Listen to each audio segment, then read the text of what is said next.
Track 6, Keep It Thorough, produced by The Alchemist. All right, I guess I'm main event Mel. All right, flat 7. Well, at least it's not the Mel 7 minus. Right, folks? I mean, come on. Look, it's my first takeaway of the album, sure, and Think it's one about of the who we're dealing singles, with. and it's one of the more popular rap. But can you? But look, I don't always agree with the world. I tend to not, for the most part. But the world agrees. It's a good record. It's a good record. Okay, keep it thorough. We're all keeping it thorough. All right, flat 7. Fuck. I'm going in a different direction. Oh shit. 10. That's more than a different direction, my brother. That's perfection. Yeah, this is perfection. Wow. I mean, it's probably this and We Gonna Make It by Jadakiss tied for Alchemist's best beat. It's my favorite song on the album. It's a top 5 rap single of the 2000s, even if it doesn't have the chart success to back that claim up.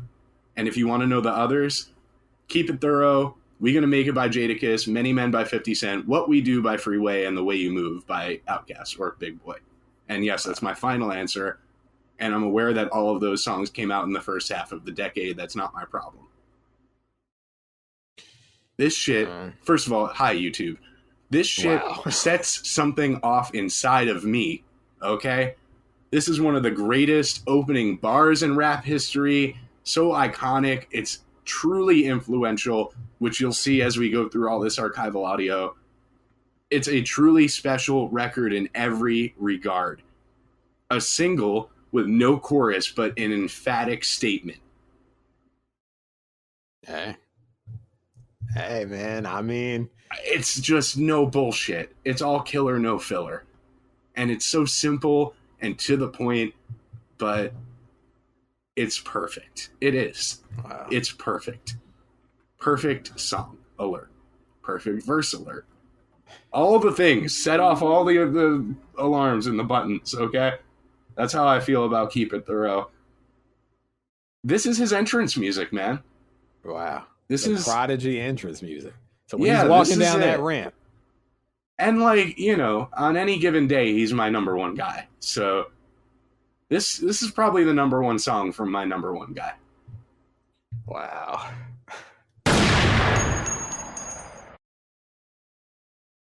Well, not his only 10 for the record, but maybe his best record. Certainly his most iconic. Like I said, it's like his entrance music to me. If he was coming out for a wrestling match or a UFC fight or something like that, like this is what would be, you know, there wouldn't be any other song. Well, I gotta say, however shameful it is to admit, I feel like the first time I ever heard the record in full was getting ready for this review. Am I lying? Not possible. Yeah, was it on a mix? Well, that's why I said I feel like it. A Prodigy and Mobb Deep mix while we were working on Bad Sunday that you definitely heard this song. Right, There's no way in hell I didn't put this on there. Well, hey, I feel like and listen, this is the flu. You were saying this is the flu game of reviews. This is the flu game of records. So, Alchemist revealed that Prodigy had a cold during the recording of the track. So he did an interview and he said that they previewed the track at the Puerto Rican Day Parade in New York City, and a version with a chorus was created for radio airplay in mind. We'll play that in the archival audio. It features Havoc. And Alchemist said it was dope because it got heavy radio airplay all day with no chorus. It was a song on the radio, but not a huge radio hit.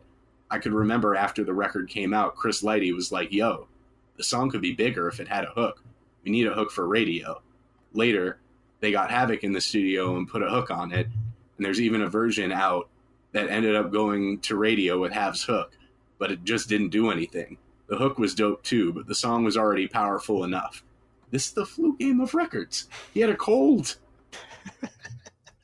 Now, hey man, you know, go back to when we did 444 by Jay-Z, and he says he has a cold in that one song, and he sounds like he has a cold in that song. I was saying he should have taken a couple days off from recording and come back and do the record again. He sounded sick. Does this sound like a sick man to you? No, because when I read the same thing, I was surprised. He didn't sound sick, you know. So let's break this down, okay? Let's break this down. First, we're gonna listen to Prodigy talk about this record in another clip from My Infamous Life. This is part 4. Before we even get into the samples, before we get into the version with Havoc on it, before we get into all the records that, freestyles over this beat, remixes of the song, samples and interpolations of the song, we got to start with the man himself. All right. Well, let's keep it thorough. Yeah, damn, the folder of archival audio just populated. It's a bitch thick. All right. So we're consulting the book. We're consulting. All right, let's consult. I bumped into my boy from Left Rack, Shamik's homeboy, E Money Bags, on my way to Chung King's studio by the Holland Tunnel in Manhattan. Bags and I always randomly cross paths. He loved Mobb Deep. "You the god, Pete. You're killing these niggas with Quiet Storm," he said. Bags was a well-known ghetto celeb. The female rapper Foxy Brown even shouted him out on the Firm song, Affirmative Action. Bags and I started hanging out every day after that, talking for hours about the Illuminati, secret societies, the corrupt government, and history of the Moors. Our appetite for hidden knowledge was the main thing we had in common. Bags invited me along to visit his homie 50 Cent, a new rapper with a hot single called How to Rob, who was recovering from multiple gunshot wounds. He said 50 was asking about me. I told Bags that I didn't really know 50 like that and wasn't going to make it. After Killer Black's wake in Queensbridge and identifying my father's body in Atlanta, I told myself I wouldn't go to any more wakes or funerals. The crew was mad at me for missing our boy Yammy's wake in Brooklyn, but I didn't want to see any more of my people in a casket. So even though 50 was alive, I didn't want to see him hurt up like that. Keep It Thorough was one of the last songs I recorded for HNIC. The beat Alchemist made had a horn break that sounded like a natural hook, so I wrote the song without a chorus. Chris Lighty and others kept telling me, "You can't just leave it like that. It needs a chorus with vocals to get radio play." But one of the lines on the song says, "Heavy airplay all day with no chorus. I keep it thorough, nigga." To have no chorus was the whole concept of the song. People like my music because I didn't follow the rules. I did and said whatever I wanted. Was it supposed to cut off there? Maybe a half a second later. Oh, okay. But it's okay. It was supposed to end on Unwanted. Got it. Okay. Well, he kept it thorough. He did. This is a thorough ass record to me. It is. That's what it's all about. So let's get into the samples. We got 2 samples here. The first is Jack Mayborn, Disco People. I don't think you can say Disco Pete. Isn't that a Simpsons character? No, Disco Stew. That's what you're thinking of. Who the fuck is Disco Pete? I just made that thing up. Okay. It's RAB Animation Studios. We have like a knockoff version of the Big Simpsons. Watts version. Okay, right. The Simpsteins. And on the Simpsteins, there is Disco Pete. Disco Pete. We got Bort Simpstein.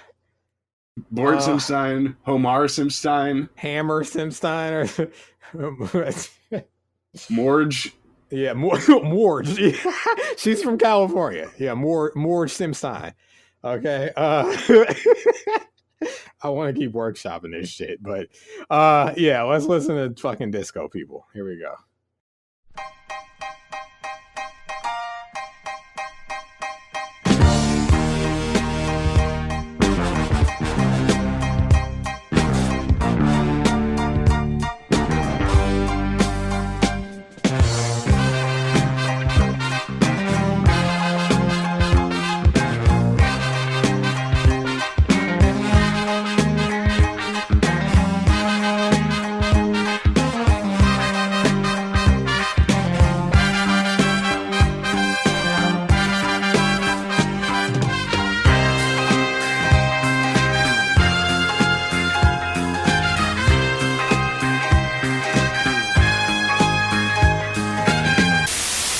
right, folks, we're back from Disco People, and hey, you know, I may throw this on Patreon one day, but as Disco People was playing, Mel's dad called with his thoughts about the Grammys. And, he has thoughts. That's got to be for paying ears only. Okay. All I'll share for now is he said he had no idea who that woman was who won Best Rap Album. So, yeah, but that was Disco People, aka Disco Pete. And yes, and there is another sample before we get to the flip and Keep It Thorough. This is Millie Jackson, There You Are. All right, well, here's Millie Jackson. We know about Millie. We do know who Millie is, okay? That's a legend. She sat on a toilet in an album cover and amused a young male. But here we go.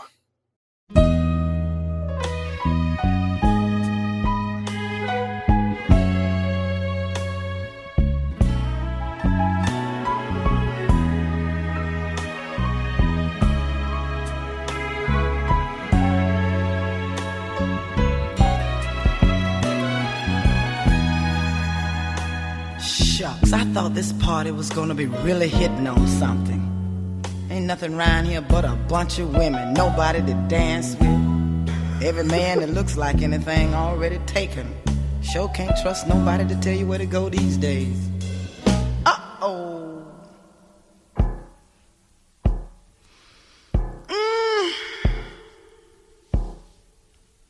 Lord have mercy. There you are, looking like a king, my everything. There you are.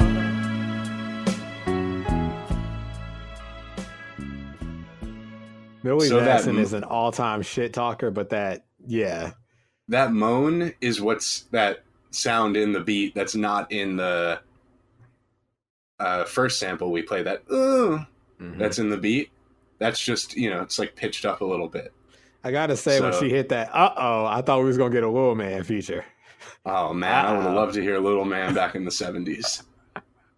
You would think we liked Lil Man on the Timberland album as much as we reference it. Maybe we did. I don't know. Maybe we'll have to go back and see if we did. But you take that Jack Mayborn bump bump bump bump bump bump ba-da-na, da-na-na-na-na, and then keep in mind the Alchemist beat goes, and that's where you get from the Millie Jackson. Right. Put them together, you get Keep It Thorough, and Keep It Thorough, and for Alchemist, keep it simple, man. Keep it simple. We got some drums, we got a lead sample, and then we got an element of another sample, just for that extra, that little touch.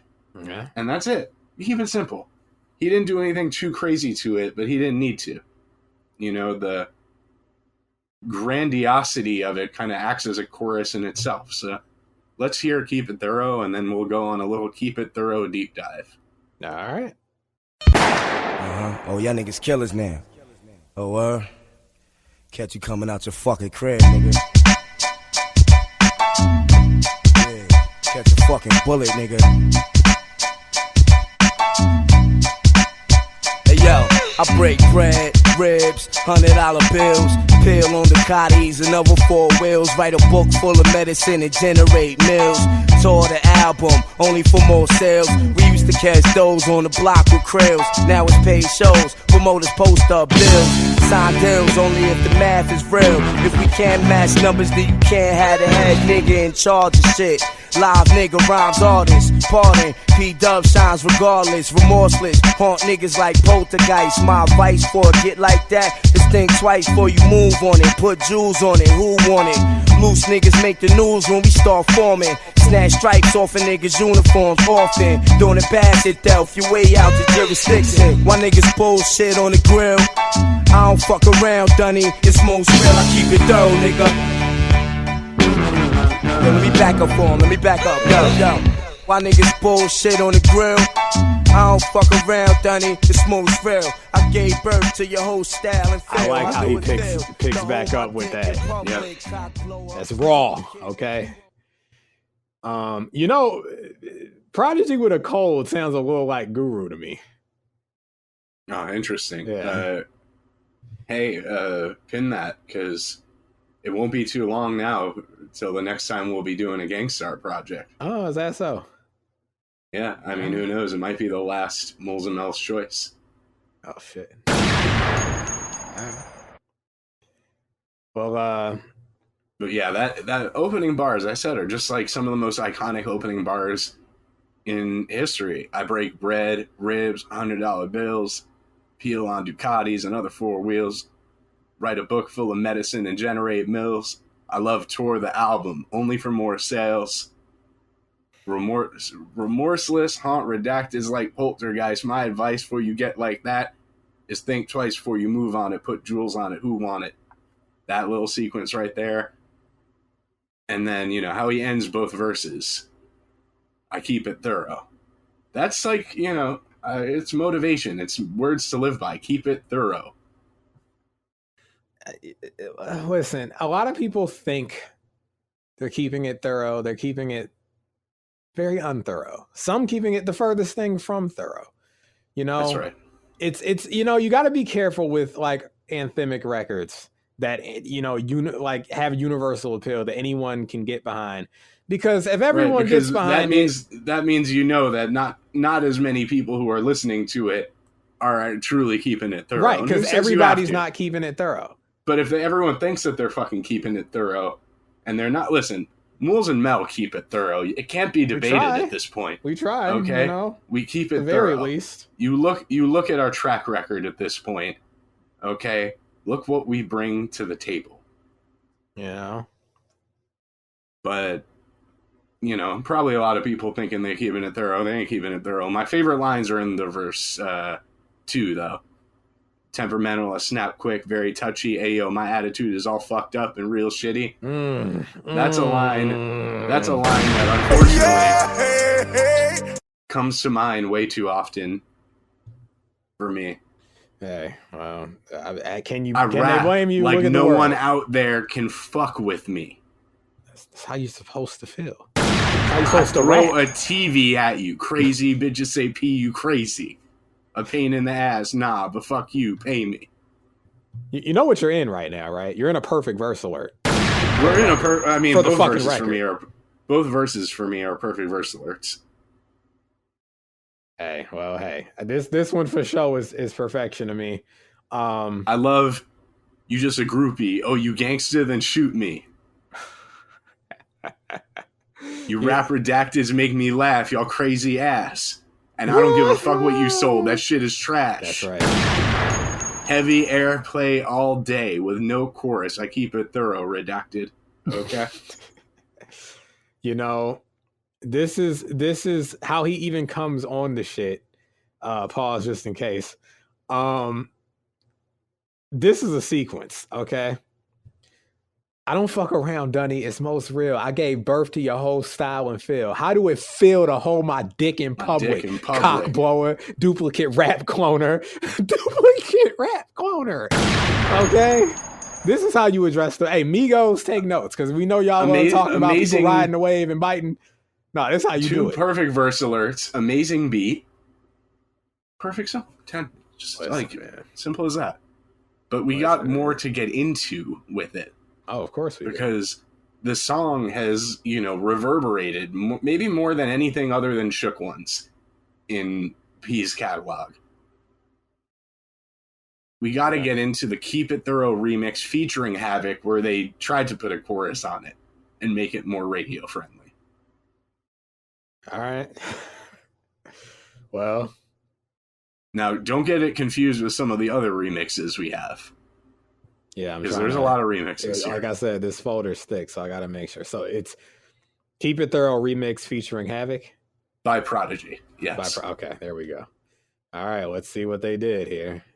Oh, y'all niggas killers now. What the fuck? Oh, catch you coming out your fucking crib. Half-ass nigga, rap frontin' niggas so buck can't even look your own self in the mirror.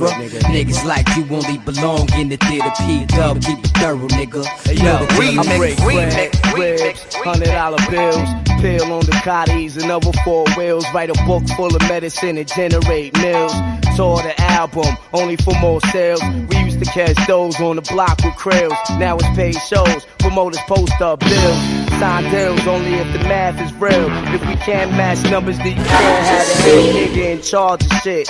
Live nigga rhymes artists, pardon. P-Dub shines regardless, remorseless. Haunt niggas like poltergeist. My advice for a get like that is think twice before you move on it. Put jewels on it, who want it?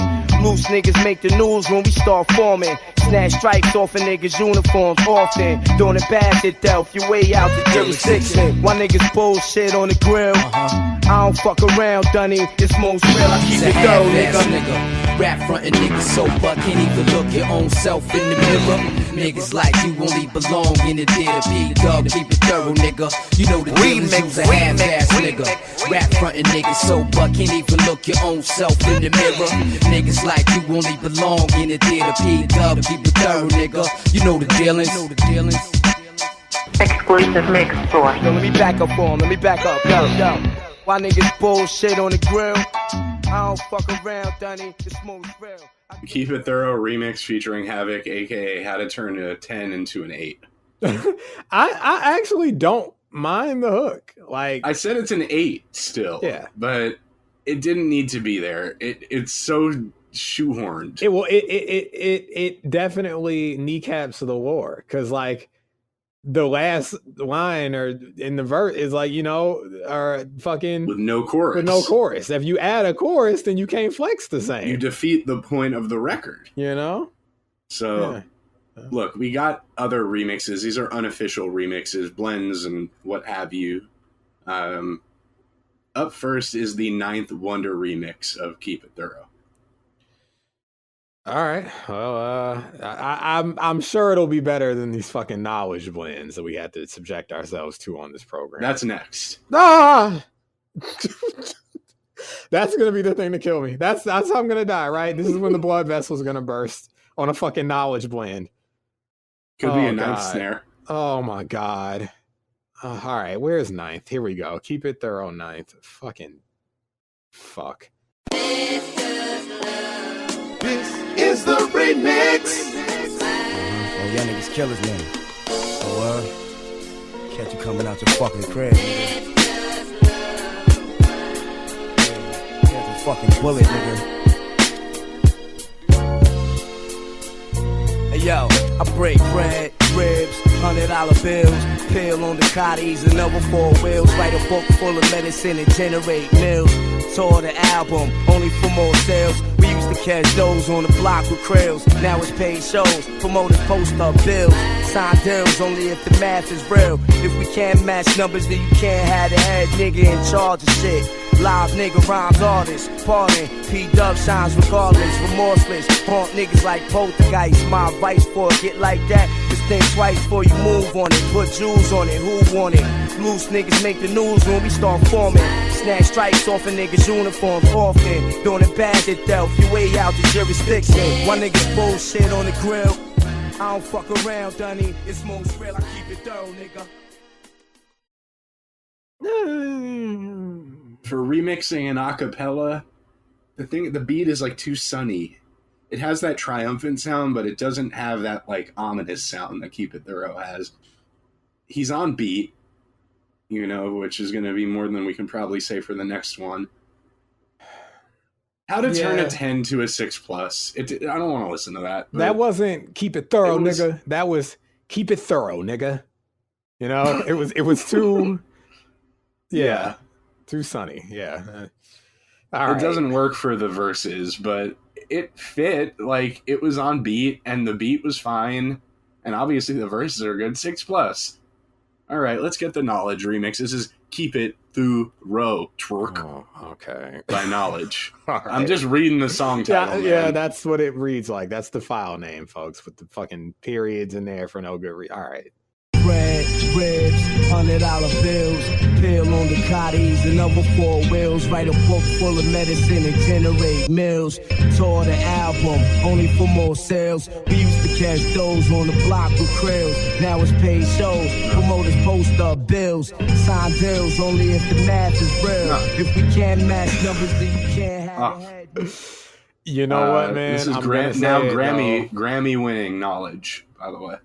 Yeah, I guess so. Congratulations to him. I mean, we like his beats. His we don't like his blends. Right. But you know what? That one actually, it wasn't good. I don't prefer it to It wasn't totally on beat, but it was maybe a little more on beat than most of his blends lately. Yes, and I will give him that credit.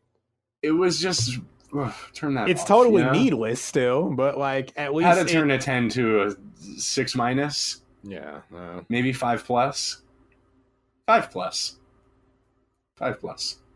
Okay. Hey, what about our friends over in Spain? This is part of the 2025 Global Expansion Project, right? Moles and Mel? Spain? We going to Spain? We're targeting. We're super serving our global listeners. Oh, right, this year. Right. Okay. So this is Cookin' Soul. They're from Spain. This is the Keep It Thoro Cookin' Soul remix, and we're sending a shout out to Spain. All right.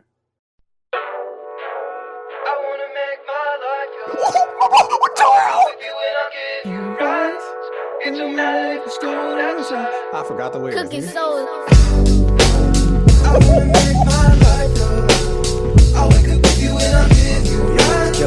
It don't matter if it's cold outside. Coming out your fucking crib. Fucking bullet, nigga. Oh shit! All right, I'm barking out.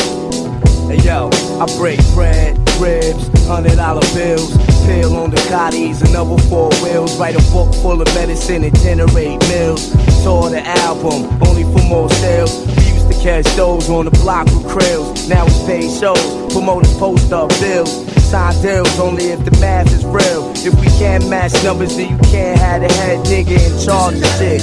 Live nigga, rhymes artists, parting. P-Dub signs regardless, remorseless. Haunt niggas like poltergeist. My advice for it, get like that. This thing twice before you move on it. Put jewels on it, who want it? Loose niggas make the news when we start forming. All right. The Thoro mark in me made it so that I have to put that over. That wasn't good. No, I like that. I fucking like that. That's for me. That's the male mix. They made that for me. Shot Cooking Soul. Is this better than the original for you? No, but I will take that. I thought I was the only person who sampled that Thoro song. That's how you take a 10 and make it a flat 6. No, flat 6. It was better than the knowledge version. I'll give it that. No, much better. Much better. But we got freestyles now. Everybody wanted to get on Keep It Thoro. No, that's rappers for you. But did they keep it thorough? I guess we're going to answer that as we go through each one. First, Nature. Keep It Thorough freestyle. This is a Nas affiliate. Brother, maybe? Brother. Brother. Dude. Yeah. Is Nature Nas's brother? I don't remember. I don't care. All right. Well, does he keep it thorough is all that matters. It doesn't right. matter if you're a Nepo baby. Doesn't matter if you stay all night. All right, here we go. It's fucking Nature, y'all. Nature, big stretch. Get back! This is what we do, kid. Yo, 60-inch screens, porno in the DVD, naked on the couch, with 2 hoes feeding me. The rap game treating me, giving me blessings. It's better than that whack shit niggas be pressing. You can find me puffing trees at the Summer League. NBA niggas against the wannabes. 5-on-5, me stretch, and who kid is in the front row, iced out, not even watching the game. We want hoes, you know the type that'll holler first at you, thirst master. Acting too fly, we curse at you. Walk on by, boo, my sunshine's turning to clouds. I'm the reason behind shootouts, murderous styles on the bridge. Niggas cool out, my niggas is wild. At award shows, I spit in the crowd on your girlfriend wig. Meet again because the world ain't big. And when we do, you duck, you Earl, or play sick. Basic flows, got the block flocking to me. You can call me by my government, but not in the street. Loving it, every minute of it. Spins is coming, and if it ain't real, then pretend to love it. Holla at your dog. Yeah, all right. He didn't keep it thorough. Well, he didn't keep it thorough. He didn't. Okay. Well, he tried. So not up to our standards. Where's that drop? Yeah, let's bring that in because all these freestyles, you're gonna be compared to Prodigy. That's what you invite when you freestyle. I mean, you're not going to outdo these bars. Can you at least do good rapping that doesn't rely too much on the structure that P already set up? Y'all niggas cannot fucking rap. Y'all can't. At least not up to our standards. At least not up to our fucking standards. Wow. That fucking phone it pops me every time. Nature, get Was the she fuck in a out of call here. center? Like, what the fuck was that? It's crazy. All right. Yeah, Nature, you got the Azalea drop, brother. All right. So, Now, Chic Luch all right. from the Sheik, Locks. you're He's up next. All right. This is the Keep It Thorough freestyle. We actually reviewed this on the DJ Clue Holiday... What? Holiday Hold Up mixtape? Yeah. 2002? We definitely reviewed this. Can you pull up our ratings on that, actually? I got a... What season was that? God. Season Yeah. 0, I think? Was that season 0 for real? Yeah, I think so. I think we just wanted to prove Oh, yeah. we could Holiday do Hold various Up. artists' mixtapes as well. What was the man? we Always never- trying to prove some shit. And we never returned to them. Yeah. No. All right. Here it is. Freestyle Chic Luch. Wait, what we rate it? You gave it a 7-. I gave it a flat 7. All right, he keeps it thorough, guys. All right. Already in advance, I don't think he's getting the Azalea drop. All right. This is on that D Block Archives mix I made as well. He might be the most thoroughtest. All right. Well, let's see. Here it is. Yo, Lives and yo, Super. You told Harpo to beat me. Let's go, Daddy. I'm too edgy. Brain cells close to veggie. Eyes twitch. Palms got a crazy itch. No doubt. Slash pervert. Gotta keep my hands on your bitch. What you know about me? I'm cousin Balky slash Alky. Airport nuts tied to a pouchy. Got it for sale. Old money. Bread is stale. Shotgun turn dark. Motherfuckers pale. Shotgun take everything off the scale. Giddy up, nigga. I'm on your back. Cook up the crack or cop ready rock. Put you out on the block. Black truck tinted out. Bitch spitting on my cock. I don't give a fuck. Middle finger stuck. Can't put it down. When I say high, it's like fuck you goodbye. Yeah, D block. Can't stop our flow. You shit high shit. Tell me something I don't know. I ain't worried about shit. I can hit you from far. They done stole my idea from the trunk of the car. Shut the fuck up. You listening? Trying to judge. Same niggas when it's beef that ain't gonna budge. Sweet as fudge. Only thing you holding a grudge. Motherfuckers put your back on the wall. Sunday morning. Lay your bitch ass down right in the mall. There you go. Chic Luch. Still sounding good to me. I don't know about flat 7 if you rate the song itself a flat. You think that's on par with the original? Hey, whenever we do another I Was Fucking Tripping, I have to see what's going on, you know? You might have to see, okay? But what about Jay Mills, Mel? Young Money's own. Mm-hmm. He did a Keep It Thorough freestyle. All right, well, shit. Let's, Does he keep it thorough, or is he going to have to hear from Azalea? I have a feeling Miss Banks will be back. Alright, y'all, let's get into this J Mills wanna blow Harlem shit right quick, yeah? Niggas be like, what kind of fucking shit is he on? No fear in my face, like it's whatever I dare you to even speak wrong. And I know you hate to see me on, cause I used to hit birds, now I ball with stars on me like Keyshawn. You look at them chicks on TV when they singing, I look at them same bitches in the morning when they leaving. And you wonder why I'm so damn humble, cause when I make you look stupid, I ain't trying to punk you. It's no hitting cameras, it's no plot, it's just me embarrassing you, watching your face drop. Niggas swear they doing a lot when they ain't doing shit. I'm 22 and what they doing now, I did in 96. Look, I'm a pro, nigga. Shit, these cats rap so young, I'm starting to feel like an old nigga. Where your flow, No. nigga? Step it up a little bit, damn. Where's Azalea? It's alright. No, it sounds like Lil Mel, okay? Hey, now, listen. Lil Mel had way more charisma and character than Jay Mills, okay? My point exactly, okay? And he was a child, so hit him with the drop that he deserves for disgracing this classic 10 out of 10 record. Y'all niggas cannot fucking rap. Y'all can't. At least not up to our standards. At least not up to our fucking standards. Gotta love it. Gotta love it. It's fucking great. All right, next up, Ghostface homie Trife to God tries his hand at a Keep It Thorough freestyle. I like Trife. I do. All right. Mel, we know his feelings on I Wu-Tang like members. Trife and Life. by Mobb Deep. And hangers on at that. So we might be at odds on this one. I don't know because I've never heard it. All right, well, here we go. Yeah, DJ Stone, what up, what up? Theodore, nigga, another Max creation. TMF, we here, word up. Freestyle, count this money right now. Tripe, about to take these belts. State this bread, you know what I'm saying? Let's do it. I'm here. Rap, motherfucker. You know what I'm saying? Your boy just landed. Hey, yo. What time? I said I gotta maintain. Cause stress on the brain could lead to a motherfucking suicide thing. And niggas in the hood be trying to ruin my name. While they keep hating, I'ma stay improving my game. But if I ever go back to working for $10, the kid gon' get real ugly like Ben Wallace. Cause a nigga like me, see, I didn't attend college. And I could care less about keeping some rents polished. Fuck the latest fashion. Cause money's my greatest passion. Y'all niggas cannot fucking rap. You can't. Stick to Ghostface At least not up to right? our standards. That's right. At least not up to our fucking standards. Well, we're here. The man of the hour at the moment. Okay, the Grammy winning Kendrick Lamar. Funkmaster Flex freestyle. He's in New York. Okay. Can he keep it thorough?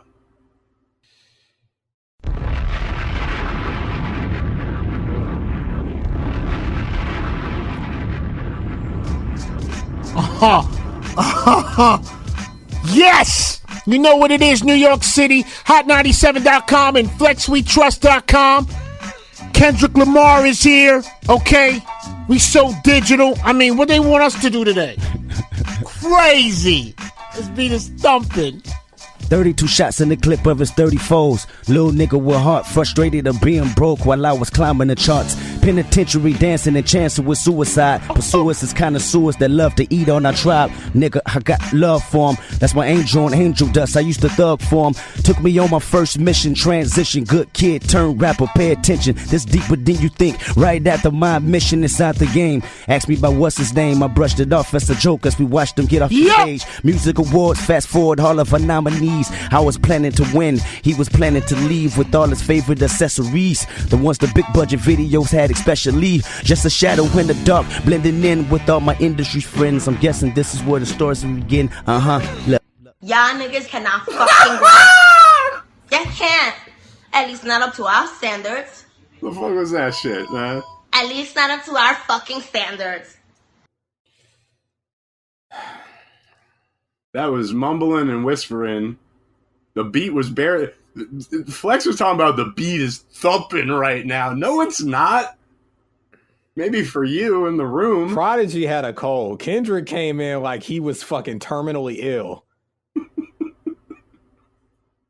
As my nigga Brian would say, mumbling Another and fumbling. bites He the was dust mumbling to and Lil fumbling, Mel. okay? Another one bites the dust to Lil Mel. I've heard better raps on Lil Mel tapes. I'm talking Lil Mel, okay? The gossip freestyle. If you know, you know. But now we got to get into the history of this record being sampled and interpolated. By the way, Chic Luch, shout out to you. You are the undisputed freestyle king of this Keep It Thorough freestyle deep dive. So, wow. Well, he beat the man himself, the Grammy winner. Oh, brother. Now we get into the sampling of it all. So up first is Jedi Mind Tricks, Blood Runs Cold featuring Sean Price.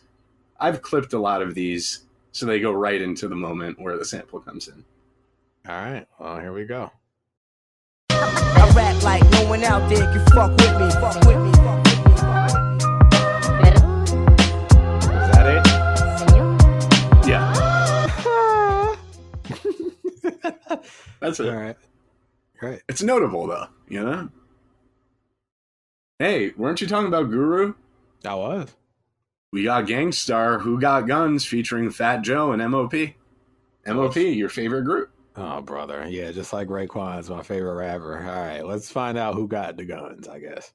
We got guns. Crazy ill man rowdy. I got shit locked. Bringing the noise, bringing the funk, pop the Glock, but only if you feel this shit. We got guns. Crazy ill man rowdy. I got shit locked. Bringing the noise, bringing the funk. You know that you're through. Done. Finish. Nowadays my priorities. All right. Okay. We got that. How about Planet Asia, Mel? How about it? The Medicine. What's with these guys doing these dances? Have you seen it? Huh? These Asian guys, they're doing these they wear suits and they do these little gyrations. And I've seen like dozens of videos. I don't know what the fuck you're talking about. Well, you've been spared. You've been spared, I guess. I mean, they're funny dances, but like after a point, it's like I watch the Costco guys, okay? They dance and rap to the same two songs over and over again. That's how I like it. That's how I want it. Okay? Okay. Well, here we go. This is fucking The Medicine. Check it out. Book full of medicine. Book full of medicine. Write a book full of medicine and generate mills. Book Fresno to LA.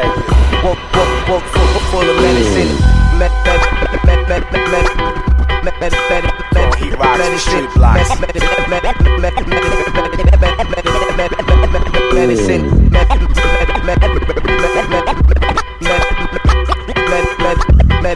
Medicine.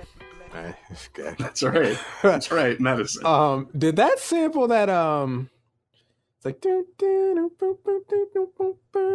not to bring this guy back up, but Thoro, he sampled that I Can Get Love. It was like I think he sampled the same shit. I don't know. I don't fucking know. But The Medicine, y'all. It's The Medicine. And then Prodigy said, fuck it, I'm gonna sample it too. If all you motherfuckers are gonna sample my record, I'll sample my record. Well, one of my producers will sample my record. This is Am I Crazy by Prodigy from the Product of the 80s album. Damn. All right.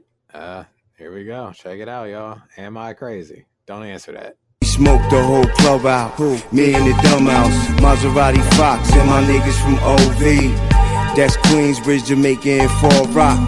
That's power in the street you can't stop. With jail bars and thick cement walls. Like you can murder people, what you gonna do it all?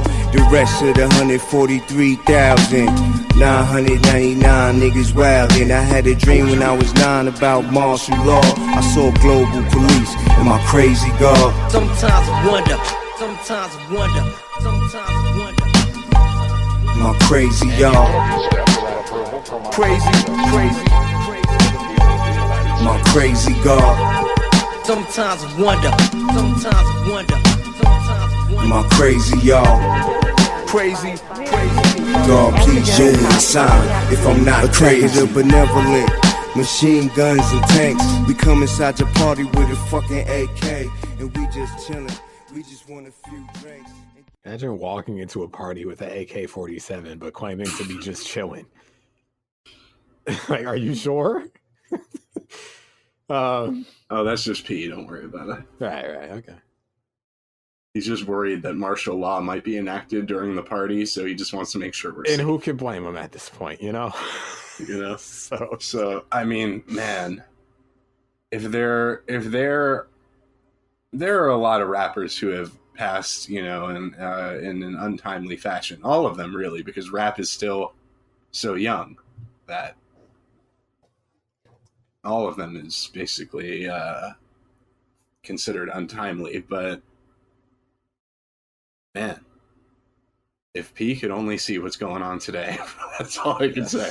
Yeah. That's all I can say for that.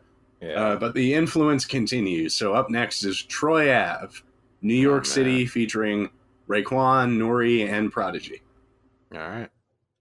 The times of a New York nigga.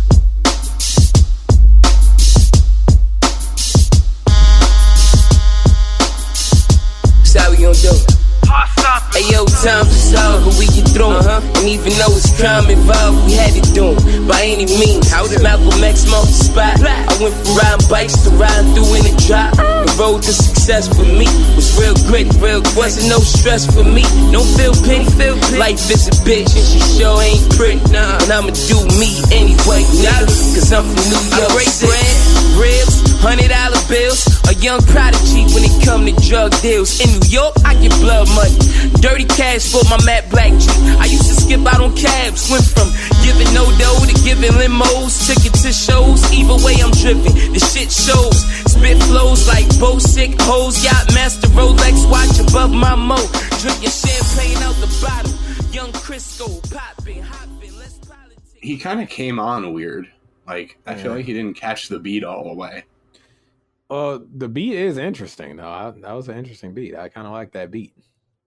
Well, he opened up with the, break bread, ribs, $100 bills in his first verse. So there's that. And then the man who had to fucking sit around as the whole industry, completely lambasted him in a public awards show setting. It's Drake with Tuscan Leather, a song that also has some influence from Keep It Thoro. That is very true. Here we go. All right. Yeah. Coming off the last record, I'm getting 20 million off the record just to off these records, nigga. That's a record. I'm living like I'm out here on my last adventure.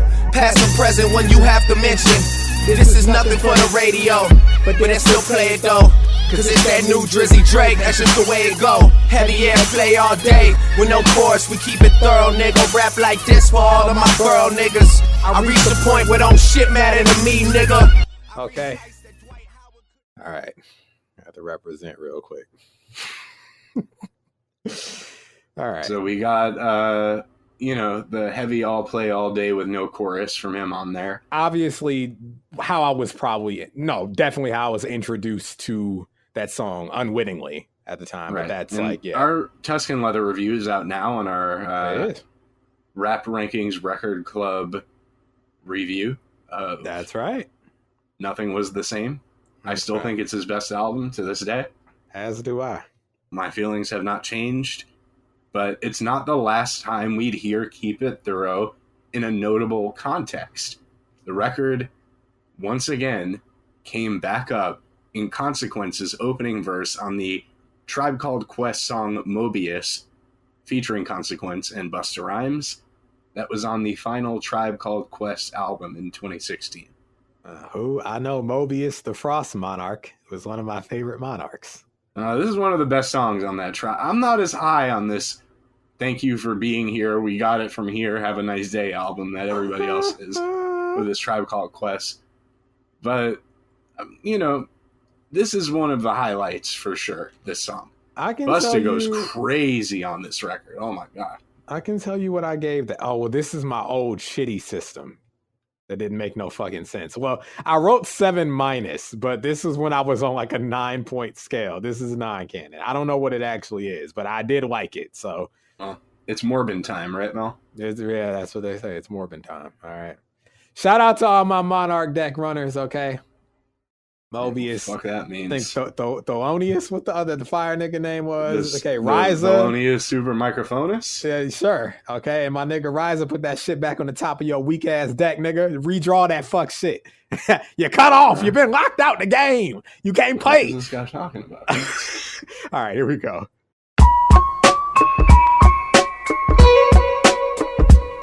I break bread, ribs, $100 bills, dream about Bugattis and other 4 wheels. They say Illuminati and other ordeals is how my lawyer got me to avoid a raw deal. And now it's more real than it is for any other star. And that's enough to have you tearing up the mini bar. I should probably get awards when the Emmys are for how I deal with the path like Remy Ma. I get in the car like a sniper's on the roof now. But don't confuse how you see me have to move now. I got bars like a cypher's in the booth now.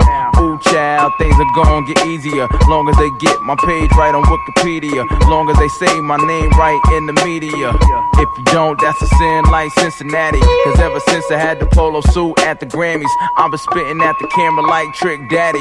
So swaggy could've broke up with IG. I ain't surprised that they broke up on IG. I got the game on IV. Might as well have a live feed.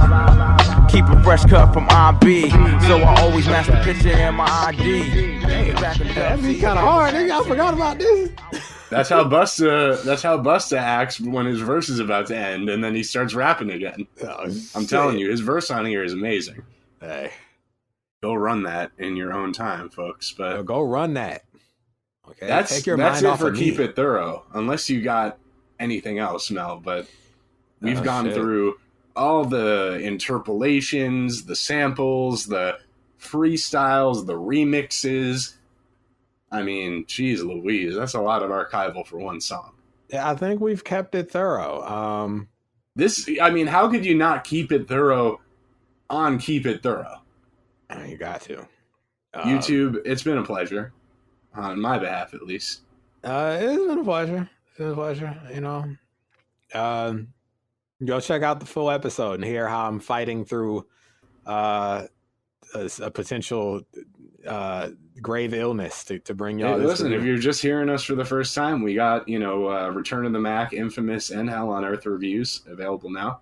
That's right. We do. And we got this new HNIC review out now, so check it out. And, I hope we kept it thorough. I think we did. Listen, tour the album only for more sales. Yeah, fuck the fans. But no, in all seriousness, record the review only for more satisfaction for our fans, okay? Because if left to us, we would listen. We don't do this for our health. In fact, it hurts us. So I'd rather come on here and talk about Thunderbolt and Lightfoot more. But there you go. You know, I don't think anyone wants to hear about it, and those that do have noted it and. We'll check it out in their spare time. I'd rather talk about fucking Twinkle cereal and... Oh, I could talk about Twinkle. I'm a fan. It's good I'm a shit. fan. They'll put me on. You know, it's real good shit. But, yeah. The only other thing I have to say is he shouts out the album title. You know, you can't have the head nigga in charge. You got to do the DiCaprio point. And I'll always pop for the Delph language. Don't embarrass your Delph.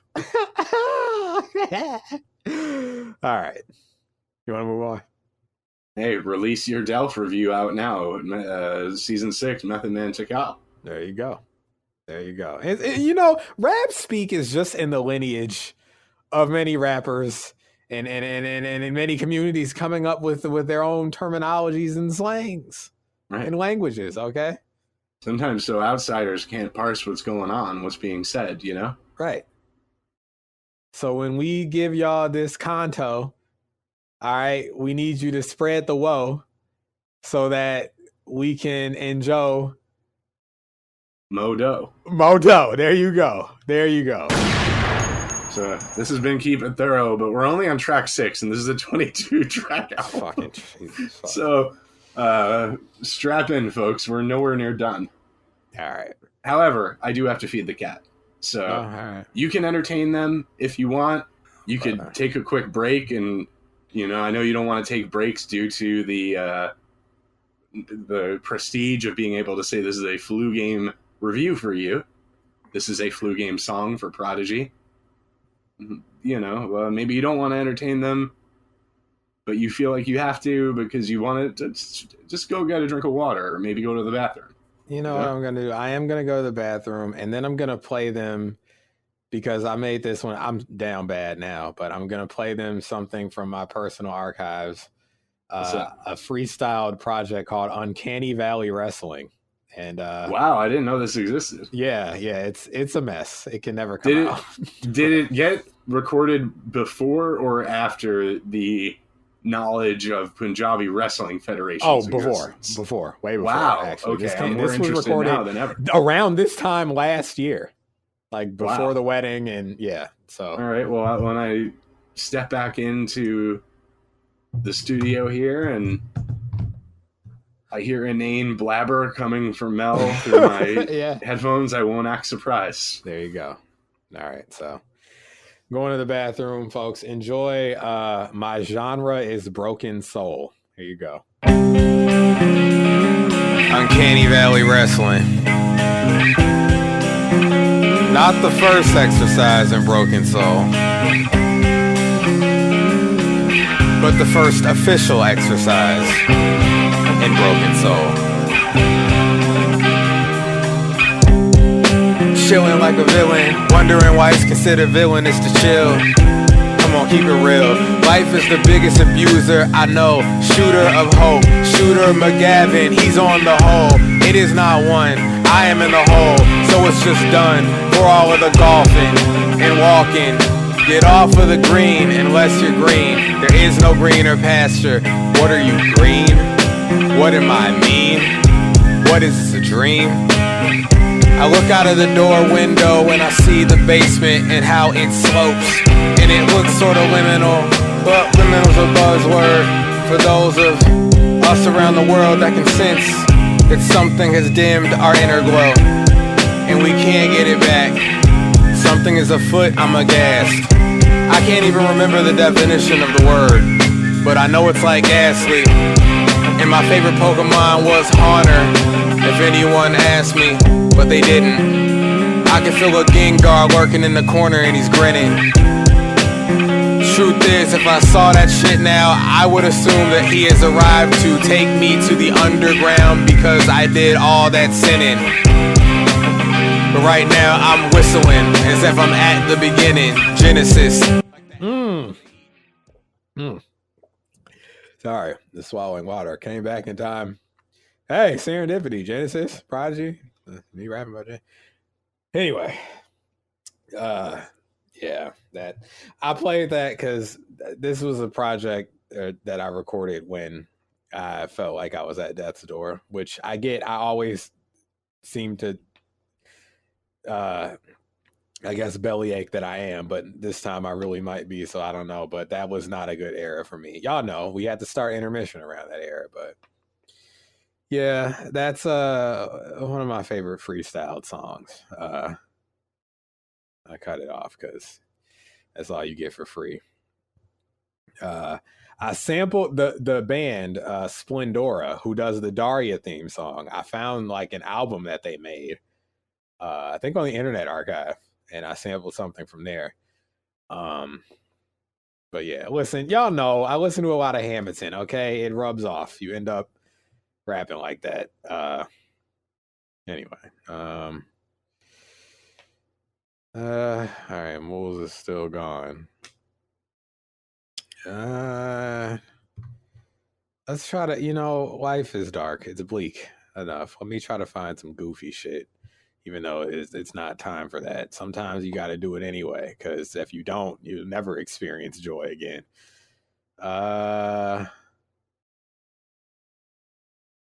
The hell am I gonna play? Oh, is this when I rapped over? Yeah, speaking of the Thoro thing, I think this is when I dissed Cameron, my friend Cameron. Everybody loves diss records these days. We did it in fun as a challenge to each other. We're rappers, but this is when I flipped the same Thoro song. I think day one, and I dissed my friend Cameron. So, oh yeah, yeah. See, I'm tired of y'all gassing this nigga. From 2014 for the record. It's Young Dragonite.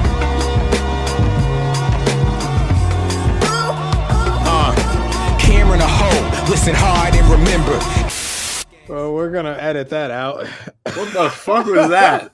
That was a Cameron diss over me flipping that same Thoro song that got flipped for that. That was not what was advertised. I thought I did play that, but I got back in time to end it, and I played that because I was thinking of Thoro. But yeah, we're gonna remove that. That's why you don't diss your friends, even for fun or exercise or whatever. Yeah, we gotta move on. Gotta move on. But we should just move on because all right. Track 8, worst case scenario. Oh man. 9+. 10. I get it, man. I get it. It's one of my favorite songs of all time, regardless of genre. Easily my favorite Count Basie song. It's one of my favorite songs of all time in his catalog. I thought it was a 10. There's a reason it's not, and it has nothing to do with the music. Okay. I'll just get that out the way. It's just that I guess the specific religious references, I suppose I understand them. Like I know what he's talking about because I, had to go to the Catholic school and all that other shit. But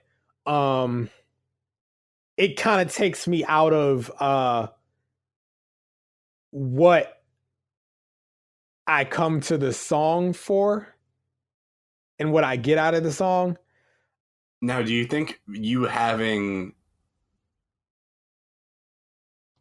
a more substantial connection to that world is what keeps you from I hit the Drake drop? Right, that's what we got it for. Okay, yeah, let me hit that. And I do have an answer to that question, but first, by the way, I'm Jewish. Which obviously is not to say that I can't be moved to giving a song a right, 10. or even know what he's talking about just from like studying other religions or something. But yeah, the whole Isaiah and John of it all. No, to answer your question, no, because this was a 10 for me. I think I'm just at a different place in life than I was in 2017.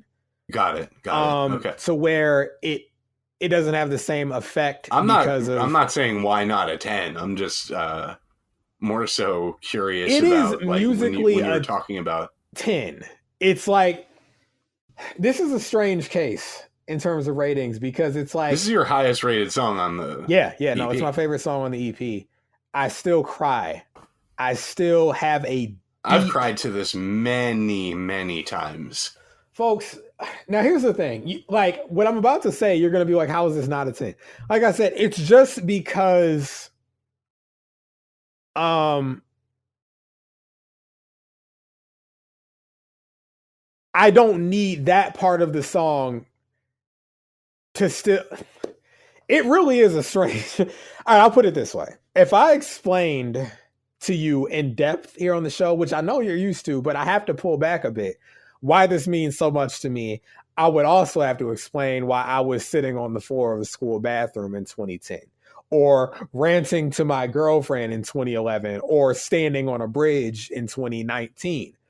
And I don't want to get into that. Hearing this song for the first time when we played it together in 2017 was one of the closest moments in my life that I probably came to schizophrenia, like the clinical diagnosis, because the song sounded like it was talking to me. Like there's no fucking way that this guy wrote this song. And I'm hearing it like it's just a song. Like it was like one of those, like, how would I describe it in layman's terms? It felt like a reality break Truman Show kind of moment where it was like, okay, you've reached that part in your life where we're going to peel back the curtain, the man behind the curtain, fourth wall break. Hey, Melvin Birch, all that shit you've been thinking. Yeah, it was true. Here's that moment where we reveal it. Obviously not the case, but that's what this felt like hearing these words. It was just removing that element though, just listening to it as a person who's jaded by the music industry as he is in here. And it's like fed up, wary of the world. W-E-R, yes. W-E-A-R-Y. Now, remember, I was saying during the Fat Girl review that the intro, the middle track, Fat Girl, and the outro, Worst Case Scenario, that we're reviewing now, are the songs where the theme, Art for Sale, is most prominent. Mm-hmm. By design. You know, these are the anchor points. Right. This is the note that he wants to leave you on, too. Stunning note, by the way. Like, I don't know if there's a better outro that we've reviewed on any project on this show. This is not a rap song either. You know, I'll never forget hearing this for the first time. This is not a rap record. No, he's singing. This is a gospel song, basically. It is. It is. But it's a gospel song in the same way that Fat Girl is like a pop song. Yeah, So I it mean, still has, from the first line, I want to be a fat vegetarian plus a jazz historian. That opening line is what makes it different than your average gospel song. yeah. Just, he's going to take this sound, which we know as gospel, and he's going to Count Basie-ify it.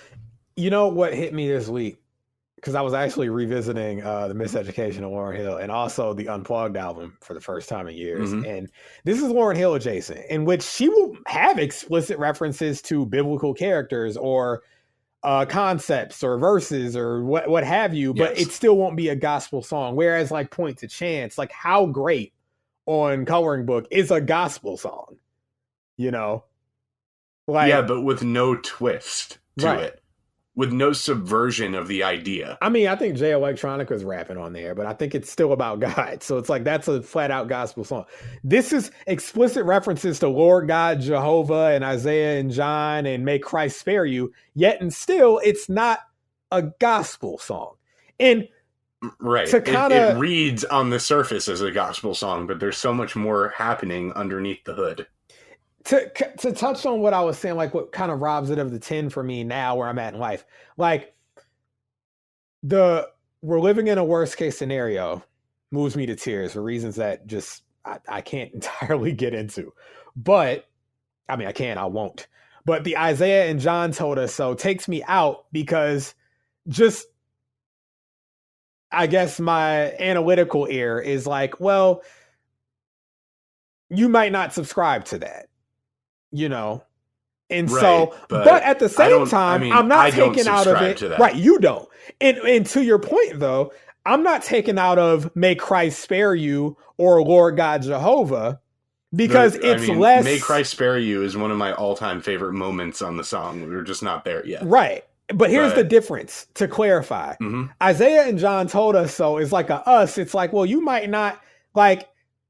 I know. I mean, you didn't tell me anything. Like, I'm just thinking like your regular listener because they might not subscribe to that. But anybody can get like Lord God Jehovah, spare my uncle and my DJ, because that could be your God. Again, that is uniquely Count Basie. Spare my uncle and my DJ. Right. That tied What into gospel artist would say something like that? Well, yeah, exactly. He brings it back to, I guess, that secular realm. But also, I feel like whatever you believe in, you could still get weight out of that, even if it isn't Jehovah. You could still connect to that. Also, may Christ spare you. It doesn't have to be Christ for you. It could be whatever the other. It doesn't have to religions be are. anything for me though, because here's the thing: It's emotionally moving. Though. And this is just how I hear music and interpret things like lyrics, right? Mhm. Isaiah and John didn't tell me shit. I don't even know what they told him, to be honest with you. Right. But I understand that this is a religious biblical reference, so I know what it is. I'm not completely oblivious to what he's talking about. Number two, this is important to him. Right, and that's what it comes down to in the end. That's why it's still a This record is his that experience. I love. I don't have to care about Isaiah and John. He does. He has to sell me on his devotion. You know what I mean? Right, But essentially. he doesn't have to sell me on Isaiah and John. Right. You have to explain to me what's important about this to you, or at least say it in such a way that conveys the importance. So when I go to that line at the very end, so he's going into the chorus again. We're living in the worst case scenario. Isaiah and John told us so, but you don't know because you only want the bread.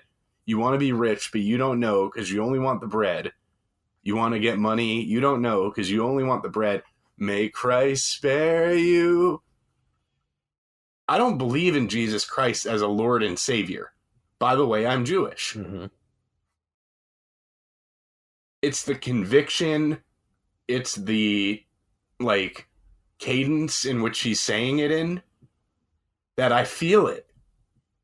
And Exactly. I know what, I mean, obviously I was saying, this is what it means to this person who I'm engaging with right now.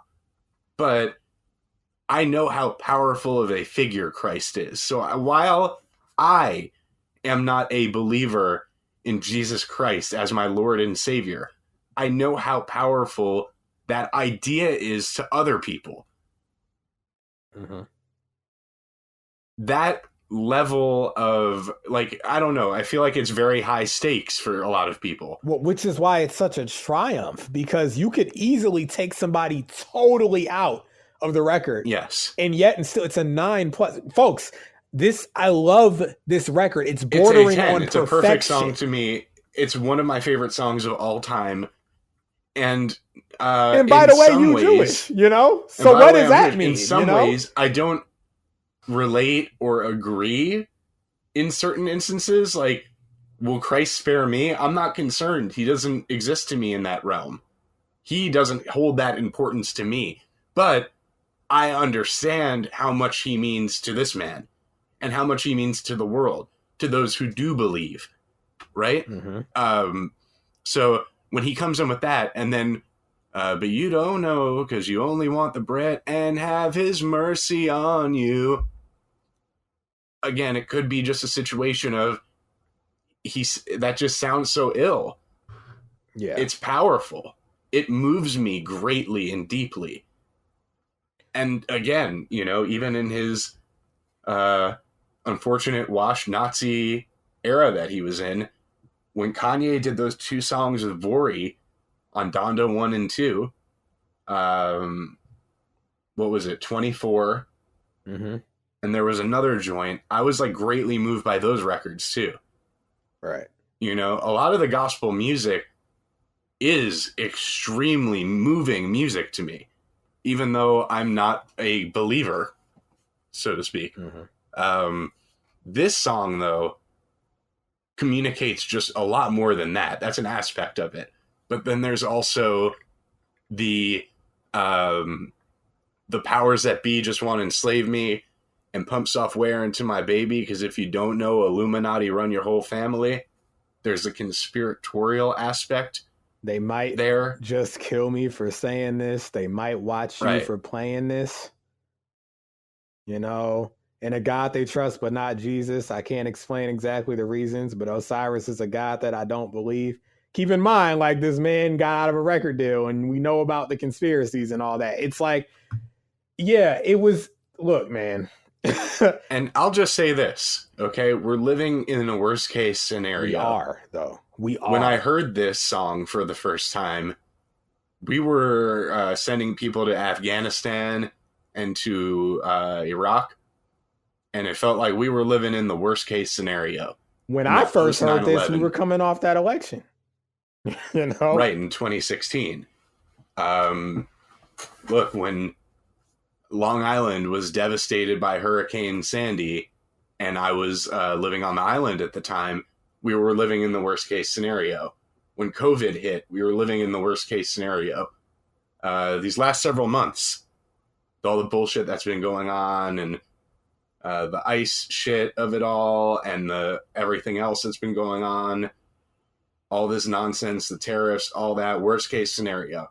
This song, unfortunately, is so timeless to me, because every time it feels like we've hit peak bad, things seem to get worse. So every time I hear this song throughout the years, it always feels so timely, because it always feels like we're living in the worst case scenario. And every time you think that you've seen it all, something new is going to happen.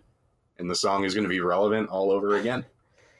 You know, like, this is the thing, man.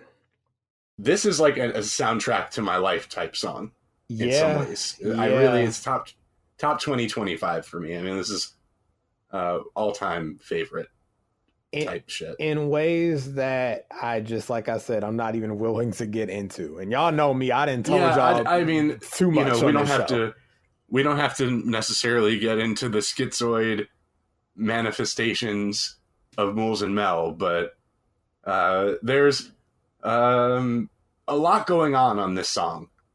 There, like, again, like the industry aspect of it, like looking at it from the perspective humanity, of, like, you know, where we're as headed an artist as a being people. dropped or something like that, which is, you know, the point in time when he made this record. But it also feels like it means so much more. But you can take as little or as much from You Want as this song. It's a beautiful song. When you hear it, the musicianship is immaculate.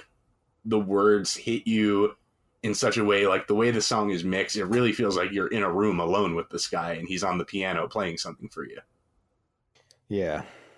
You know, and it works because too, even if you remove the religious elements or you don't understand them, we're living in a worst case scenario. Isaiah and John told us so, but you don't know because you only want the bread. What you can still feel, despite the explicit reference, is that the feeling that you feel every day when you wake up and you read the news or see the news and everything's bad, and you deep down, it's like, we don't have to be living this way. Like, this is unnecessary. We could be so much better than this. It doesn't have to be Isaiah and John telling you so. It's your inner voice that's like, we're fucking up as a people. Like, we're doing the most in fucking off. Like, and it's because of our own recklessness and, you know, carelessness. But when people say, like, that boy needs Jesus, that doesn't mean that we need to go down to the church and start reading out the Bible. Yeah, right? Just they need what to that center. Means is, they need centering. They need he needs structure. He needs focus. You know, right? That's what. You know, again, this doesn't have to be a super religious record if you don't want it to be. Yeah, it's just like there's other aspects to it. But what I think you can't get away from is the idea that we're living in a worst case scenario, whatever that may mean to you. I think that concept is what is so moving about this record.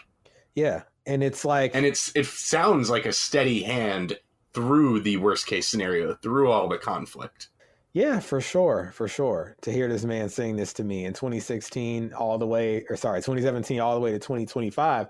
Like, here's the thing, man. It wasn't a revelation for me. Like I said, like, this felt like he was saying something to me specifically that he knew I already knew. It's like, at risk of sounding head ass, the less enlightened might look at this as pessimism.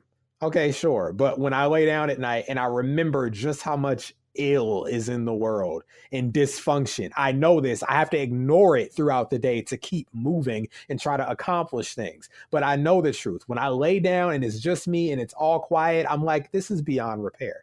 There's no way to see all of this be fixed.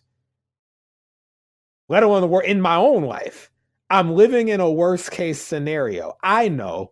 At least I feel deep down, I can't do anything about all of this. I can't do anything about the shit that I want to do something about. But there's that voice that understands in worst case scenario. That doesn't sugarcoat it. We're living in a worst case scenario. He just says it. And you have to think about what that actually is. You always say, like, we got to avoid the word. We're living in a worst case scenario. Not it's on the horizon or, man, that was crazy. No, we're in it undeniably. So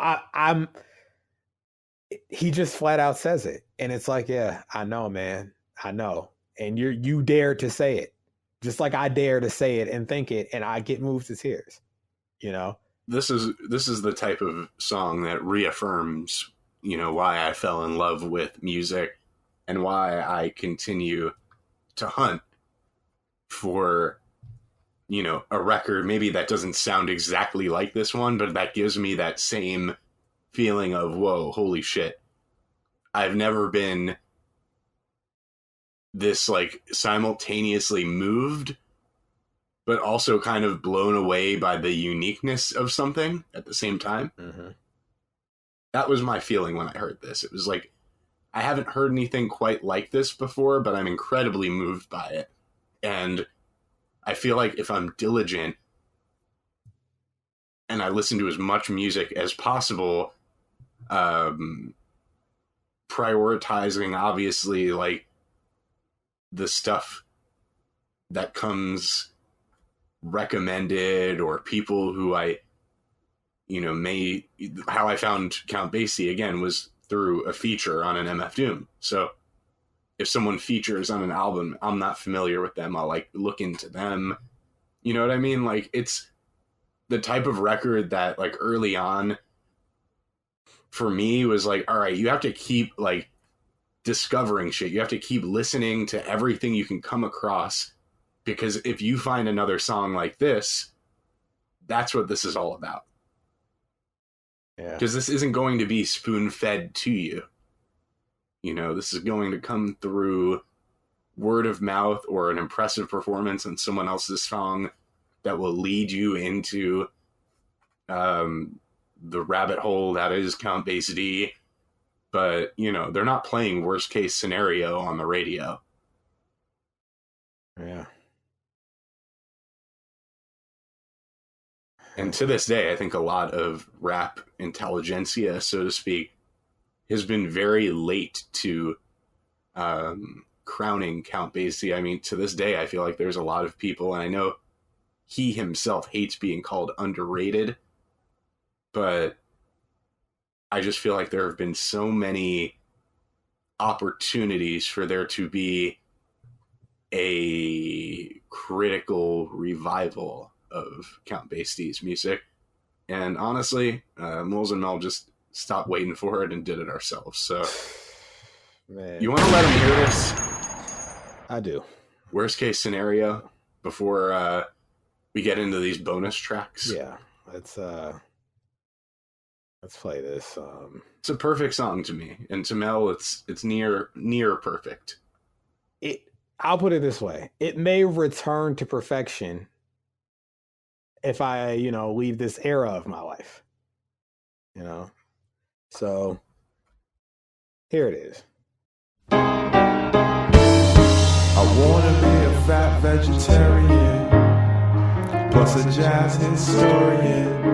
I'd like to teach the whole wide world to sing. But the powers that be just wanna slave me and pump software into my base. If you don't know, Illuminati runs your whole family. We're living in the worst case scenario. Isaiah and John told us so, but you don't know, 'cause you only want the bread. And I'm amazed you kept your secret, and I'm ashamed I didn't peep it. Manasseh's reign is nearly over, but Lord God Jehovah, spare my uncle and my DJ. They might just kill me for saying this, they might watch you for playing this. I know they got their all-seeing eye on me. In a God they trust, but not Jesus. I can't explain exactly the reasons, but Osiris is a God that I don't believe. We're living in the worst case scenario. Isaiah and John told us so, but you don't know, 'cause you only want the bread. You wanna be rich, you don't know, 'cause you only want the bread. You wanna get money, you don't know, 'cause you only want the bread.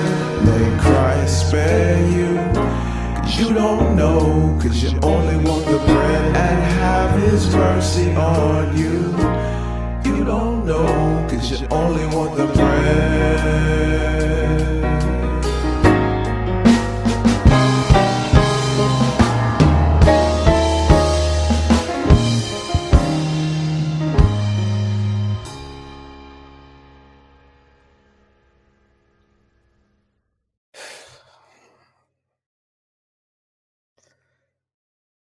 Oh man. I think it speaks for itself, honestly. Yeah. Yes. some sometimes there are records where it's like you almost can't believe like it was like a human made it. Like it, I mean, it has like that divine element where it's like, no, this was like dropped off or just materialized out of thin air. Like there's no way. But like that would take away from who Count Basie is and his ability, you know? Like he made it, you know, and I'm so thankful he did. Like this is hearing it again, I was reminded a line that really gets me in here. When he gets like, I want to be a fat vegetarian plus a jazz historian. What that sequence is just like what we all want. To live a life of fulfillment and be carefree and just do the things that bring us meaning and joy. You know, like that into, I like to teach the whole wide world to sing. That part means a lot to me because it reminds me of all those times, like, as a musician or an artist in general, you have to remind yourself constantly that the world is not all artists. Like everybody doesn't rap. Therefore, they don't feel the same way you do about music. Y'all have heard us tonight, right? Like flipping out over how much we enjoy this stuff. I know that a lot of you might be like, what's the big deal? I don't hear it. I mean, if you're listening to this, you probably care about rap, but there are other people who don't like rap or they don't like music all that much, or just if it's not on the radio, they don't care. Like they don't get that kind of enjoyment out of music that I do. What that line is to me is like, it doesn't even have to be literally singing, but I'd like to teach the whole wide world to get out of something what I get out of music. That's how that line hits me. Like I want to share that with the world. But it's like, bring it back. The powers that be just want to slave me. It's like, that could just be your 9 to 5. It's like, you don't have the time or just like you're worried about whatever. You can't fulfill your purpose and bring joy to the world however you want to do it, you know? And it's just the evil forces. They just keep you occupied. They keep you brain dead. They keep you whatever, you know? Like he puts these Count Basie lines in there, you know, amongst the stuff that would, I guess, scan as just like more run-of-the-mill songwriting. You get the fat vegetarian line, or you get, if you don't know Illuminati, run your whole family. Right. The fact that I want to be a fat vegetarian is in a song of this emotional magnitude to me is... On a song that ends with, may Christ spare you and have his mercy on you. You know? But that's, I think, what separates it. That's what makes it so unique. That's what makes it so beautiful, so uniquely Count, even though he's playing in a sandbox that may, at first glance, sound familiar. A true artist, man.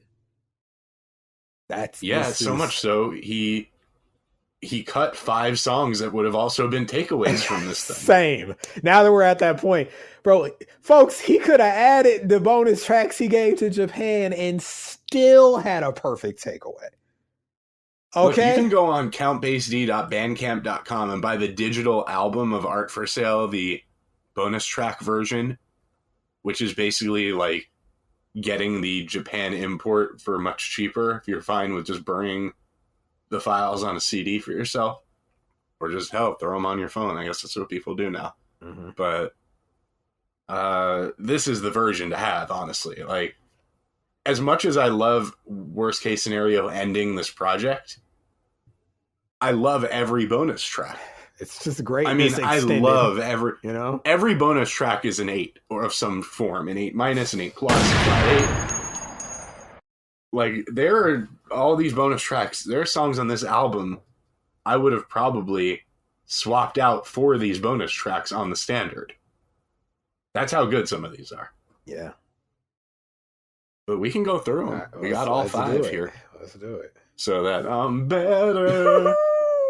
That I'm better is up first, and this one is a jam. If you like that Beano, I think you'll like that I'm better. I'm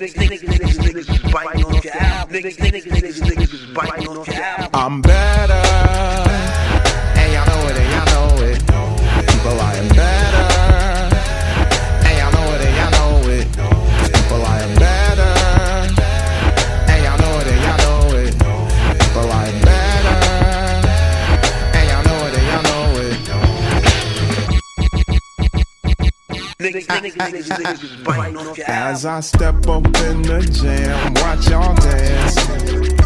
I'm just laughing while I'm looking, cause y'all don't know what y'all doing. As I step up in the party, giving dap to everybody. All the people's taking hits, even though I'm there with grits.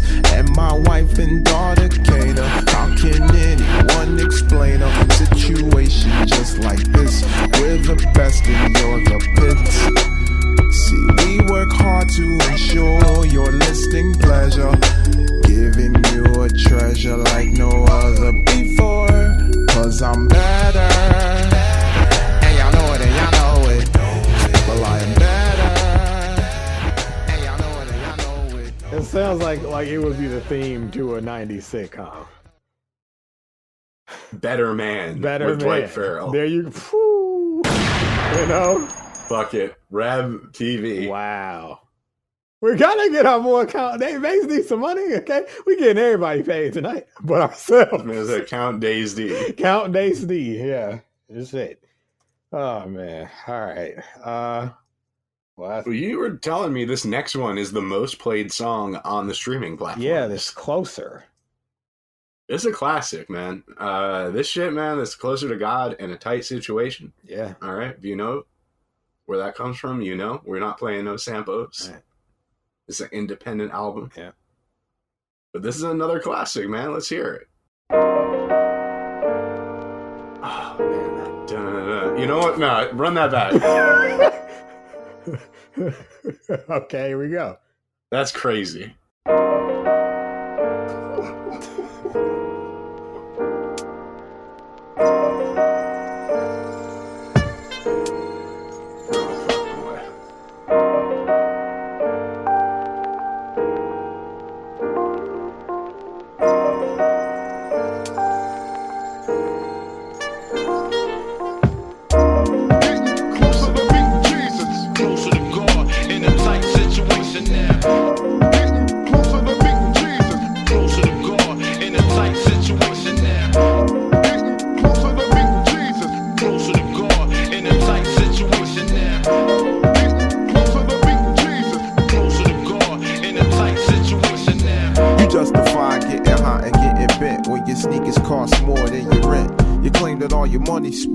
So you think that I ought to support your mom, stepmoms, her son, and baby's daughter, cause your daddy didn't father. But all you got to offer is 10 years, 10 club game, college freshmen, cause their minds are so weak you can still impress them. But isn't that molesting them? I think so, cause 3 months ago she was at the prom. Now you got it to go with you back to your apartment where fraternities haze you. They front on you, they dog you, and now you mark a life for the brand they put on you. 5 years down the line and you start forgetting. You got some dreads in your head and being righteous is your mission. But I ain't fooled though, cause you a straight poser in situations like these that simply draw me closer. Closer to beating Jesus, closer to God in a tight situation now. Closer to beating Jesus, closer to God. Yeah, he just casually drops one of the greatest beats you ever heard. No big deal. Man. And you know, when he put out that little statement with the re-release, he said, R.I.P. Beano, R.I.P. Grover Washington Jr., the jazz musician who is the namesake of track 11 on the bonus track version, Grover Washington Jr. Let's check it out.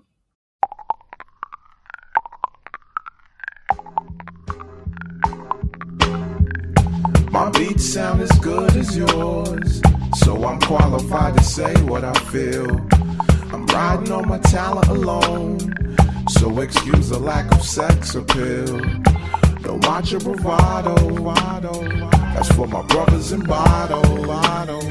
They got the caddies and they ride slow. They hit the number, it's the ghetto lotto.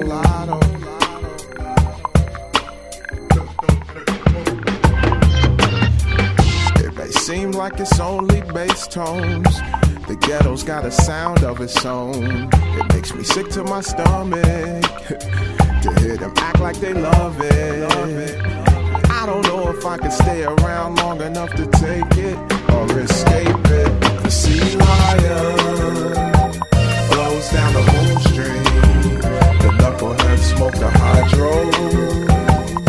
They think it feels so good. They think it feels so good. The sea lion flows down the moon stream. The knuckleheads smoke the hydro. They think it feels so good. They think it feels so good. Oriana's dreads are getting real long. They say she needs braids in her hair. This guy is just so gifted. Like, you know, like, I gotta take it back. Like, I feel like a teacher watching a child that's like, it's clearly just bright as hell. You know, it's like this. Well, he's older than you. I know, right? But like, just how are you this musically inclined? You know, like, how are you this good? I don't know, but this next one is yet another fucking classic. I hit spots from state to state. I hit spots from state to state. Not only for the looks or great escape. You may have a lot of beats, but you don't know what to do with them. So why you fool with them? I hit spots from state to state. Not only for the looks or great escape. You may have a lot of beats, but you don't know what to do with them. So why you fool with them? I hit spots from state to state. Not only for the looks or great escape. You may have a lot of beats, but you don't know what to do with them. So why you fool with them? I hit spots from state to state. Not only for the looks or great escape. You may have a lot of beats, but you don't know what to do with them. So why you fool with them? You're fooling yourself with your little feet. And it's a new day, but you can still get your skull snapped while y'all smoking rocks by the creek in the park. You can make it if you try, and that's word to slide. Oh yes, you can dance to the drummer. Then maybe y'all can stop all this madness in the summer. It's the C-O-U-N-T, like Kool in the Gang. But Kool Out was the man when the Mardi Gras bells rang. So come dancing when the dogs bark. And when the lights get dark, you slow dance with Stanley Clark. You think he wants some? He's not Parsley, just a drummer. You think you're young and fine, so your whole style is butter. Do you think they give the people what they want just because they got the rap section all up in the front? In the land of milk and honey, it's a shame and it's whack. They think you sneaking in the back. I hit spots from state to state. Not only for the looks or great escape. You may have a lot of beats, but you don't know what to do with. Count Basie, y'all. Telling you, these bonus tracks wouldn't have held this thing back from the rating it's gonna get. In fact, the rating would have probably been even higher. You know. All right, well, we got the final bonus track. Yeah, the question your eyes. This dude is a melodic, like a melodic angel, a machine for sure. But it's like he's like the god of melodies. This guy, I've decided here tonight. It just speak to me. This is question your eyes. He's elevating melodies, bro. Oh man, it's the season of elevation. Take flight with Count Basie, y'all. We finna elevate. We finna levitate. We finna float above it all. Here we go. Fuck it, we're finna question our eyes. That's right. You can make it alibis or create the constant lies. Darling, I'll just question your eyes. You can doubt my confidence. Darling, issues don't make sense. Sweetheart, I'll just question your eyes. Cause you and I both know who you are. You are my sun, my moon, my star. So baby, why must you walk around here with that attitude? Cause you and I both know who I am. I'll be that one and only man. So woman, you could trust me. Walk around here like you're supposed to be. See, now I'm so confused on our relationship. Sometimes I just don't know who you are. Sometimes I just don't know why I trip. But you and I both know who I am. I'll be that one and only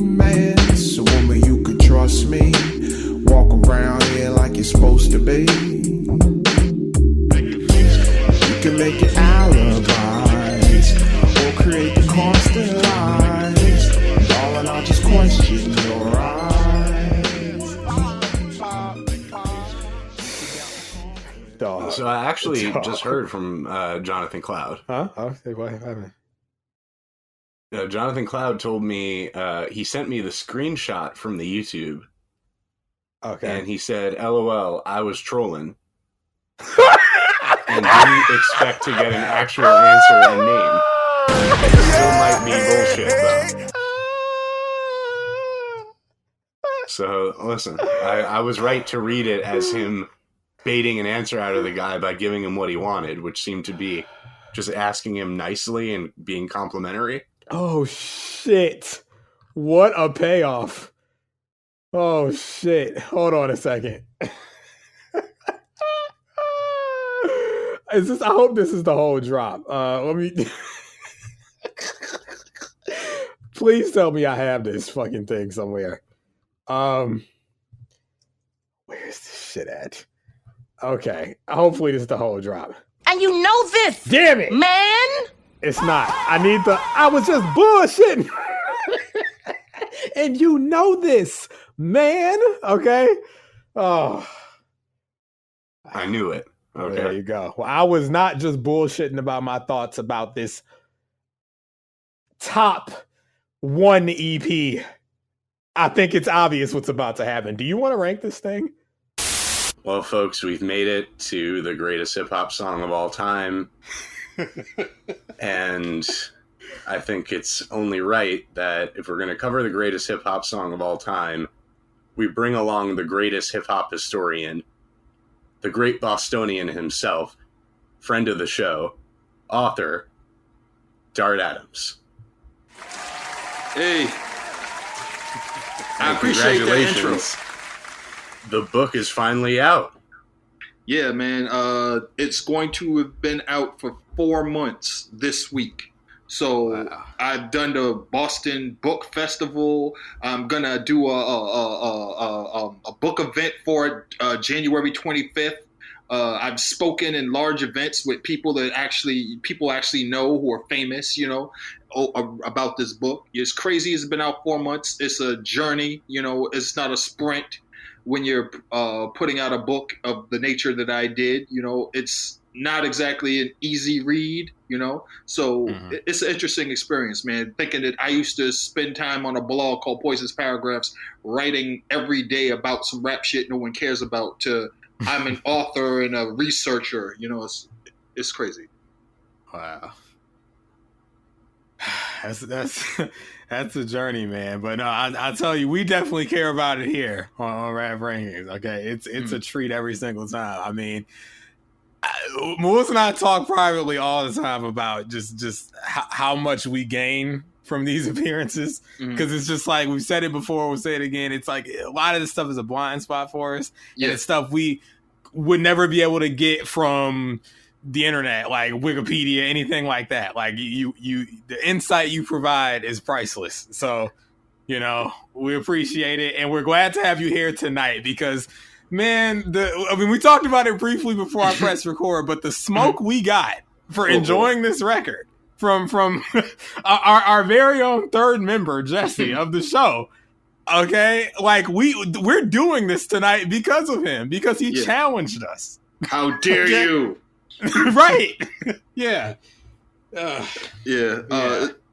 I kind of get what he means, because this record is so old and so before your time that it's hard for someone to fathom how this can be an entry point for you. However, the things that you pointed out blew my mind, because this record caught the cultural zeitgeist, right?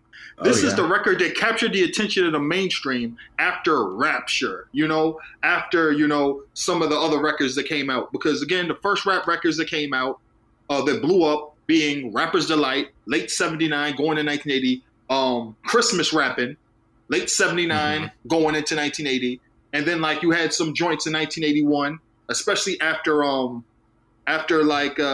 you have Blondie's Rapture, but also the Magnificent Seven, you know, by The Clash, you know, and then later on, Mel Brooks does It's Good to Be the King, you know, which kind of blows up, and then Sylvia Robinson comes back and does It's Good to Be the Queen. This is all 1981, you know, And like in 1981, you have the first TV thing in 2020 about rap in July 81. So everybody after that, everybody's waiting for the next thing to happen in 1982, the big thing, right? They're waiting for the explosion. And also in February 1981, Blondie snuck the Funky Four plus one more on SNL, and they're the first rap group to ever perform on a TV show, right? So all this stuff happens in 81, and in 82, everybody's waiting for the shoe to drop. You know, this genre, it has to take the next step. So that's where we are in 82. So the first, I say, quarter of 1982, everybody's waiting. Nothing really happens. People are like, sales are down for rap.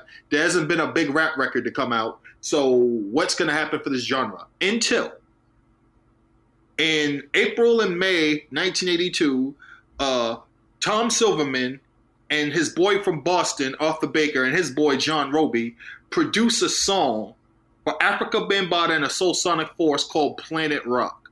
Planet Rock is huge. Like, at first I think, all right, it's a hit. Then it becomes massive globally. Then it hits a point where Planet Rock is selling. Sure, it's selling in New York, New Jersey, Connecticut, Philly, but it's selling in Chicago, Detroit. You know, like it's selling all up and down the Eastern Seaboard, the Midwest. Then it's selling in the West, California, you know, all up and down the West Coast. And everybody's like, yo, that's not the big deal. The big deal is it's an international hit. It is selling in the UK. It's selling in France. It's selling in Italy. It's selling in Germany. You know? And then that's when it's like, yo, people want it in Japan. You know? Now you're like, yo, what's going on here? And then that same year, 82, the first tours, New York City rap tour happens. They do France. They do, you know, Italy. They do the UK, you know, they do Amsterdam, all that. So they're taking this internationally, and a lot of it is predicated on the popularity of the things that came out before, but Planet Rock, right? Wow, I mean, yeah, all over the whole Planet Rock. Yeah, you know, perfect title. And then another song comes out on Spring Records by this dude Jimmy Spicer, the same man made Super Rhymes, called The Bubble Bunch. That blows up. You're probably not familiar with it. The Bubble Bunch. It's basically a song about girls with big asses. Okay. Right? Nice. And it blows up, right? But the next record that blows up in July 1982 that blows everyone's mind is The Message. And The Message is the thing that finally cements everything. It's the flag in the ground. Everybody's waiting for the big thing to happen. Planet Rock was the big thing, and the next wave was The Message. And why? The Message was groundbreaking because as it was being made, nobody wanted to make it. Like, you have to understand, this is the thing about The Message. The saying was always amongst MCs, you didn't want to depress the crowd. Nobody wanted to bring their parties, their troubles to the disco. That was a saying. No, you want to entertain the people. You want the people to dance. You want the people to laugh. Nobody wants to bring their troubles to the disco. So you didn't want to depress them, right? So nobody's going to want to dance to this record. It's not musical, you know? It's slow. It's not upbeat. You're stopping people from dancing and you're trying to make them think. And we came here to entertain the folks. What are you doing? Now, the other part about the song is that it's not written by Grandmaster Melly Mel. Oh? All right? It's written by a man named Duke Fletcher, who recently passed away, a.k.a. Duke Booty, who was a songwriter, musician in the stable of Sugar Hill. And he came up with the idea for the song along with Sylvia. Sylvia wanted to do it. And what Sylvia said goes. And he was just like, it's going to be social commentary using rap as the vehicle. And they didn't want to do it. Melly Mel and them was like, we don't want to do this shit. And like straight up, they didn't want to do the song. They didn't understand the concept. Why would you do this? Like are you trying to ruin rap right now? And so, and Sylvia was like, oh, no. This is happening. Now, this is the beginning of the end for Grandmaster Flash and the Furious 5, largely due to the fact that The Message is a song that Grandmaster Flash had no involvement in. He didn't produce it. He doesn't speak on the record. He doesn't scratch on the record. They don't mention his name on the record at any point. They don't. Yeah, you're right. I just realized that. Yeah. And Melly Mel did not write The Message. The Message was the idea of Duke Booty, who recently passed away. He worked as a writer, a songwriter, and also a musician in the Sugar Hill camp. And, Sylvia wanted this song to happen. They didn't. They were like, yo, this song's depressing. Nobody's going to want to dance to this. I don't get it. This doesn't make any sense. This is a bad idea. And Sylvia's like, nah, y'all doing it. And Sylvia has said y'all doing it before. And it's funny because Sylvia coming up with the idea, nah, y'all doing this, has yielded good results, but at what cost? Now, I say this is the beginning of the end for Grandmaster Flash and the Furious 5, largely due to the fact that The Message blows up. The Message blows up, and now Grandmaster Flash is attached to a song that he had no involvement in. Right. He has no stake in, and everybody associates him with. That's kind of a nightmare. I think about it. Yeah, and the wildest part is that, okay, so here's the thing about The Message, right? Duke Booty has a part on here he raps, right? These are his verses, his rhymes, his lines, with the exception of the final verse. And the final verse is the verse that people praise Grandmaster Melly Mel for, all right? Mm-hmm. They're like, yo, this is beautiful. This is poetry. This is the pinnacle of Black expression. Like, these words are so masterful. It paints a picture of the ghetto and the inner city and the longingness and the depth. And you can smell it and you can hear it, right? And remember, the song comes out in July 1982, right? Blows everything out the water in July 1982. Now, why am I saying that? I'm talking about this Grandmaster Melly Mel verse. Now, at the time The Message comes out, Grandmaster Melly Mel, listen, Grandmaster Melly Mel is 21 years old. All right? And he's getting praised for the final verse of this song that he wrote. Like, this is the height of, like, expression and Black poetry, and he encompasses the experience of the streets. Now, here's what a lot of people don't know about that final verse on The Message. It's the only part of the song that Melly Mel actually wrote. Now, here's what's even crazier about that. Again, I mentioned that the song comes out, is released in July 1982. The final verse, is an old verse. So it wasn't even written for The Message? Absolutely not. It was a verse that he had memorized for years. Let me tell you how far back. Yes, let me tell you how far back to further blow your mind, because people this is the cutting edge of poetry and rhythm and rapping, and this man he's a rapping savant. He's a lyrical genius, right? They're talking about this verse they think he recently wrote. He wrote that verse when he was 17 and set it on record when he was 18. Wow. In 1979, their first record label, which they got bought out by Sugar Hill, they released a song called Super Rappin'. In 1979. All right? And the song is 12 minutes long.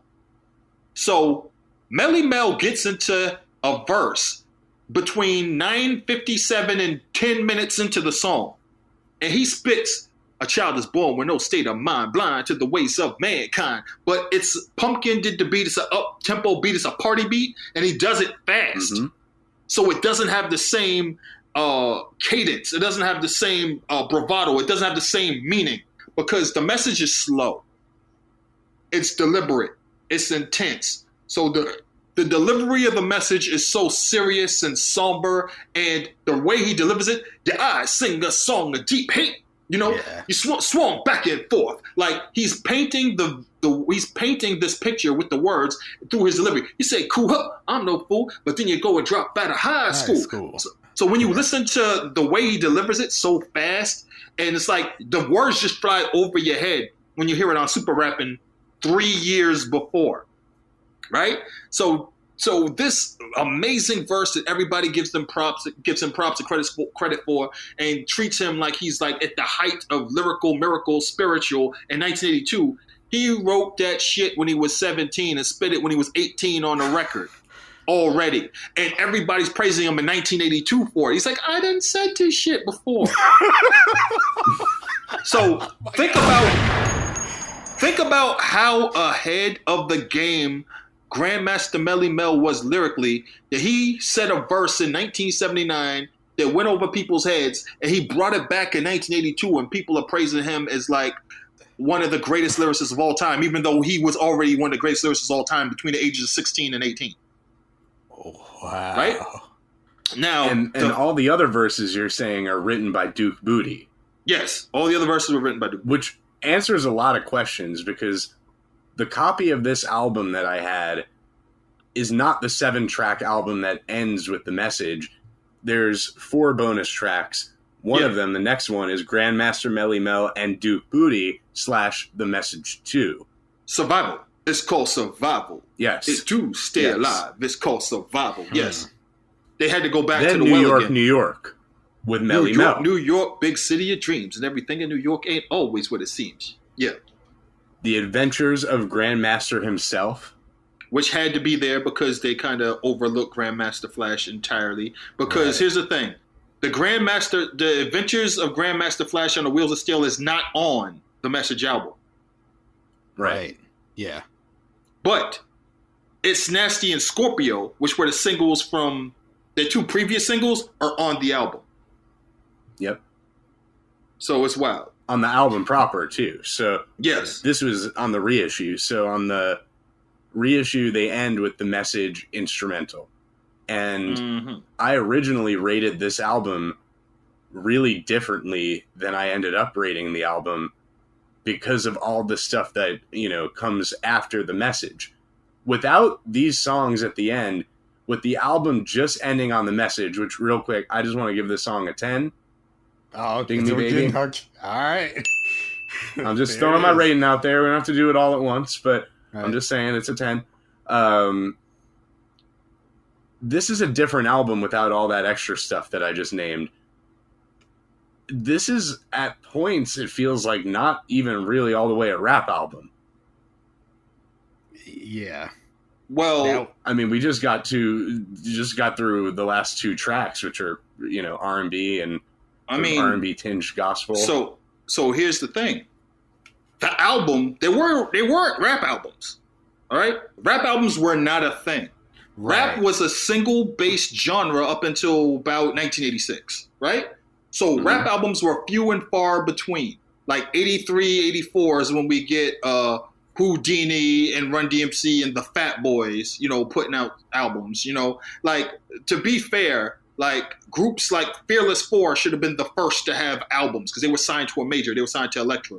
The one person who was putting out albums consistently because he had been signed to Mercury since 1979, 1980 was the king of rap, Curtis Blow, right? Very few rap acts were in a machine where it made sense for them to even have albums. It was a single-based genre. So the fact that this single was so big and they were such a big act that if we're going to put them on the same stage as funk and soul groups and have them in big venues, they have to have an album out. Otherwise, we can't justify doing that, right? And okay, so what I was telling you about what happened with the beginnings of Planet Rock blowing up, the Bubble Bunch by Jimmy Spicer, and then the Message coming out. So in the July 17th, 1982 issue of Billboard, journalist Leo Stacks wrote an article, and it was in General News. A story about rap in General News in 1982 was a big deal. And it's on page 6 and ends on page 659. I have to read this. Indies keep rap product popping. Despite sales slow down, genre maintains steady profile. By Leo Sachs, New York. Rap record sales in the U.S. appear to be well below what they were in 1980 when the idiom reached a commercial peak with Rapper's Delight by the Sugar Hill Gang. By the movement, buoyed by a steady stream of independent releases, shows little sign of disappearing. The recent success of Planet Rock by Soul Sonic Force and The Bubble Bunch by Jimmy Spicer, coupled with strong new releases by Sugar Hill Gang and Grandmaster Flash The Furious Five, points to the fact that interest among young adults continues to thrive in urban markets across the nation. Okay? Major labels, of course, conceded the marketplace to independent companies a long time ago, unable to match their reach for the street population and ability to break new releases in clubs, stores, and through word of mouth. Yet support for the medium varies from market to market, a Billboard survey has shown. And then now they start talking to people, and this is hilarious. I like to say rap is dead, but new records keep sneaking through, says Joe Tamburo, program music director for WDAS Philadelphia, who feels that the genre offends the adult listener. To me, they represent quick burnout. However, he notes that I'd be a fool to think I could stop them because you can't. They're unstoppable. Rappers and indies have a lot in common. They're both survivors, says Julian Wright, the WRBD FM Fort Lauderdale music director who calls himself Dr. J. Interesting name. Everyone in the industry has been predicting its demise, but I think that notice is a bit premature. Okay? He points to the mileage he is getting from The Lover in You by The Gang and The Message by Grandmaster Flash. The former incorporates a dance rock melody composed by Pete Wingfield, whose distinctive synthesizer parts recall the swirling pop impressions of It's Good to Be the King, which he wrote for Mel Brooks. Damn. The Message, on the other hand, has none of the Gang's mellifluous vocals. Okay? This is something that they used to use in order to get on radio or get play or be at clubs. They used to use the vocal arrangements and the harmonies. It continues. Instead, it serves to remind the industry that rap at its best is an uncompromising political weapon. The records could not have come out at a better time, Wright maintains. Here you have the Gang moving from talk to music and making a significant impact with the process. But the message is really what rap is all about. It's the deepest inner city record I've ever heard. This is not from a young person. This is from an adult. Like Tamburo, who limits rap airplay to evening hours. I grew up with this. Rap was relegated to the nighttime. You had to be either a meth addict or a vampire, or a meth-addicted vampire, to be up to listen to rap. It's the truest shit in the world. Wright believes that there are enough street discos to compensate for what we don't play. My policy is to expose new releases and then keep on trucking, since that format is inherently redundant. Who wants to sit in their living room and listen to rap records on the radio anyway? Let's just pause there. Someone said that shit in 1982. Do you realize that by the time we reach 1984, he already sounds like a dumbass? Yeah, that's crazy. 18 months later, this dude sounds like a dumbass. All right, now continue. I'm going to finish this. The movement, however, is not without its heroes. New York, Mr. Magic has almost single-handedly kept the art form alive with his late-night broadcast over the WHBI-FM here since 1979. Whether rap is peaked or not depends on how you look at it, says Magic, who is 26. My audience, 10 to 25-year-olds, relate to rap because that's what's happening for them. I can't relate to the position of a station like WBLS, which programs Frank Sinatra. They want something that's real only to them. Sylvia Robinson, president of Sugar Hill Records, says that as long as people can talk, they're going to rap. There are plenty of programmers who thought it would just go away. They were pressured by major labels who felt rap records robbed them of airtime. I don't know. What I do know is that a lot of PDs won't play rap because they have a personal dislike for it. That doesn't necessarily mean the programmer knows his audience. And Bobby Robinson, president of Enjoy Records, who used to sign acts and then sell them to Sugar Hill at a profit. He did it over and over and over again. Okay? Bobby Robinson, Sylvia Robinson, no relation. But God damn it, you thought it was. President of Enjoy Records is a bit more outspoken. He thinks the major labels conspired to kill the genre. The majors did everything they could to sabotage rap's momentum at the radio level, he states. They didn't understand it, so they tried to ignore it. And this attitude made a clear impact at many black formatted stations. Again, very few people were as staunchly against rap or playing rap as black radio was. Robinson thinks that pure rap records have reached their commercial peak. But he is confident that a record with a strong dance beat and a chant to give it another dimension will always make programmers take a second look at a rap disc. It's still the best medium for ghetto kids to express themselves, he continued. I've been facing serious drought of new ideas in recent months. Everyone has been talking about himself, but there's nothing wrong with feeling like you're a star right in your own neighborhood. Teens will always embrace rap the way kids sang doo-wop in the 50s. So it ain't just gonna die. And that is the end of the article. As we sit here over 40 years later on rap rankings with Dart Adams. That's right. And we're still talking about this fucking song. I got we're goosebumps. Still talking just about now. this fucking song. I got goosebumps. I did. All right, we're still here, motherfuckers. Yeah. Bob, we're still here. Joe, we're still here. Bob.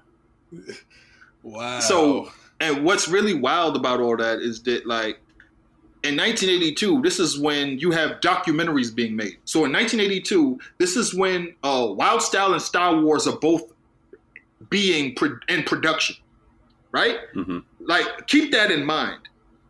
Wild Style and Star Wars are both in production at the time this article is being written, you know? And the time they were waiting for the next big thing. And the message became the thing where it was just like, this is what rap can do. This is what rap can be. And the message took Grandmaster Flash and the Furious Five all over the world and alienated and split that entire group in half to the point where there were two separate groups, Grandmaster Flash and Grandmaster Melly Mel and the Furious Five. And one had half of the Furious Five, the other one had the other half of the Furious Five, and they added more members to each group, so they each had 5 members. Like, it is insane because Grandmaster Flash leaves Sugar Hill and he signs with Elektra, which is a major, right? Mm-hmm. And then Grandmaster Flash, Grandmaster Melly Mel gets another Furious Five, and he continues recording on Sugar Hill, being the man. You know, he comes up with more hits, Pump Me Up, you know, more stuff like that. And it's wild because there were two groups at the same time that people confused for each other. Grandmaster Flash, he couldn't call himself the Furious Five because Melly Mel technically had the rights to the Furious Five, but the Furious Five were split up. So half the guys were with Flash, other half of the guys were with Mel, right? This is the beginning of the end. Their biggest song. And the wild part, again, I mentioned, is that the last verse is the only part that Mel actually wrote, and he wrote the shit when he was 17 and spit it when he was 18 on a record that people barely remember. If you go to YouTube and go to Super Rappin' and fast forward to 9:58, because I believe the song is 12:03 on YouTube. If you go to 9:58, you will be like, oh my God. The way he delivers it, it does not have the same feel, but he pronounces words. He stops. He accentuates certain lines, you know. He delivers certain things in a way that like makes this song so powerful in 1982.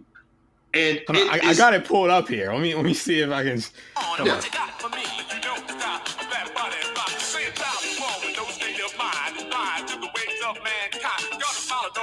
My God.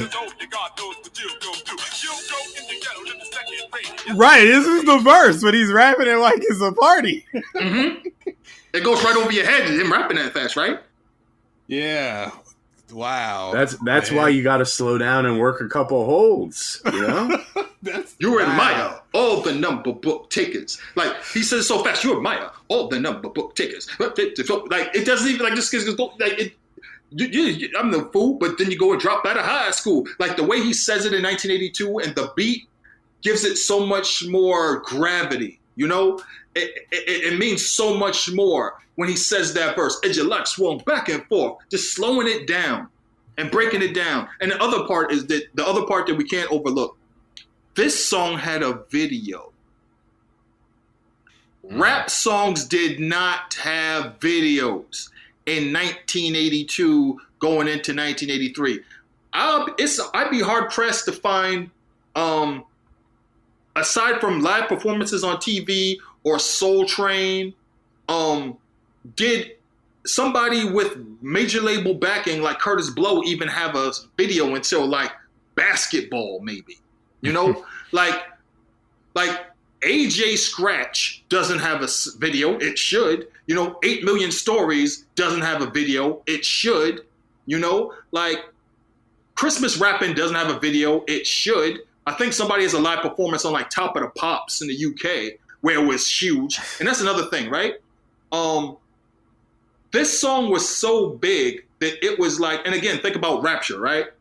Rapture has a video. Fat Five Freddy says, everybody's fly, DJ spinning, I said, my, right? But like, we don't see rap groups with videos again until Run DMC and Houdini. Houdini, their first video was Magic's Wand, which you can find on YouTube. Run DMC has Rockbox, which actually gets played on MTV. And like later on, MTV will finally play, the message, but years after the fact.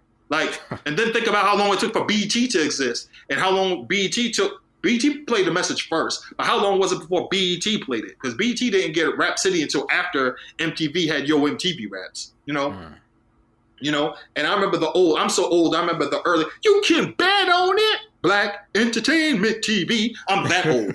And like, and then we used to joke as kids. He's like, how would a white one go? Well, we could get real wet. White Entertainment TV.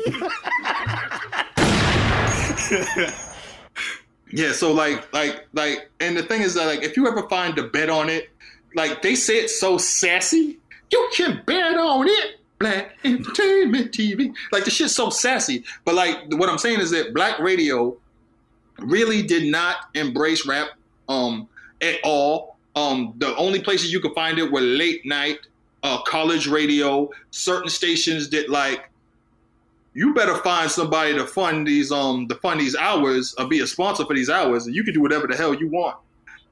Like we got Mr. Magic, you get the Zulu Beat Show, Oh, matter of fact, I have a book which is essential reading for anybody who wants to understand the early days of Black rap radio.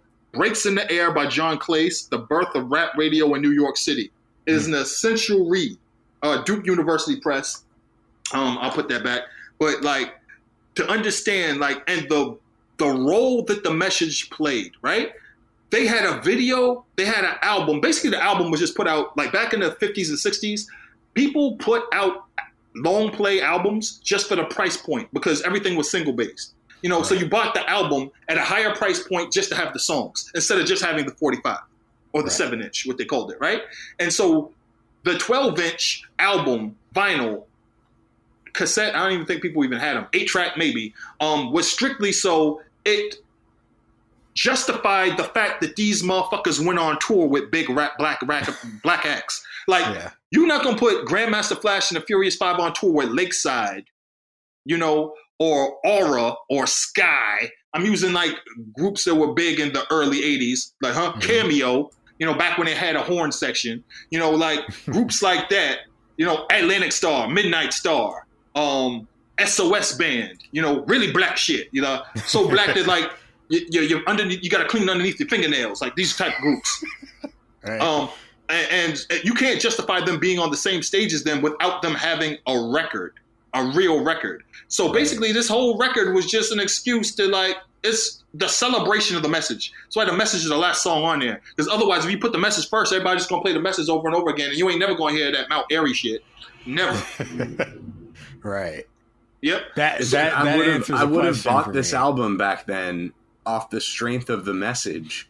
People did. Would have been so disappointed that the album doesn't sound like the message. The first 2 rap records I ever saw, full length LPs I ever saw in my life, I believe, were Sugar Hill Gang, which I didn't understand was a full LP at first, and The Message, which I fully understood was an LP because of the cover. Right? Right. Now, and the funny thing is that you look at the Message cover and you see everybody on it, right? And you can kind of tell that Grandmaster Flash is already plotting his fucking exit. Wow. Right? When you look at the cover, he's just like, when do I get out of here? When do I transfer out of this chicken shit outfit? Like, when? He's just holding the radio. I'm looking at the cover right now, and he looks bewildered. He's holding the radio, that big ass radio, and he's just looking out. And he's just like, when the fuck am I out of here? I don't get it. He didn't produce the message. Melly Mel is the one rapping. Duke Booty wrote some of the verses. What is his role exactly? He's so this is the issue, right? Because the producers on the records were Jigs Chase and Sylvia put her name on everything, right? So it didn't matter who did the actual production. Edward Fletcher is Duke Booty's real name, right? So you have all these people come to the studio, play on a song, do all the stuff. And so if you look at The Adventures of Grandmaster Flash on the Wheels of Steel, you'll see Joseph Sadler's name because he made that record, even though it's composed of other people's records. He made that record, right?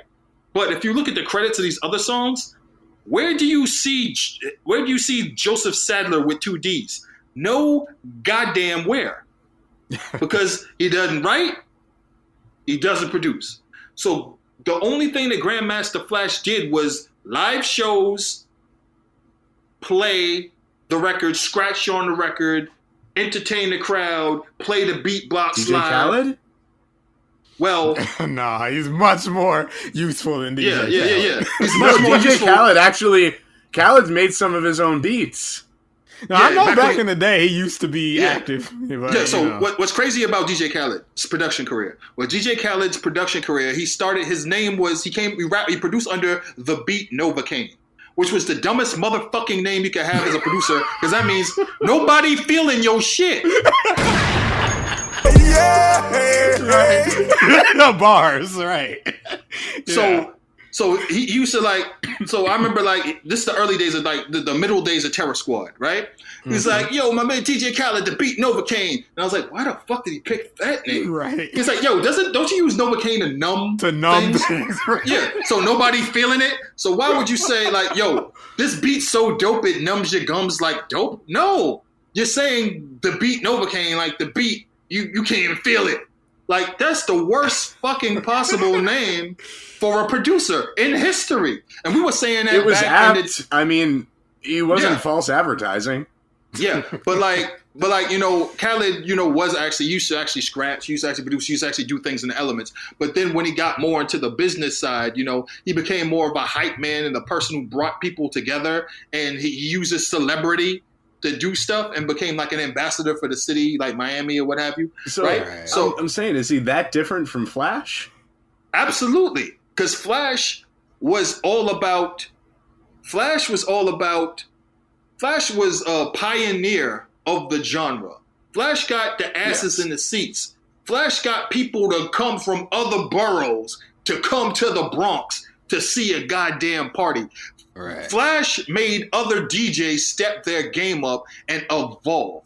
Flash is the first person to be so dope that he had the first group of MCs, Grandmaster Flash and the 3 MCs. So the 3 MCs used to be Keith, Melly Mel, and his brother, Kid Creole, Solid Gold. The Kid Creole, Solid Gold, right? Those were the first MCs. And then Keith was also known as Cowboy, right? Then they get Raheem. Then they get, Scorpio, Mr. Ness, right? And they become the gold standard for how every MC crew rapped. And they didn't exist without the man being Grandmaster Flash, who brought everything in terms of showmanship, technical skill. He's the man who created the clock method that people, did the backspin to. He brought in Grand Wizard Theodore to do the needle drops. He was the architect of all this shit. He's like, I built this motherfucking house. So that's why this is not to take anything away from him that he wasn't involved in the creation of the message. He's still very much, a pioneer. The problem is that he was in a new machine. The new machine was Sugar Hill. And Sugar Hill, you got to remember how Sugar Hill started and Enjoy Records started. They did recon on the rap industry. And they said, all right, we got to get the DJs out of the equation because the DJs dominate all this shit. Wow. But we just want that's what they did. We want the rappers. So we're going to go to the rappers and we're going to sign the rappers directly because nobody came to the rappers. Everybody went to the DJs. Right. So it was Grandmaster Flash and Raymond Chandler at Black Door Productions. People came for Flash. And as I said on the other one, it was the DJ, you got the MCs. Gotcha, bitch. You know, you came for the DJ, but you got the MCs. And this is the dynamic, because Flash don't produce because he can't. Flash don't rap because he's not a rapper. But Flash put the whole thing together. It's very much a nobody come to see you Otis situation. Right. But with Melly Mel, he's like, no, Flash. Now with the message, motherfuckers are coming to see us. Because on our biggest record, you not involved. Like, you just in a video posing. Man. You didn't do shit. And that kind of digs at Flash. Because Flash is like, motherfucker wouldn't be nothing without me. Without me, right. The only reason y'all signed to this janky-ass record label is because me. You know, y'all wouldn't be a group if it wasn't for me. I was the one who said, I'm going to put y'all on. You know, y'all used to dance. You know, y'all wanted to be down with me. So the dynamic flipped on his head. And Flash, you know, was like, I'm the star, motherfucker. You know, like you became a Grandmaster because you wanted to be on the same billing as me. Right. So like, and this song, which, you know, is the song that elevates them and makes them worldwide superstars, is also the nail in the coffin. Because it creates that schism and that split in the group. Because the star of the group was supposed to be, and always was supposed to be, Grandmaster Flash. Because when you listen, if you listen to Super Rapping, they're doing verses. They talk about Flash. Flash ain't even involved in the record. They got a live band. They talking about Flash on Super Rapping. They don't say shit about Flash on this record. They don't mention him. Not one bit. And that is that stings for Flash, because Flash like, I'm like the cornerstone. They used to call him the source on the streets. Grandmaster Flash is the source. Like, he brought everybody to the table. He brought the people. You know, the tapes are made because of Flash. You know, he's the source. As a matter of fact, he named the album The Source later on. And a magazine was named The Source later on. Okay. So to give you an idea, comparison, then I mean, there's no, you know, direct modern, I guess, equivalent to this. But when you look at Grandmaster Melly Mel, he's the voice, he's the face. Why? Because the first three great MCs in hip hop were Grandmaster Caz, Grandmaster Melly Mel, and Kool Moe Dee, who I always contend he should have gotten the title Grandmaster, but I feel like he didn't want to take it. That those men created the blueprint for lyrical, technical rapping between 1979 and 1981. And goddamn it, Kool Moe Dee evolved, made the rap battle what it is today. He created the concept of the rap battle as we know it. You know, by being mad at a goddamn Christmas party one night. You know, yeah, he was so petty that he created a new genre, a new subgenre that's beloved globally because he was mad at Busy Bee. Like, you know, like I felt slighted by Busy Bee. This motherfucker went in the bathroom and wrote raps to diss somebody at a time. Like, you gonna write these now? You went in the bathroom. Do you know how petty you have to be? So to give you an idea, like the importance of the message, there's an album from 1982 that exists at a time when albums didn't exist. There's a video that exists at a time when rap songs didn't have videos. There's an entire genre that people thought was dying. I just read you a whole article like, oh, rap sales were declining, and then all of a sudden we get Planet Rock, we get the Bubble Bunch, we get this song by and it's funny because the article mentions a song by the Sugar Hill Gang, and fam, after I read this article, I went looking for that song by the Sugar Hill Gang that they were talking about, and I saw mention of it, and I listened to it. I was like, nobody give a fuck about this song. Nobody give a fuck about this song. Nobody cared about that song 3 months later. But we're still talking about the message and what the message did for not just rap music, but definitely rap music, because it showed people that this is a viable art form, is a viable genre. There are things that can be done with it. It can reach audiences internationally and globally. And Planet Rock was proving that just by the fact that Planet Rock was so big that Arthur Baker had two versions. He had the version with the Kraftwerk shit that he knew they were going to get sued for. He goes to Tom Silverman. He was like, yo, you want to use like this or the Kraftwerk joint? Because you know we're going to get sued. He's like, use the Kraftwerk joint. He's like, cool. So he has the other version with no Kraftwerk on it. He calls his boys in Boston, who were parts of two groups, the Ambitions and the Energetics, vocal guys, different R&B, soul, funk groups. And he was like, I want y'all to come in. I want y'all to sing on this record. They sing on the beat. The song becomes Play at Your Own Risk. It becomes another international hit with the same fucking beat, damn near. Just none of the crap work elements. So imagine you go into the club, you dance to the Planet Rock, and then the same goddamn beat with certain beats taken out. Play at your own risk, own risk, own risk, own risk, own risk. By some dudes from Boston with Jerry curls, right? And Play, you ain't got me. And then people are beatbox, people break dancing, people are spinning on their head, people doing the King Tut on the wall, all over the nation and internationally. And then at the same time, the motherfucking message is right.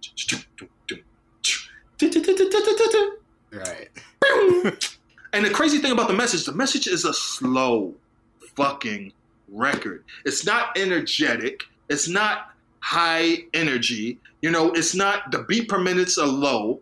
And people just like, wait, people are going to dance to this? And people dance to it. People are going to rock to this? They rock to it. People actually listening to these slow-ass lyrics about depressing-ass shit? Yes. And they would continue to. And people would come rich doing that. Yeah. Can you imagine? And they were in the studio like, nobody want to hear this shit. And then the next thing you know, he's like, oh, and counting money counting show money. Like, okay, yeah, I could do this. And, yeah. And Flash got his arms folded behind the turntables, not touching the record. Don't scratch, don't do shit. Don't talk on the mic, nothing when the message come on. And he's just collecting money, not doing shit, just mad as hell. Holding that like big anything else. Yeah. Wow. So just to give you an idea of like what happened with the message and how big the message was, right?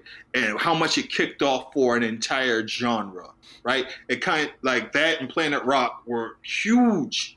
Like these songs came out, one song came out in April 1982. The other song came out in July 1982. And now I need you to understand something. The song was released in early July, like maybe July 1st or 2nd, 1982. There was an article written about it in Billboard on page 6, July 17th, 1982. And that means that they had to do it ahead of time, a week ahead of time. Rarely does a rap song resonate nationally in 7 to 10 days. Yeah. Enough for Billboard to say, hey, Leo, you need to write about this. Usually it takes months. You know how long it took for motherfuckers to write about Roxanne? Which was a smash in 84? 2 weeks tops for the message in 1982 when people were not used to writing about rap. So this went viral before viral. Like this went smallpox viral. Man. It did. No, I said it made it into the Encarta 95 encyclopedia. Okay, and to a young moose. Yeah, you know, I mean, this record. The more I think about it, this was probably like a formative road trip for me. But when we drove cross country in 2005, my dad, we drove. You know, my dad's a Marine. We drove from North Carolina to California where he was going to be stationed at. And like we played so much music on that trip and he introduced me to so much stuff. And I think that was the first time I ever heard the message. He played the message for me.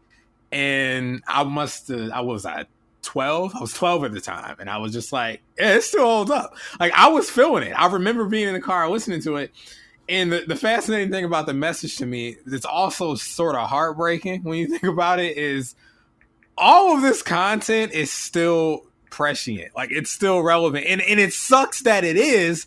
But, you know, when I was listening this week, I'm like, yo, he's like, you know how they say that? Like, oh, this dude's spitting. Like they're still spitting like in 2022. And I hate that they are. Because when I'm hearing them rap about inflation and not being able to move out and this, that, and the other, I'm like, God damn, like, this is my life.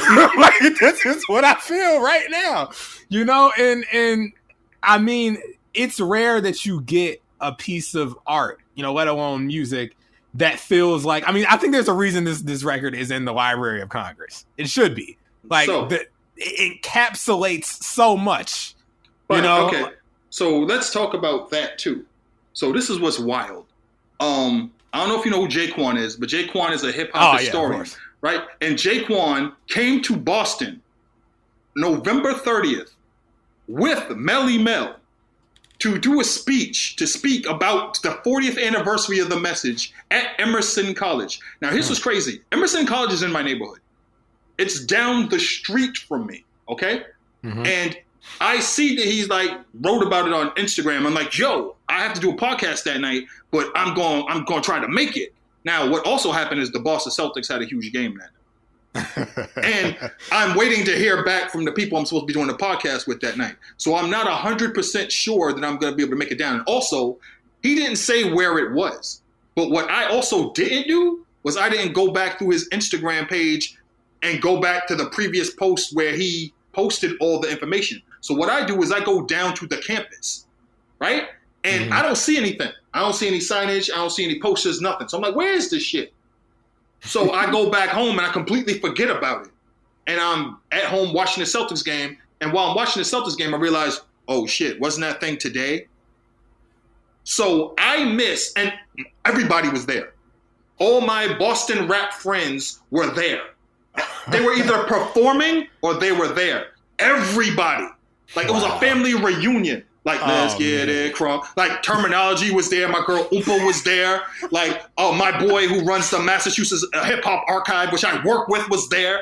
Everybody was there but me. And it was crazy. It was the second straight event where something else happened at the archive, where people were mentioning me and wondering where I was. And I'm at home screaming at Jaylen Brown, like, yeah!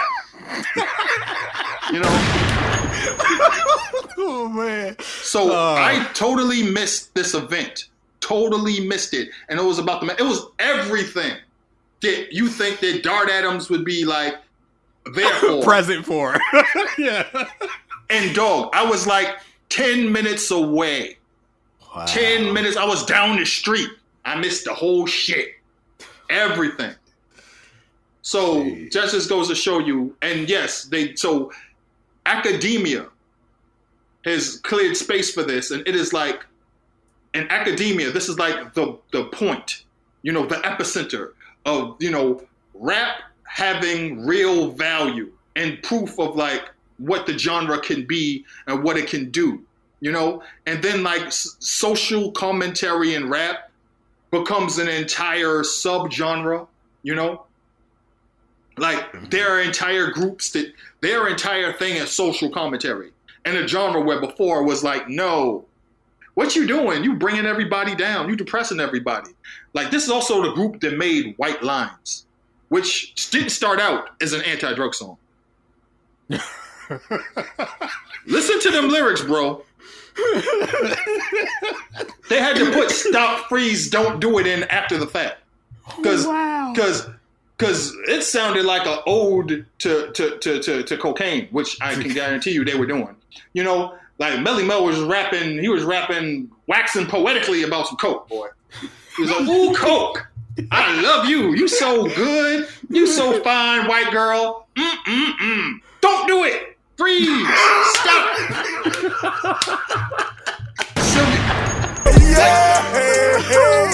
Like Sylvia was definitely like, y'all can't do that. No, this song, freeze, stop, don't do it. Like, you know, put that in. Oh, because, and once you get up there, you ain't never gonna come down. Sing it. Hey, this sounds like a love song to coke, man. Like, right. What the fuck is y'all doing right now? You know what I'm saying? What is you doing? Well, I love coke. Yeah, but we don't want the kids to do coke. They doing it. You know, so it's like, so social commentary and rap kind of starts from this. Wow. I feel validated now as somebody who spent a lot of my rap career. I mean, I love my fair share of upbeat pop rap, party rap, but like it was never my lane. I mean, I wrote about the things that I like to write about. And I was always self-conscious because it's like, man, like, you know, to speak colloquially, it's like, I ain't got no songs for the hoes, you know, like what am I, you know, like I never wanted to force it, but it feels validating to know that this song that even they didn't want to do back then, they ended up doing, and it meant so much and also opened up a lane. Well, also, it was because the woman who owned the label and also put her name on records she didn't produce forced them to do it. They didn't have creative control, and that was another point of contention for Grandmaster Flash. Grandmaster Flash is like, I came up with the group, it's my concept, it was my idea, and I want to be able to produce. And if you go look at Grandmaster Flash's credits when he signs with Elektra, he's doing a lot of production. He's a lot of the songwriter. He's a guy who's like, orchestrating a lot of the stuff. And he didn't get that opportunity before. Wow.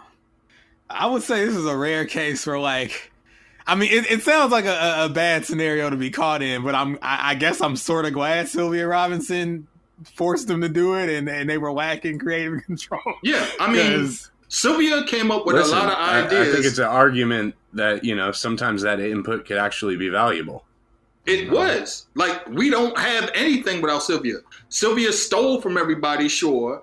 Sylvia stole credit from people, sure. Sylvia pissed off a lot of the wrong people, including the Johnsons, who used to do a lot of production for Sugar Hill, and they were like, nah, Sylvia, you ain't putting your name on shit that we made. We don't play that shit. We don't play that shit in Boston. So we're going to need some money. And so when she gave them money, they went back and they built a studio called Boston International, which they recorded some groups. You probably heard of them, maybe a New Edition. So, and then they were like, hey, so let's just, be the in-house producers for Tommy Boy. Let's do that. Let's have our own labels. Yeah, Boston International. Let's do that. What you got? Streetwise? Yeah, I got Streetwise. Cool. Try to sign up Beastie Boys. Yeah, So, like, there was a lot going on. But this record sparked so much. This record created an alternate branch timeline and changed the trajectory of an entire genre of music, an entire art form. Created careers where before the idea didn't exist. Again, I need to stress, the verse that Melly Mel spit that he didn't write, the last verse that Melly Mel spits on the message that he gets all the props for, as a 21-year-old, he first recorded it when he was 18 and likely wrote when he was 17. And it was so ahead of its time that it sounded groundbreaking in 82 when he spit that shit in 1979 on a party beat. All right. We can never forget that. Like, we need to remember that. That is insane. I feel proud to share a namesake with this man. I get to know he was that ahead of his time. I mean, jeez, like. Well, Mel, do you want to give us a rating? I mean, you're stalled. Oh yeah, I mean, I do. And I mean, I'll talk about it more. But so this song originally, both Mules and I said it was a 10, and of course Jesse was talking about looking at us talking about. Okay, but we were dead serious. Okay, I've since, however, I've amended my rating, not by much, but and I have explanations. Here we go. R.I.P. hip hop. No, no, listen. I love it. It's a flat 9. I love the record. I love the record. Okay, it's no longer 10 to me. I have my reasons, but it is a 9. I love the record, and I still think Jesse's tripping. Before you think that. Your comments on Patreon regarding, some of the expletives on here of the Triple H variety, if you will, hip-hop homophobia. Mel didn't shape my... Yeah, it didn't... Mel was not bullied into a 9. We discussed this earlier in the week, actually.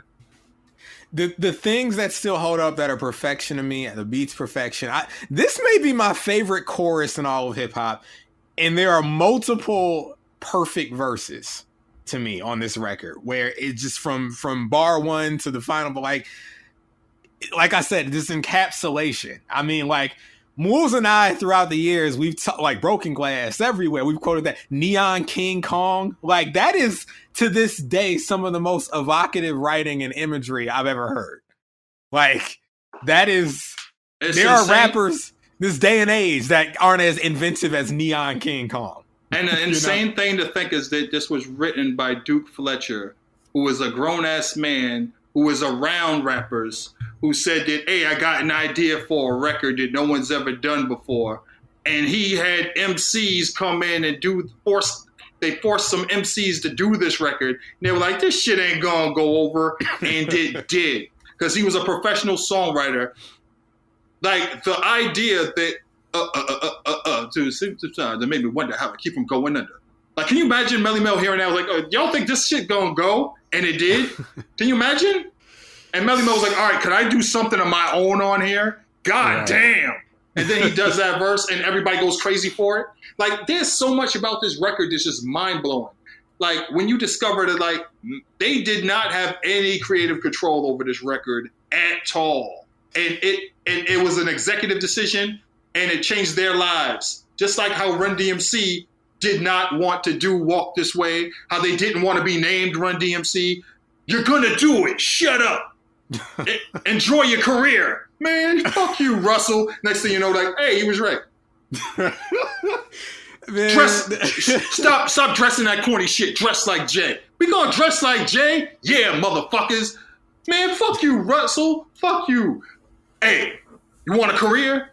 And then, now this like, oh yeah, we meant to do this. We planned this all out, Right. So to think about, like, creatives were in a space, even though they were total, not,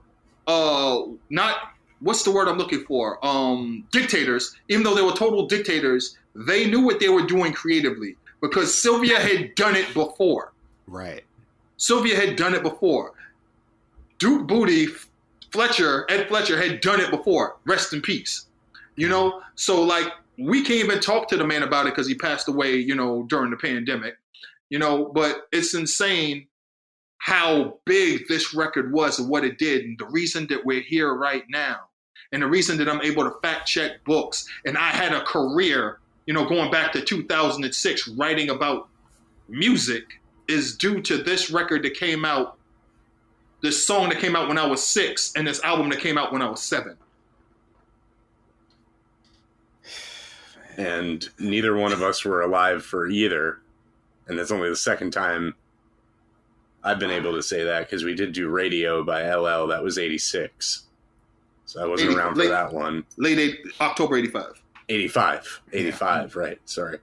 And then now 82, we have zero frame of reference.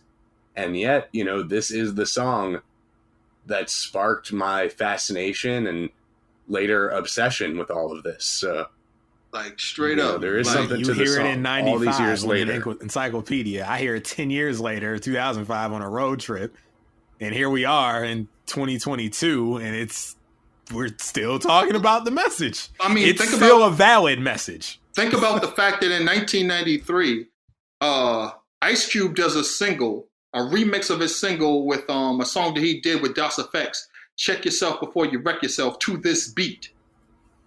Yes, check yourself we're gonna play it a little bit later on. Mm-hmm. Wow. That's insane. I mean, freaking! I'm sure we're gonna play this. Coil Ray just rapped on the message. Like, yes, Coil Ray seems like the furthest thing from something like this. And the wild thing about Coil Ray is, of course, she's from Boston, and her father is Ray Dog, aka Benzino. Mm-hmm. I'm so old that I can't just come out and call him what y'all call him. I have to call him Ray Dog first because I know him as Ray. He's still Ray. Like, he's still Ray, like fucking Raphael Sadiq. That motherfucker's still Ray to me. You know what I'm saying? So it's like Benzino. I'm like, Ray Dog. Yeah, wow. Y'all know him as Benzino. Yeah, okay. All right, kids. Wow. I just learned his name was Ray Dog here tonight. Like, that's crazy. Yep. Right. Man. Oh, do me a favor. Go look up Almighty RSO, their original Boot Records releases. We'll Remember You. All the old Almighty RSO songs before my cousin even joined. Back when it was Orange Man. Back when it was Big T before he passed away. Like, my cousin was in a crew called Body Rock with Big Chuck, who ended up working with Death Row. And it's crazy because Death Row really kicks off in December 1992 with the release of The Chronic, right? So Big Chuck was working with Aftershock, and then later what we know is, Death Row Records, and he was Emo E, then he became the Mac Devil E Devious with Almighty RSO, and now he's known as Twice Style of the Made Men, and also the man who created Antonio and Saul D gear, and the creator of the Stop Snitching campaign, along with his cousin Tang the Juice. So he's my cousin and Tang's his cousin. So it's insane, that thread. When you think about Coy Lee Ray, people just like, Coy Lee Ray, where'd she come from? I was like y'all didn't know. You know, the beauty of being a Bostonian is that we always are around to see some shit, and everybody else is like, what's going on? Like, motherfucker, where are you? Why y'all act like we didn't exist? We synced it. We were here. It's Ray's daughter. Ray. Benzino, motherfucker. Ray's daughter. Right. Yeah. Oh, man. Wow. Jeez. The lineage, man. Like, you know, aren't you glad you had me on? Yeah. Yes. Every time. This really, no joke, might be my favorite appearance of yours so far. I still think the LL. As much as I love.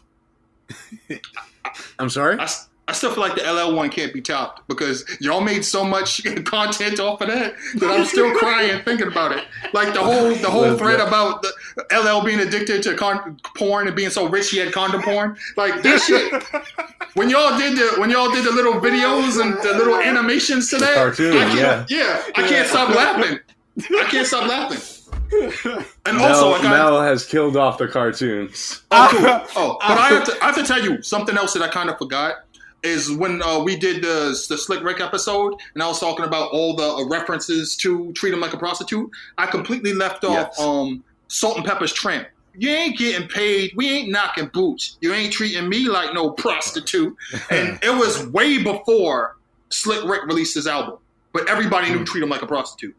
You know, that album got released late 86, got re-released in 87 after Push It, you know, and then they blew up through 88, and then that's when Slick Rick's album came out. To give you an idea how far before, you know, the single release of Treat 'Em Like a Prostitute was. They said that shit on a song called Tramp that came out in 87, but it was on the album in late 86. Well, the reason I say this may be my favorite is because there's, as much as I love this record, there's so much about it I actually didn't know. Yeah. So just how much this record means to me, it's odd that I really never bothered to look that deep into the background on it. And I was thoroughly entertained and at points taken aback by some of your recollections here. So, I mean, here's the thing, maybe my favorite. Here's the thing, too, and I can't stress this enough. The reason why I'm a researcher, the reason I'm a professional, the reason I get paid by people that write books to fact check their books is because there's a lot of shit that is not searchable on the internet, those internetos, about things that transpired in music and culture. You either had to be there or you had to be privy to certain things. Because if you was not around, if you were not outside, you would not know it even happened or it existed. You won't know where to look. And a lot of times you can't find it on the internet, you got to find physical copies. And the only people who know how to find physical copies are old motherfuckers who used to have to go to libraries and go through card catalogs, who used to read thick encyclopedias and resource books and, you know, and almanacs, you know, dusty old tomes, go to the library. And like, I'm one of those people that I go to. The first public library in America is right in my neighborhood, Copley Library in Boston, right down the street from me. And I go through that library. I go through, so you have phone books, right? All the phone books have been put on microfiche. So I have to go through old phone books on microfiche with tiny ass writing to find certain things. And the only people that have that kind of resolve, that kind of patience, are old people that had to do it when they were kids just to find where the goddamn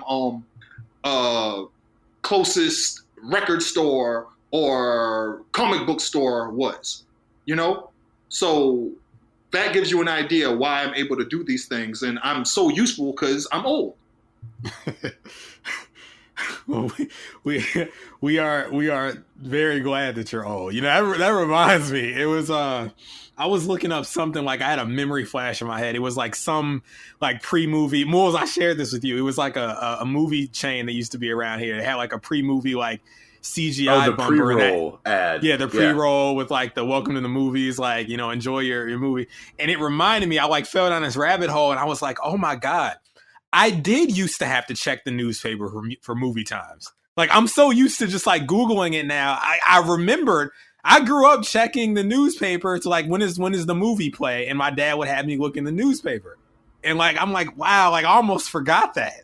Like, and it made me sad. You would look in the newspaper, or if you were cutting edge, you'd call 777 FILM, and you would get the movie times from Movie Phone. Yes. And also listen to the trailers. So here's what's funny, right? You could call, or back in the days of the pre-internet, you had this program called Prodigy, where you could go on your shitty computer and it would show you all the movie times on your computer. Huh. So, like, this is before the internet existed, right? So my brother would be like, yo, like, when's so-and-so playing? Like, when's Mark for Dead playing? My brother goes on the computer, tap, tap, tap, tap, tap, tap, tap. Oh, it's playing here at this time. So we're going to hop in the car and go see it. And my boy was like, wait, hold on. You went on your computer and found out when the movie's playing? That's crazy, dog. And I think about now. And I'm like, motherfuckers go on their phone and just pull up Fandango and buy the tickets. And right. Yeah. Oh, man. It's just crazy. You pull up your phone and they'll scan a barcode on your phone. They don't even get a ticket, really. No. I buy the ticket there and then it just adds. It just adds to my, crazy. You want this on your thing? Yeah. Yeah. I used to keep my stubs in a plastic Ziploc bag in my drawer, and like there's no stubs anymore. I have this thing where I have all my tickets from when I went to games, like Red Sox games, Celtics games, Patriots games. I have this box, and in it I also have like old ticket stubs, and they are fading. And I used to work at a movie theater, so I stole. They were called real sorries. When the movie sucked or something bad happened, they gave you a real sorry pass. And I used to work at the ticket booth. So I was on concessions. I was so fast, I used to get tips, and they wanted me off the concession booth because girls used to flirt with me, and I used to overload the drawer with money. Because you can't. I tried to put the money under the drawer, but I had so much money under the drawer from tips that it was making the drawer not be able to be pushed in. So they took me off concessions. They were like, "You are a fucking havoc on concessions." You have all these white women Google like all these white girls like googly eyes at you, and you doing all this like bartender shit with the cups, you know, filling up. Stop, God damn it! Stop being handsome and enticing these young girls, you son of a bitch. We're gonna put you in a ticket booth. So, and the thing is that, so here's what's wild about the ticket booth, right? You usually have two people in the ticket booth to sell all the tickets. Now, I was a manager at Tower Records before, so I used to work the Ticketmaster booth. And the Ticketmaster booth is high stress and it's quick. So what happens is you start out selling the highest, and this is crazy, the best ticket at the highest price point.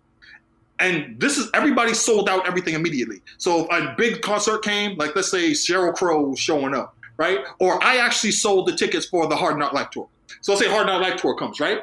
4 people come in. I want 6 best tickets available. Best available, bam. That's $79.95. $79, 6 tickets. They give me the money. I take the money. I take the money. I do the change, hand them the change, spit out the ticket. Next. And I have a second person with me just bundling up money like it's crack money as I'm doing that. And we do that shit for 25 minutes or 15 minutes until the whole shit sells out because everybody's doing this across the country at the same time, right? Or across the city the same time. If you're selling for each venue or you're selling for an individual show, right? Pre-sales or a point of sale, right? We do this. And like, it's so high volume that when I got on the booth just to sell tickets to the movies, used to have 2 people in the booth. I would sell that whole shit by myself. And when you're in there by yourself, basically all that happens is people trust you so much because I was so good at concessions that all the manager did just come in on this bundled money, faced up the money and handed it to him. And he was like, nice working with you. And they left. So I'm by myself. So what do? Oh shit, they got all these Real Sorry tickets. And then you had free drink tickets. So every time I went in, I would just take more and more and more. So when I left, I had this stack of Real Sorry tickets and this stack of drink tickets. So I didn't pay for a movie for 18 months. Jeez. 18 months. That's a come up. Yeah. So that's how you game. So how you game the system and why shrinkage exists is what you do is you have everybody so enamored with you and have someone trust you so much that they leave you alone. And that's when you steal. Don't do it before. That's when you steal. No. When I worked at Tower Records, when I became a manager, everybody loved me. I got so many promotions. I started closing. And then I realized, when you close and they turn the cameras off, that's when everybody smokes cigarettes, smokes weed, has sex, and steals. Word. I'm in. I'm closing every night. I would come in at noon and I find a way to close. I was selling weed when I was working at the movie theater at the time. I was working in like the mid 2000s, so I'm thinking like it started with Dreamgirls. Oh wow! It was the first big weekend I worked, and I worked until like 2007 at the theater. There was a guy that would steal the soda, like the boxed soda syrup, and boil it down. I don't know why. I don't know what he did with the boiled syrup. I know what he did, by the way. Keep going, though. And that was it. He was just like the soda thief. He was stealing a crate or two a week. Oh, wow. He got out the door with it. Let me tell you something. When you worked concessions and you went to the back, there were these high-pressure nozzles that went straight into the syrup. And sometimes they came loose, depending on how much you had to sell. And you had to fix it and get the compression right because the reason McDonald's Sprite is the way it is because they've done things to it, right? So the soda out the fountain and the soda does not taste right if you don't have the syrup and everything just right or just wrong, I should say, right? So you got the syrup delivered. So that you had to be one of the people that was on the truck and was there for the delivery and talk to somebody who unloaded the stuff on the truck to understand the significance and why you're supposed to steal that syrup. And then you had to come up with a plan to get it out. That is some incredible shit. What is he doing with the syrup? I don't want to say on the podcast, but if you Google, you'll figure it out. Wow. Okay. Well, hey, listen. I'm kind of scared, but that's enlightening. It's something. I'm glad it's for a reason. I'm glad he's not just like a crazy person. No. This is something that we all thought about when we worked at the movie theater. But it was like I was a closing usher, so I left with 15 people, so I couldn't get it. Get it out. You know, like I was closing usher. I was the person everybody saw on the way out. I was the dude that counted the hot dogs at the end of the night. So, you know, I couldn't escape with the soda. With the soda. Wow. I'm going to look into this later. Dart, as always, it's a pleasure. The floor is yours for some plugs and what have you. And stick around, folks. We'll be talking about the message even more, going into some of its influence over the years. So, Dart, floor is yours. I'll keep it a buck with y'all. My book is out. It's been out since August 9th, 2022. I am working on a bunch of stuff, TV, film, documentaries that I cannot talk about. A couple of photo books I can't talk about because they're on the preliminary stages and planning. But crazy enough, I'm involved in a statue called The Embrace. It's going to be in Boston Common. It is the embrace of Martin Luther King Jr. and Coretta Scott after he won the Nobel Peace Prize in, I believe, 1964. And there's a picture of them embracing, and now it's going to be a monument in Boston Common, a celebration of Black love. And I am involved in that. So that it unveils. We get an applause, Mel? Oh, yeah, I'll bring it in. While I'm bringing it in, I'll also say if y'all don't like that, and you ain't black, okay.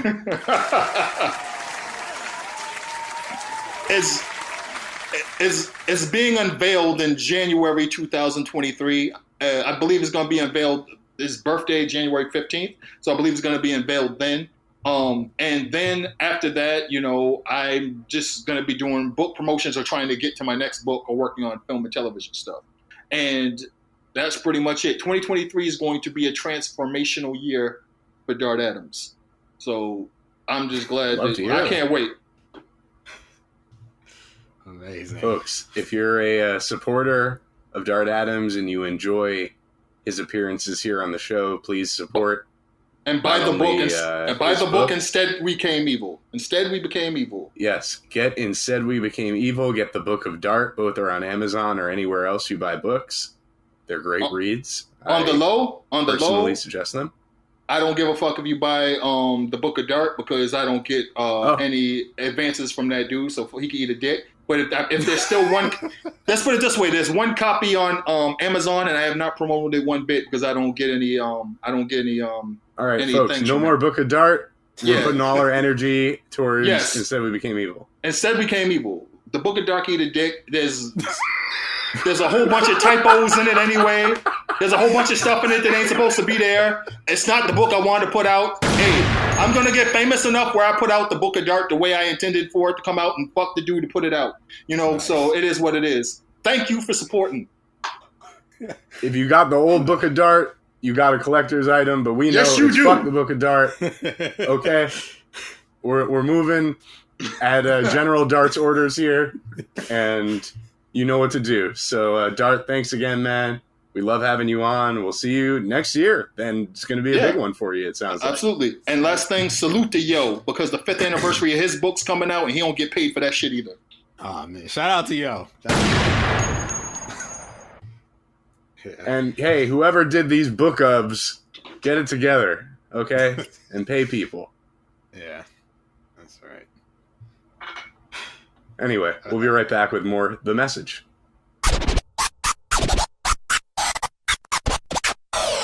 Wait, did we not ask him his rating? We got lost in the message of it all, you know? Okay, I've DM'd Dart, and I'm hoping to get a response back. Okay, he said, that's wild. We talked about quite literally everything else. Come on, respond to my DM. All right, he responded to the tweet that I made. I made a tweet saying, you know, Dart came on the show and whatnot, and that we forgot to ask him the rating. So I DM'd him asking him the rating, I assume a 10. Watch, we'll never find out. It'll just be a mystery forever. What does Dart give? It turns out he only gives it like a 7. And this is his big hip-hop shame, like the secret that he's kept for many years. He ducked the smoke during the review of the song. Imagine if that were the case. Listen, Dart would never commit such a crime against hip-hop. But listen, he fact-bombed us. Yeah, you know. And then he got us all riled up with these tales of the movie theater and fuck the Book of Dart. Oh, bro! And now all of a sudden, when Dart Adams said the Book of Dart can eat a dick, that may have been one of the that could have been the funniest thing ever said on this show. Okay, that was a 10. All right. Yes, I'm rating it higher than the message. So a man said his own book can eat a dick. I mean, can you think of something better than that? I can't. I don't like to argue with family in mixed company, you know? But okay. I gotta ask, you know, the 9, are you sure? What happened, right? You want to know what happened, sure? Right? Are you sure? Listen, look, I'm sure, and I know this is a crazy revelation. The whole reason we're doing this review tonight, the whole reason we moved it up in the schedule to this very moment is because Jesse blew a gasket upon hearing that we both gave it a 10, and we think it's is this that the Well, other. it's not that we give it a 10. It's that at one point we both were saying it was the greatest hip hop song in history. Now, I don't think you're in that camp anymore. It sounds like. At a 9, it's a song I love. Great. I'm happy for you. It's higher than anything you rated on Illmatic. I think that's fantastic. Yes, but of course we know this ranks amongst all the highest rated 80s stuff we've reviewed so far. Facts. But what do you give Children's Story? I may have given that a 10. Let me see. No, maybe it was a 9. You didn't give it a 10. Let me check. Hold on. I love that record. I do.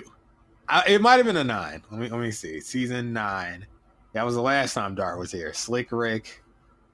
The Great Adventures. I gave it a 9. Flat 9. Same rating as this. So this is in your top 2 80s records so far that we've reviewed. I believe so. That's a high honor still. But you no longer accept my narrative that this is the greatest hip-hop song ever made. Statistically, I can't.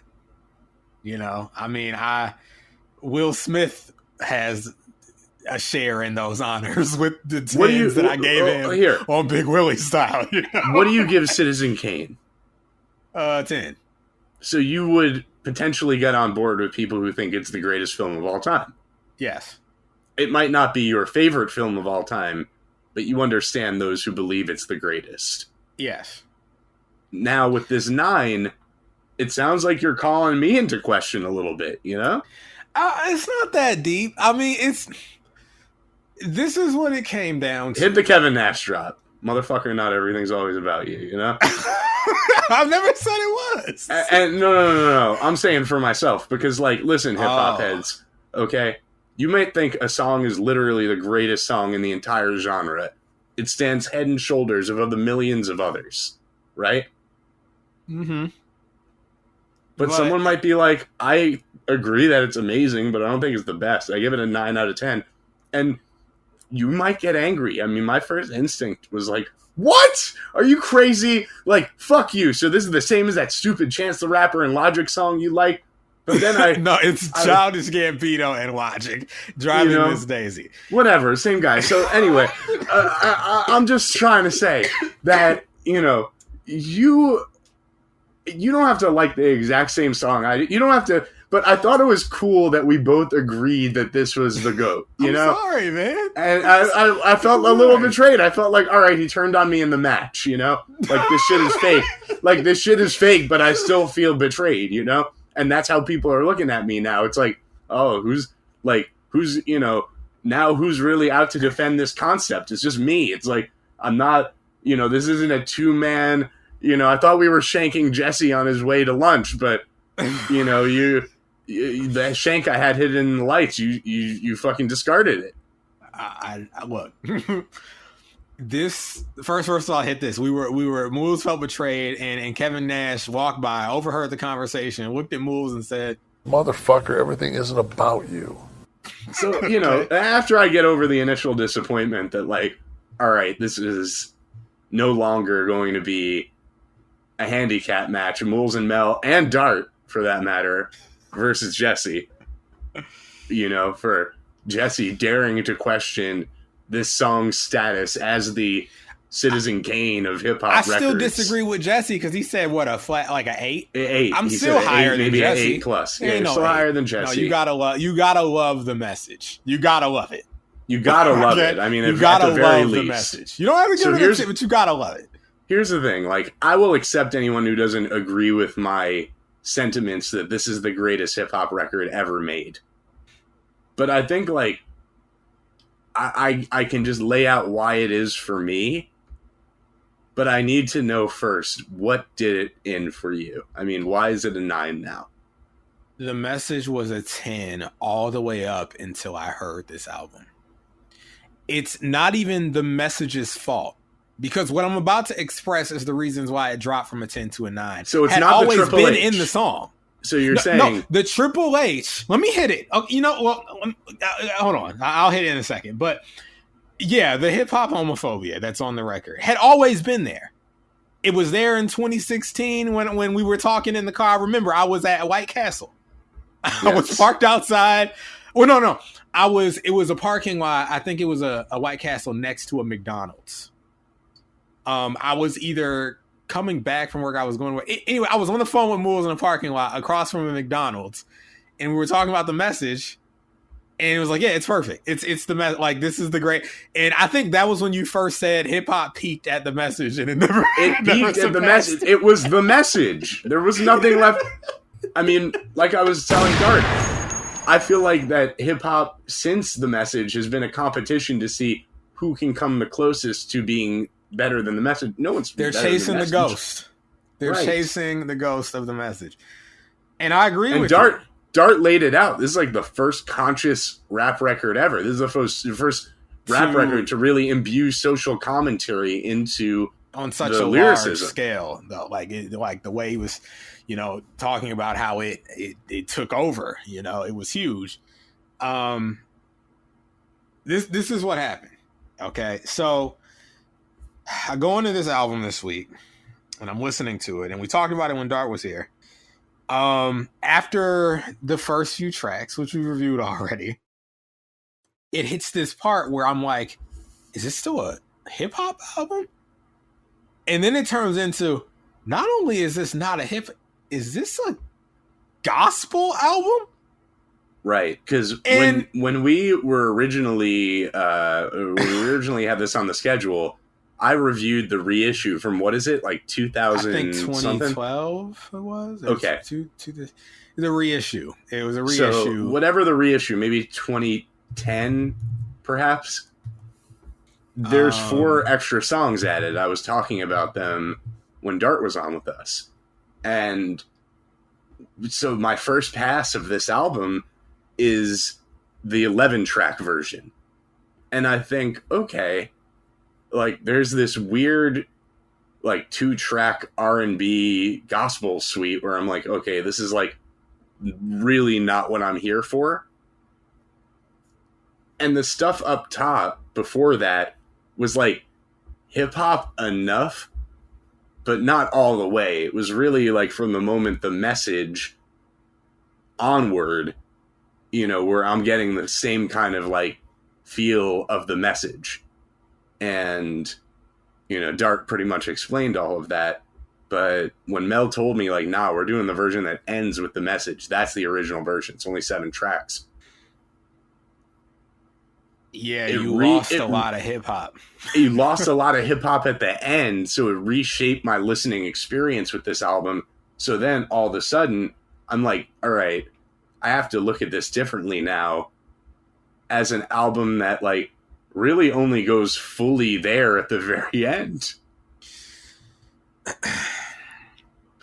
I wanted more of this. Like, that was my biggest, I guess, like, takeaway from this album was, like, there wasn't the actual album, not the reissue, is that this wasn't the norm. Like, this was, this feels like the crescendo of the album in a lot of ways, but the album doesn't sound like this at all.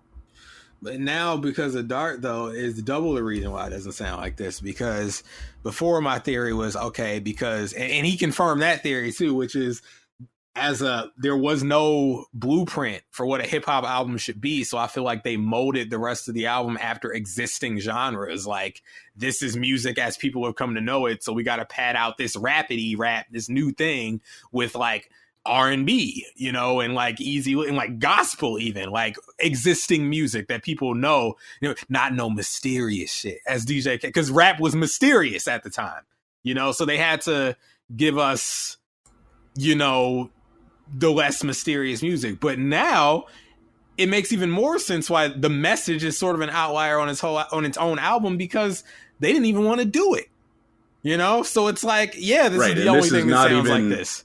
Grandmaster Flash. This is Duke Booty and Melly Mel. In an old Melly Mel verse, and the thing is too, Like when you hear the hip hop that exists on here, the first few tracks, that's the hip hop that they're used to making, that they prefer to make. It's like party music, you know, like, so the message is just a weird standout on an album that's really not about the message at all, you know. But like Dart was saying, you got to create an album to capitalize on the single to justify having them, you know, share billing with acts that are much bigger than them. Right. And you know, not only acts that are much single. bigger than them, but acts that are in the R&B and funk genre mainly, not rapping.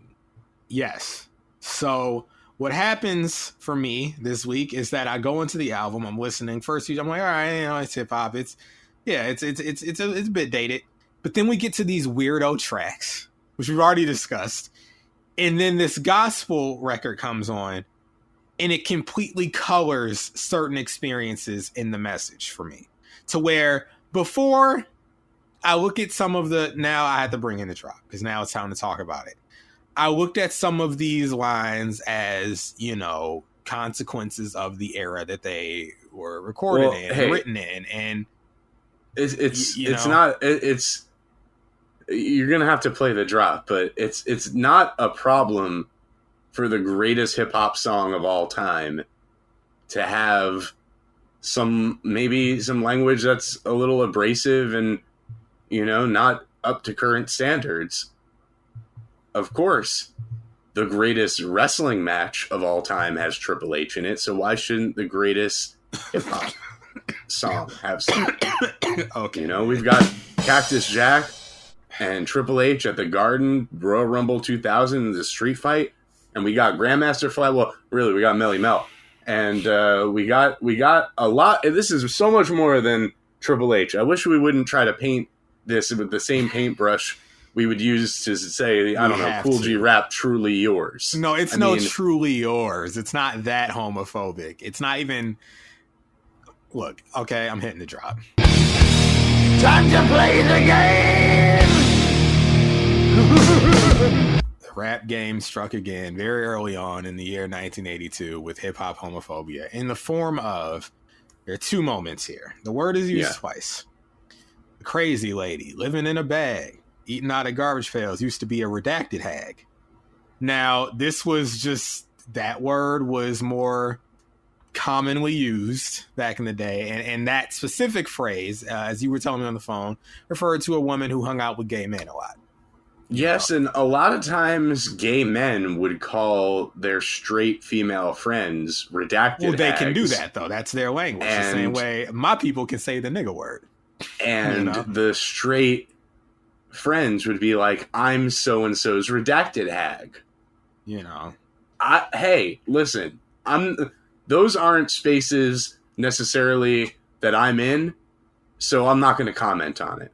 Well, neither was Melly Mel, which is why he shouldn't have been saying it, you know, but granted, at the time, the phrasing was a little more...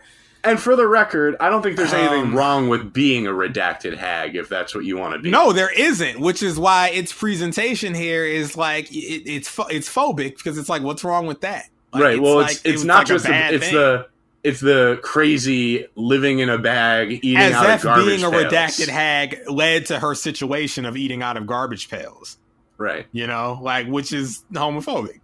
But, you know, like I say, it was acceptable because no one was really calling You know what Hove would say? Acceptable. But Hove would say, I ain't perfect. Nobody walking this earth's surfaces, but girlfriend, work with the kid. You know? Jay tried to... like, Jay, we know about Jay, all right? I want to quote Jay. Okay. And what's the other one? The other one's a little bit worse. I can't even quote the other guy because we know about him now. No, the other one. I'm talking about the other instance of Triple H in the song. Oh, the other instance. Okay. Well, this is the one that's... So he says this. Got sent up for an 8-year bid. Now your manhood is took and you're a Maytag. Spent the next 2 years as an undercover redacted. Okay, the phenomenon of prison rape. We don't need to get into this. We know what happens in jail too. Outside of rape, people form Didn't happen to us. It did not happen to us. Okay. Then again, it wasn't a legitimate prison, so maybe that's why. It would have been alarming if it did happen to us, right? But Yeah. Again, presented as, I mean, these things, yes, they happen in jail, but the presentation makes it seem as if this is one of the worst things that can ever happen to you. Now, granted, rape is very bad, but he doesn't talk. He doesn't say rape. He like it's a voluntary thing, like a prison relationship. But the prison rape oftentimes can be a bit of a kiss of death for you. You know what I mean? In prison, no, it can. You know, and to lead into being used and abused to serve like hell, to one day he was found hung dead in a cell. I understand how in a traumatic event like that could lead to suicide. I mean, he was so it's not that I don't understand. He's talking about Hell in a Cell at Mania 15, Big Boss Man. Hanging from the cell. At the end, he was hanging from the cell. No, that was one of the worst matches, according to popular opinion. But no, it's... Don't listen to those Brits. Big Boss Man versus Ministry era Undertaker in a Hell in a Cell match that ends with the Big Boss Man being strung up is bad. Wasn't that also the Kennel from Hell? That's the Kennel from Hell. That was Unforgiven 99 against Al Snow. Okay. God, these Brits know nothing about wrestling. Well, no, that was me. That was me. No, but you listen to the Brits. That's where you're getting your information brother. This is Simon from What Culture? Okay, no, it's not what's happening here. But listen, it just, he says it as if, you know, the homosexual relations are so bad that they would make you kill yourself. It's not No, you're misunderstanding it. It's the association by his peers. The reputation that comes from it is what which is real. Which is real. People feel ostracized. No, I know it is. It is. You know, it is. But like I was saying, that was all accepted until I heard the song prior to this. Because then you hear God is smiling on you, but he's frowning too, because only God knows what you'll go through. That takes on a whole different light after I get like the song. You're connecting. I don't think you're connecting so. the I don't think so. Say it again. I'll show you how ridiculous you sound. Say it again. God is smiling. Well, listen. Okay, let me take it back even further. A child is born with no state of mind, blind to the ways of mankind. God is smiling on you, but he's frowning too, because only God knows what you'll go through. I know what he's saying. Like, he's frowning God knows too, all. because He knows what you're going to go through hardships as well. Yes, you're going to die one day. But at the same time, just the presence of God, I once again am reminded of their relationship with God, and so the homophobia takes on a larger weight to me, because it's like, before I'm just thinking about it, it's street language. You know, everybody talked like that back then. But now I'm like, oh, they might be on some like hyper, evangelist stuff. Like they really think this is bad. Like this is like, oh my God, gayness. Like you deserve to be swinging from the cell. Like to me, it comes off like this is all a part of the punishment, being made gay. Like all of this, because you don't have to mention that. But it's thrown in there as if I hear what you're saying, but I don't think it's that thoughtfully sequenced, especially because the people who were involved on the last song aren't directly involved with this one, right? Well, here's the thing. I mean, I'm not sure. I mean, we now know that with the message, they're like the actual rappers' involvement. What's the personnel on the previous record is what I'm trying to say. Oh, like the writers and everything? Who's on the previous record? You are. Oh, just the participants. Yes. I mean, we would need to know who wrote it, though. Because we know now that they're just performing some of these records. Produced by Sylvia Robinson and Jigsaw Productions, right? Who's singing? Is it Melly Mel and Duke Booty? It's not. I can tell you that much. I would have to assume that this was a label mandate.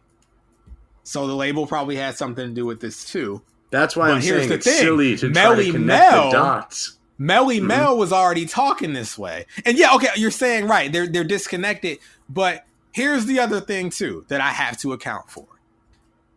to be an honest analyst here. Super rapping, what Dark just brought up earlier. Well, no, not even that. I mean, no, because we know that, right. But still, that as verse you're saying, predates this song. Right, but as you're saying, if the label's mandating the God song and Melly Mel had already wrote the homophobia, then yeah, they don't connect. But here's the thing. Take into account two things. One, because it was a different time, it's not far-fetched to assume that they were on board with, I mean, if they weren't Christian people, I don't think they would have done the God song, you know, or at least subscribe to it to some degree. Number two, and this is what I want to be honest about, given the current climate right now in 2022, it hits me a different way than it did in 2016 or 2005. Like we're beating back currently a wave of, like, you know, a return to, you know, what is it, Christo fascism, like Christian fundamentalist stuff. Like they're trying to erode the separation between church and state and turn us into a Bible country, which is not what this country was. It's supposed to be freedom of religion, right? So as I'm listening to this, admittedly in 2022, I'm just, you know, But you're not listening to, you're listening to You Are. I'm listening to the whole album. Right. So you're saying, and so let me ask you this. If I told you, until I heard this album, it was a 10. After hearing You Are, it colors the lyrics a different shade than they were before. But let me ask you this then. Outside the context of this album, is the song still a 10? And is it a 9? Well, it's changed for me forever, though. Or is the song a 9 forever? Well, I'm glad you asked, though, because I'm sure people wonder when they listen to this show. It's like, okay, you guys rate albums, but does that also apply to songs outside the context? Look, a song is a song at the end of the day. Yes, we and rate no, albums. Though. Sometimes the song works better in the... I hear that all the time. I didn't like the single, but it works in the context of the album. I hear that all happens. The time. Sometimes a song sounds better outside of an album. But ultimately, a song is going to be a song. So what are you rating, though? Are you rating the song because it comes after You Are, or are you rating the song? The song is changed, though, now, irreparably. Say, for instance, I never heard the album, but I just heard You Are randomly, you know, out in the wild. And I would think about the message. It's like, you know. Well, let me ask you this. What if you found out the label sequenced this album? It's not even this. It's the existence of the record. It's not even so much not the fact that it comes it's right on the album or that record. it's sequenced right before. It's just that it was recorded and it exists. Okay. You know, it made me wonder if these guys are, you know, if there is more malice in the words other than just them using language that was more accepted back then.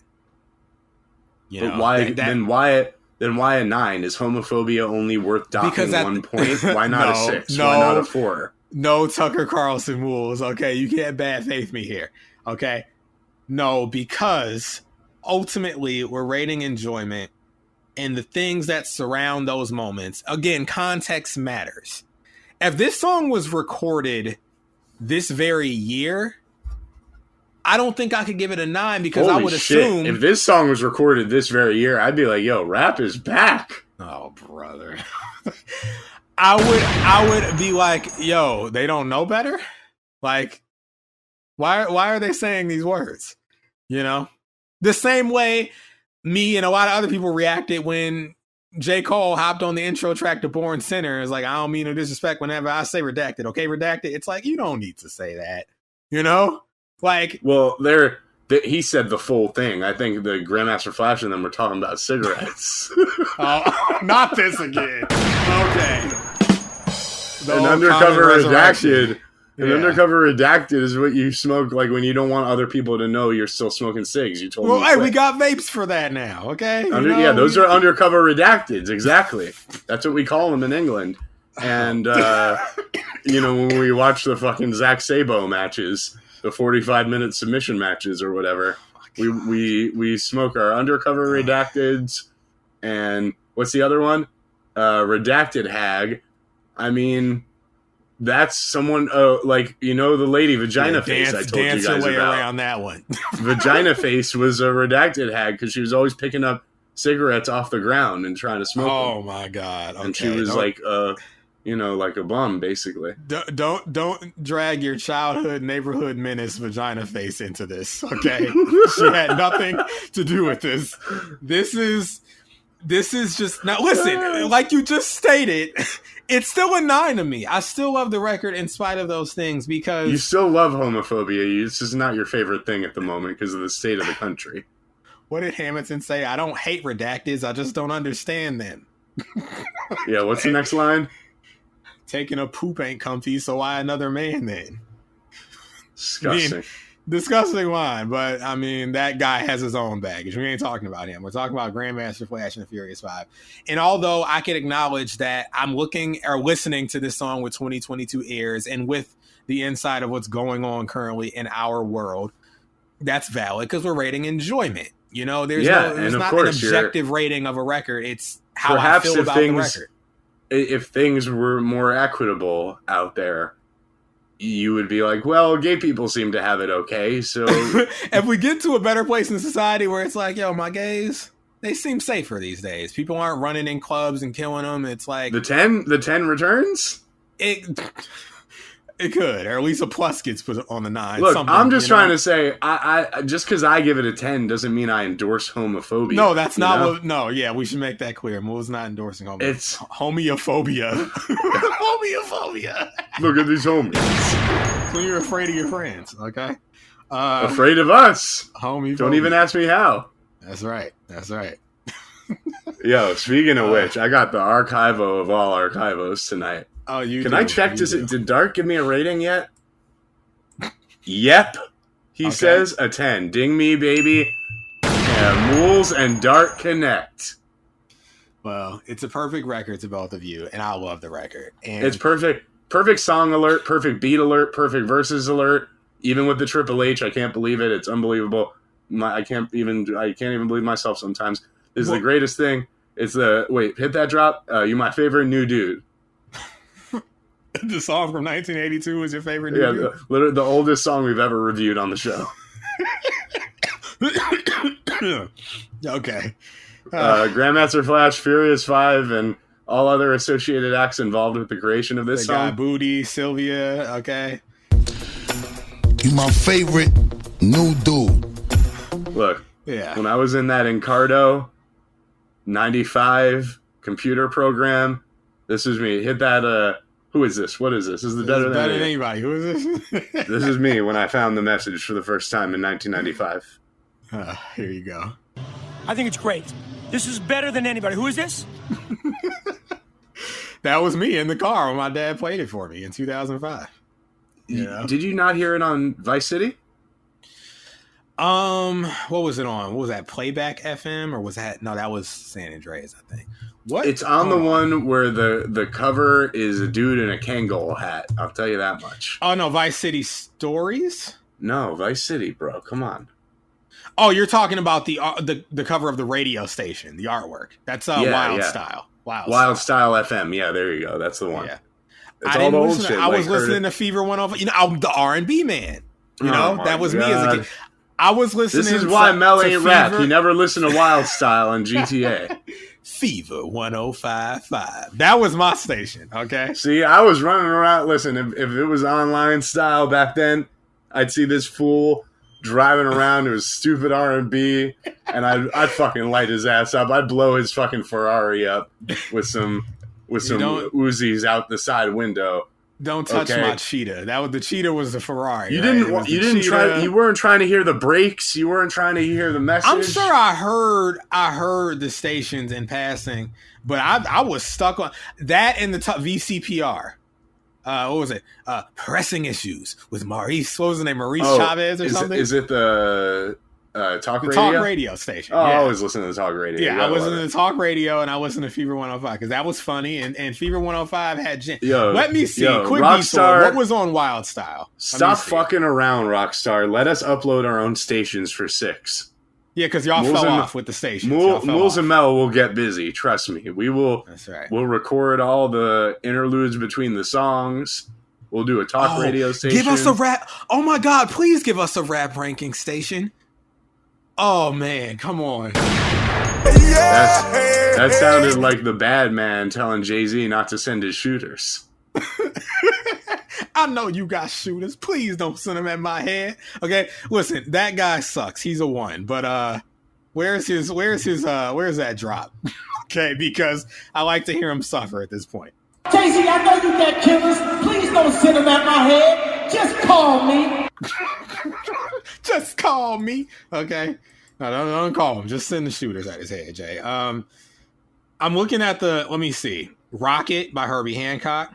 I knew that song before Vice City. It was on an NBA, I think NBA Superstars VHS. Looking for the Perfect Beat by Africa Bambaataa and the Soul Sonic Force. Get It Girl by 2 Live Crew. Rockbox, Run DMC. Magic Swan, Houdini. The Message, Grandmaster Flash Furious 5. More Bounce to the Ounce, Zapp and Roger. The Breaks, Curtis Blow. Yeah, there's a lot of stuff on Wild Style. That fucking Wild Style held me down, man. Okay, listen, shout out Wild Fever Style. 105 had Summer Madness on it, bro. That classic. But I can't be in no fucking high pursuit to that, you know. And the beat goes on. Okay, act like you know. This is your way to shine. Act like you know. I'm still blowing up your car. Saturday night. All right, well, those are classics. The Pointer Sisters. They're classic, okay? They're classic. I guess, you know what? All I can say is, if you were blasting that rock station for any reason other to listen to Come On Feel the Noise, we fucking know about you, okay? We know about. Where's the drop? Okay? Hold on. If you were listening to that rock station in Vice City, folks... Are you a racist? Okay. It's true. We know about you. Okay? I would occasionally go there to hear that. Come on, feel the noise. Which station had the joint from the trailer? And that was like the main. What do you call it? It's the same station with. It's the same station with Billie Jean on it. Was it Flash FM? Because that was Billie Jean. Yeah, Flash FM. It was like the big pop station. Okay, there was. I thought it was on Emotion 98.3. I would dabble. Oh, don't sleep on Emotion, bro. That had Broken Wings in it, right? Take these broken wings.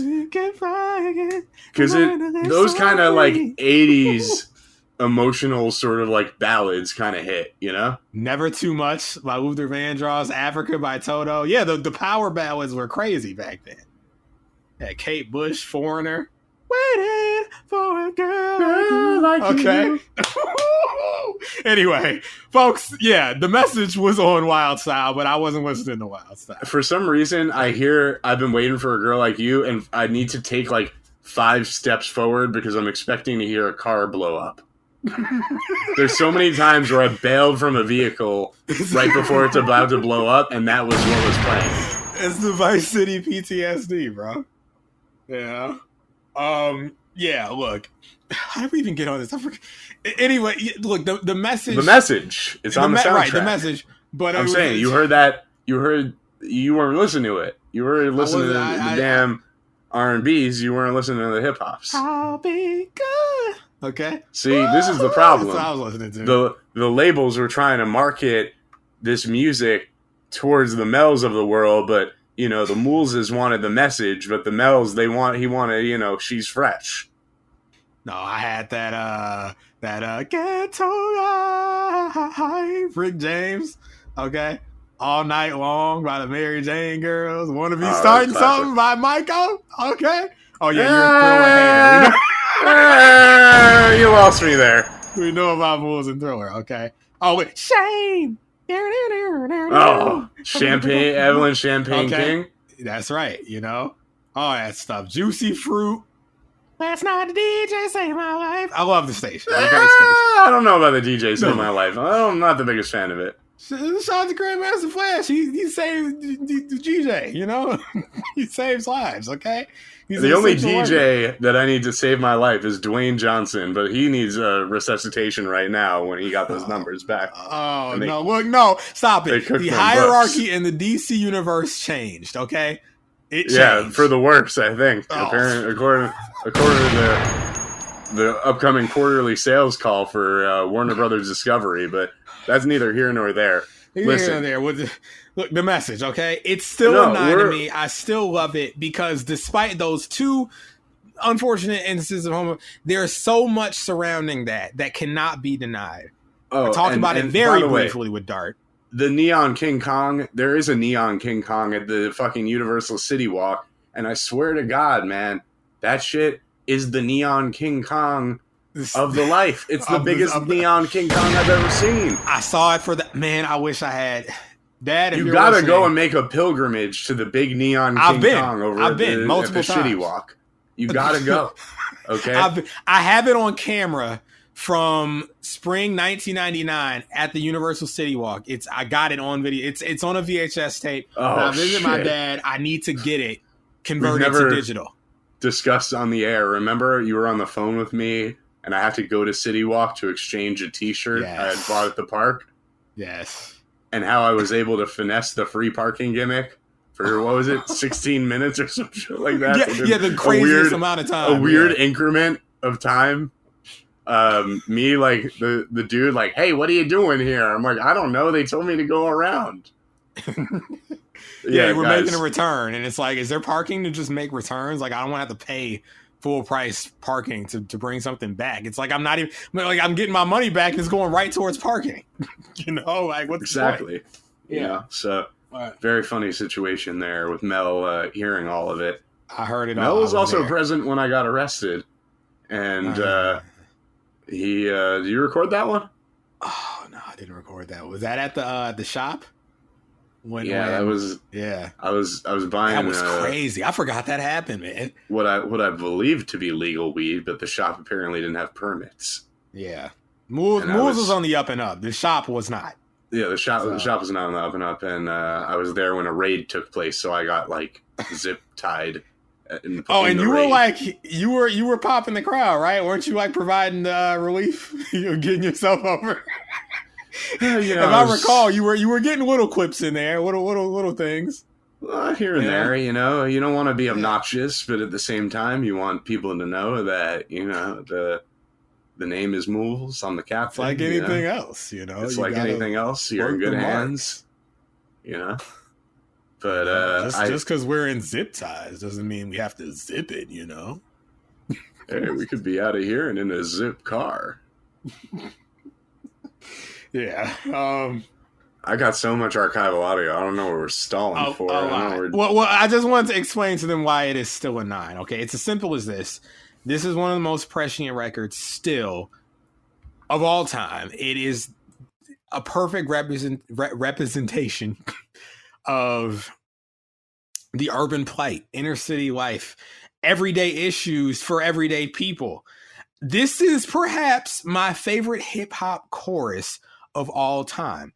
Don't push me cause I'm close to the edge. I'm trying not to lose my head. Bro, that's everybody, man. You never know what people are dealing with.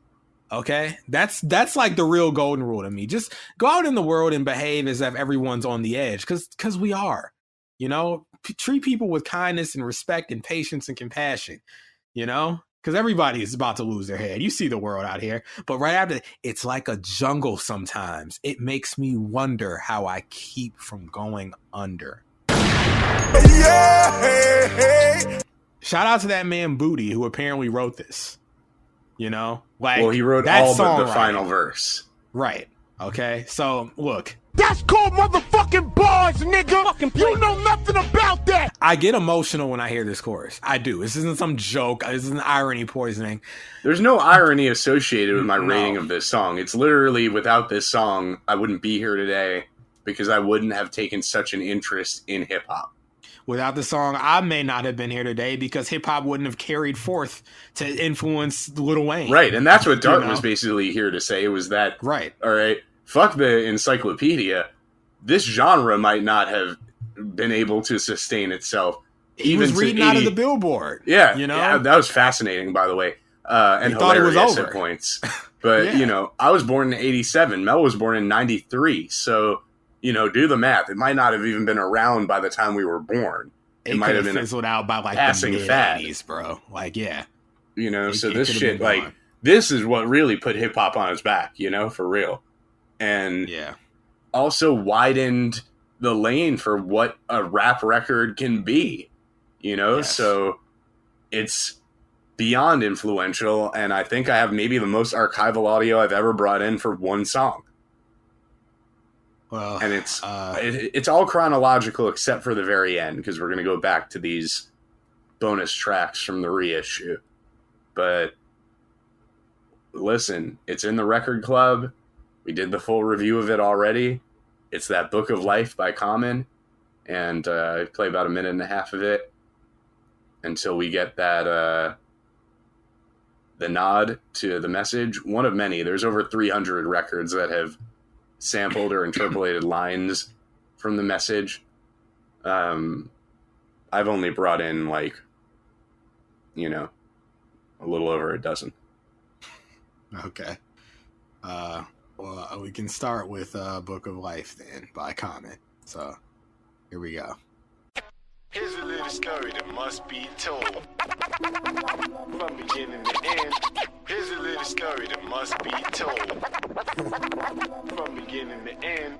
I got so much trouble on my mind, so I take time out my day to pray, and I say now lay me down to sleep, hoping that I keep my soul deep. I'm getting old in this cold, cold world, and I ain't even got a bomber. Living with my mama, it's the same routine. Keep my room clean, I'm looking to do some new things, but ain't shit to do.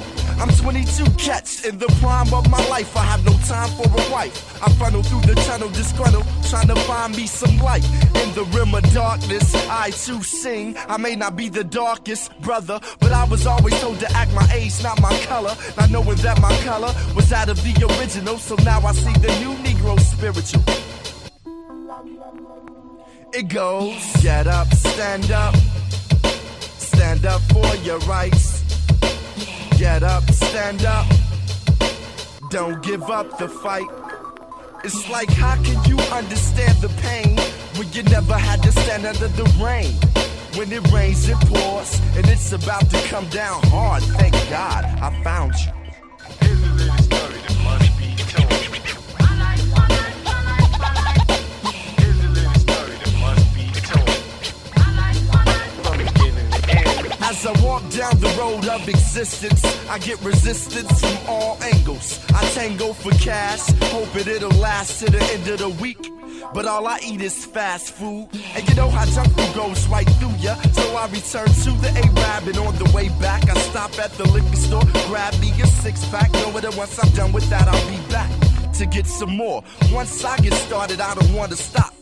And I can't turn around, brew, I can't turn it down. Ironically, I turn it up, my liver, I burn it up. It's my life, I live it up, the cup, I gotta give it up. One day I'm cruising down a one-way street, and I done passed Fun Day 3 blocks ago. In itself, life is an obstacle. As I maneuver through the manure, I try to be responsible. I want a job, but I ain't looking. How come? I ain't trying to degrade myself, being nobody's Calvin. I'm a couch bump. What makes it bad? I had incentive, but that disintegrated to a state that stagnated. I procrastinated. I can't recall a day without being intoxicated or blowed. I'm dealing with the full deck, and any day I can fold. What makes it bad?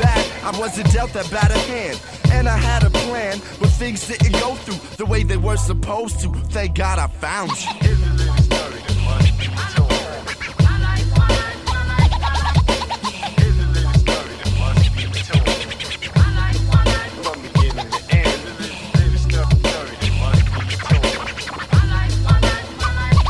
Here's a little story that must be told. It's like a jungle sometimes, it makes me wonder how I keep from going under. I ponder and try to keep my concentration in this idiotic nation. They say become a doctor, but I don't have the patience. Adjacent to that situation, I want an occupation that I'm into. Cause yet if I begin to... Alright, so maybe 3 minutes in instead of 1.5 minutes, but I had that mixed up with the record that's coming up. Well, it's a great record. They got to hear a great record. And indeed. It was a jungle. I mean, when was Resurrection? Was that 91? No, come on. It ain't 94, Joe. We can't go back. Oh, 94. Why did I think 91? We've actually, fun fact, have never reviewed a rap album from the year 1991 on this show. Oh, is that right? And we've done most every other year in the 90s, we've done every year in the 90s other than 1990 and 1991. We've done 82, 85, 87, 88, 89 for the 80s. And we've done every year of the 2000s and 2010s. Okay. Yeah, I mean, it was still a jungle in 94. So 12 years later. And it's a jungle now, you know? Yep. And this is a record Dart was just referencing. This is the Check Yourself remix, the Message remix by Ice Cube featuring Das FX.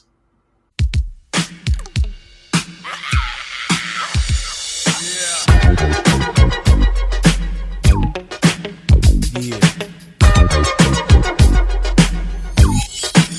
So come on and jiggly check yourself before you wreck yourself. Check. You better check yourself or you wreck yourself, cause I'm bad for your health. I come real stealth, dropping bombs on your moms, kill car alarms. Doing foul crime, I'm that brother with the Alpine soda 460. Always let tricks know and freaks know we got that endo. No, I'm not a sucker, sitting in a house of pain. And no, I'm not the butler, I'll cut ya, headbutt ya. You say you can't touch this, and I wouldn't touch ya. Punk, you a sucker, here to let you know, boy. Oh boy, I'll make dough, but don't call me dope boy. This ain't no kind of motion picture. I got your trigger. The Message beat. You know? Yes. Listen, there's so much that we have here. We're just going to continue.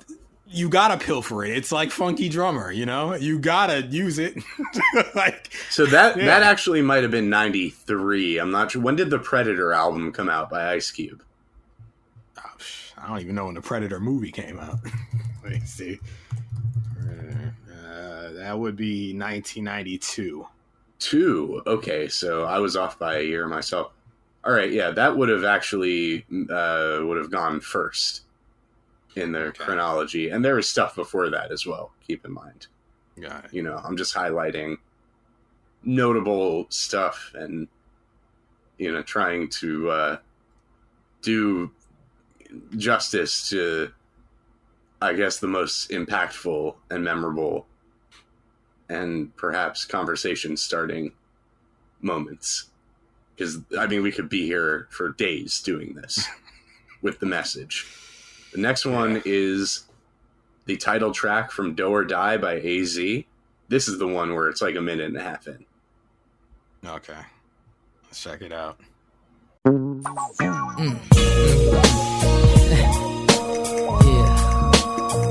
York undercover, baby. Whole lot of things done changed. Yeah, there's a lot of people putting black eyes in the game. You know what I mean? How I do this, man. Check it. I had a block lock, but took a fall, now I'm off my feet. I gotta eat, so it's back to these fucking streets. And I will go, cause I'm an old timer. I bring the drama to any nigga, his baby's or his fucking mama. I gotta look like Tevin Campbell, but still I gamble, hustle and scramble, cause money is muscles in this damn zoo. And in order to make it, you gotta take it. Beat up on blast, booze, bend and break it, but don't fake it. That's why there's no guilt for these trife niggas' bloods I spilled. Took what they built, flipping they drug game on tilt. Cause in New York, dealing drugs is a sport. You either sell it, smoke it, shoot up or snort. Either way, you're caught. And since I'm in it now, I'm in it to win it. Sky's is the limits, no more being some motherfuckers lieutenant shit. From this point, that's how I feel I wanna fly. Yeah, it's either do or die. It's like a jungle sometimes. It's like a jungle sometimes. It's like a jungle sometimes. The weed smoke makes me wonder how I keep from going under. It's like a jungle sometimes. It's like a jungle sometimes. It's like a jungle sometimes. The weed smoke makes me wonder how I keep from going under. Listen, I wonder without the weed smoke. All right. Well, This is from another one we've done on the show. This is the, I believe, season 5 finale, Tupac, Two of America's Most Wanted. Oh, yeah. Featuring Snoop Dogg.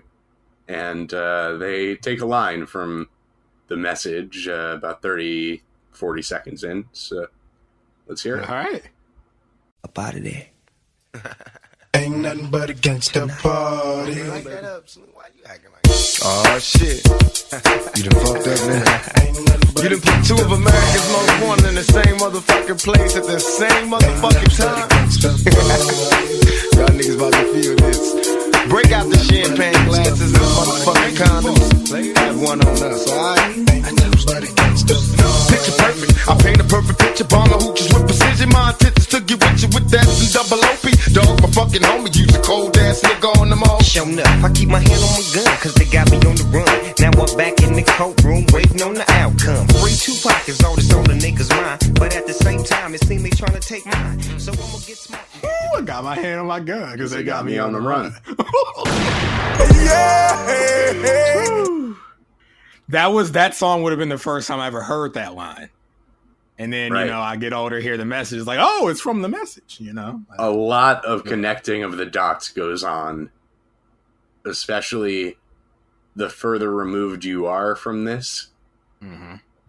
I feel like even the younger listeners we have, as we go through this, are going to be like, oh. Right. You know, if for some reason they're not already familiar with the message. But this next one, this one was very notable. It was a single. And it was, you know, puffy in 97. So I don't have to tell you where the sample comes in. You're going to notice it pretty immediately. It's Puff Daddy, Can't Nobody Hold Me Down featuring Mace.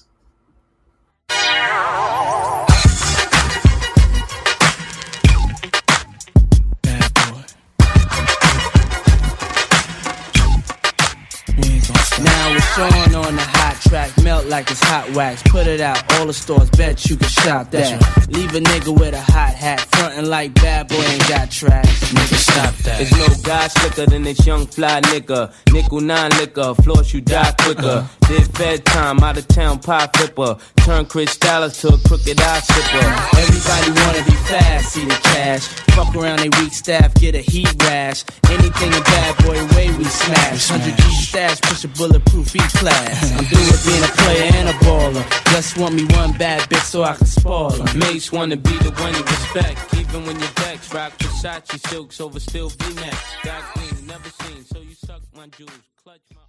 Yeah, I'm getting around my way energy from that. Around my way? Yeah, Lupe. Freedom Ain't Free. Yeah, the Troy flip. Yeah. You know. Well, I'm sure, you know, listen, the same people were mad in 97 at that. I see. And the same people who were mad were definitely loving this. This is Slum Village from that fantastic Volume 1. We did Volume 2 already. Oh. We've yet to touch Volume 1. This is Keep It On, this beat, and you'll hear the sample within the first 30 seconds.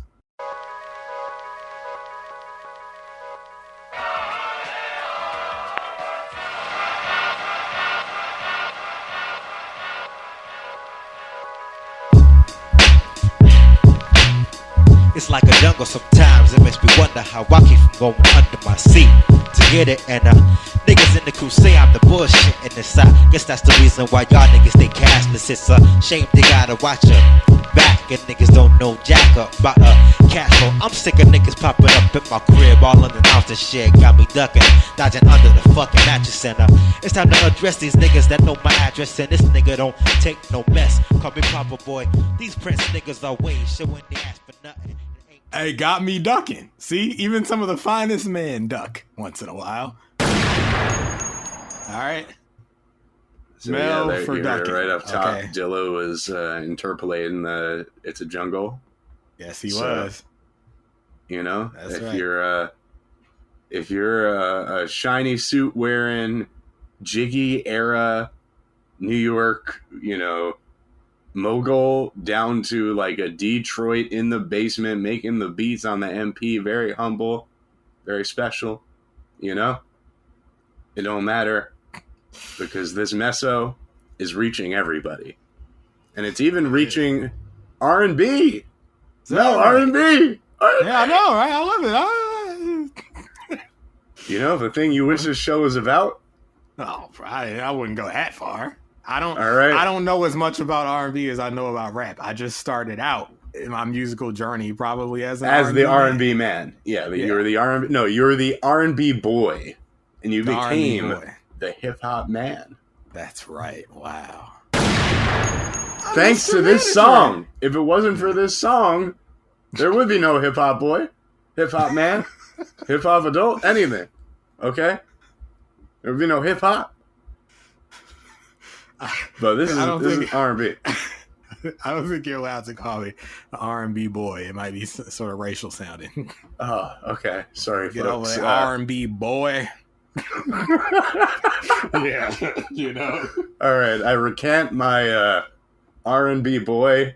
The R&B kid. There you go. That's what they were saying. The R&B kid. You know, back in the day. You know. Yeah, he was the R&B kid, and now he became the hip hop man. That's right. That's right. So, listen, Usher. The guy's a good kisser. I wouldn't kiss him, but he's a good kisser. And this ain't no good kiss, though. This was new to me, actually. I didn't know this existed.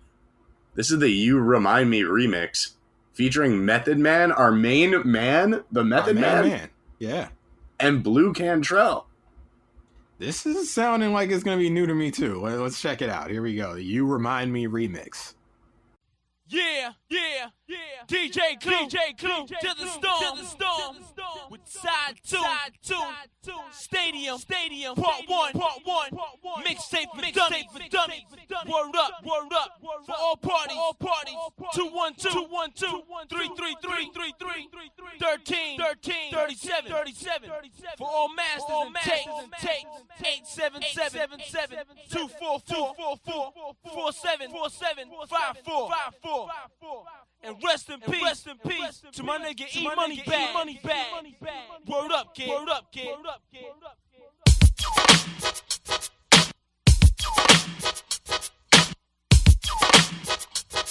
Right. Oh, y'all know I'm singing. Yeah. Right. New Usher, remix, featuring Method Man, Blue Cantrell. Yeah, you remind me of this chick I knew, used to pursue. She wouldn't let the meth man but let the crew. So I did what any man in that situation would do. Go find him something new that's gonna keep it gangsta boo. Don't take it personal, I just call him the way I see. And what I see is not a potential wife to be.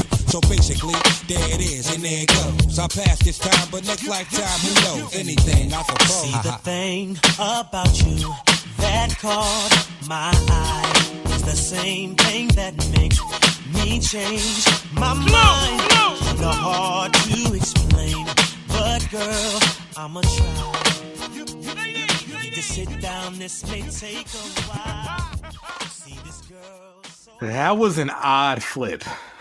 You know, it's weird because, like, when Meth started rapping, I'm like, I like it. But then when the Usher vocals came in, I just don't feel like they fit over it. Yeah.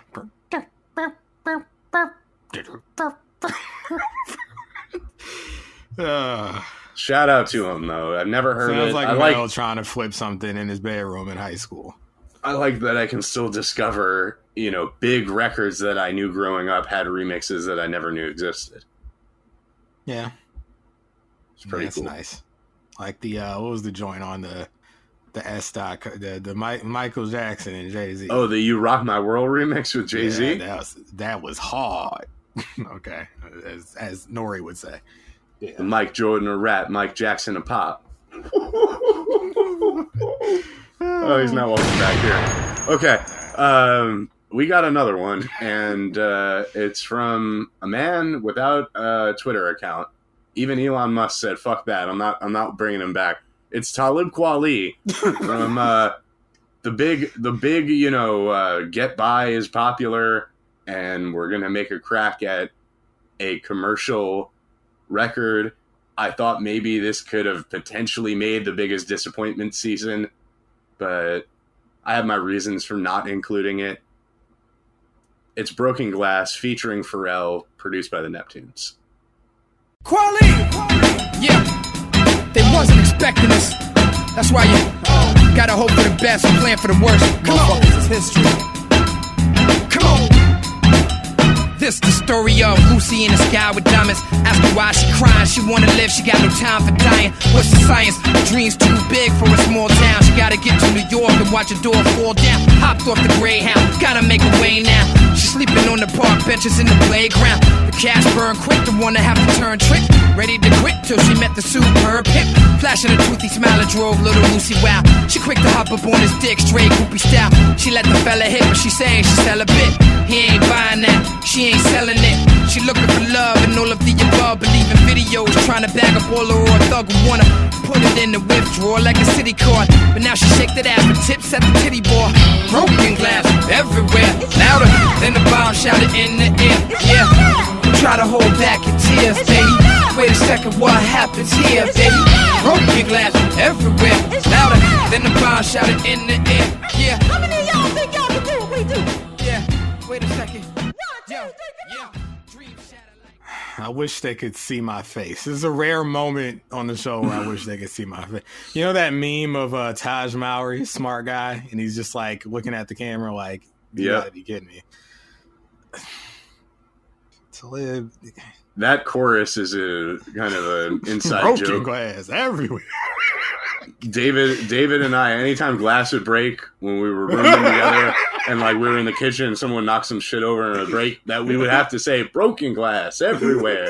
But not for Grandmaster Flash, but for the Talib. No. Broken glass When joint. when Melly Mel said it, it was incredible. Okay. Now, the next song is off of Talib's partner in rhyme, his second album, The New Danger, which is going to be in the Biggest Disappointment season. I personally don't find it to be a disappointment, but you'll have to tune in next season to find out why. This is Close Edge, which most people remember as the Dave Chappelle Most Def Car freestyle.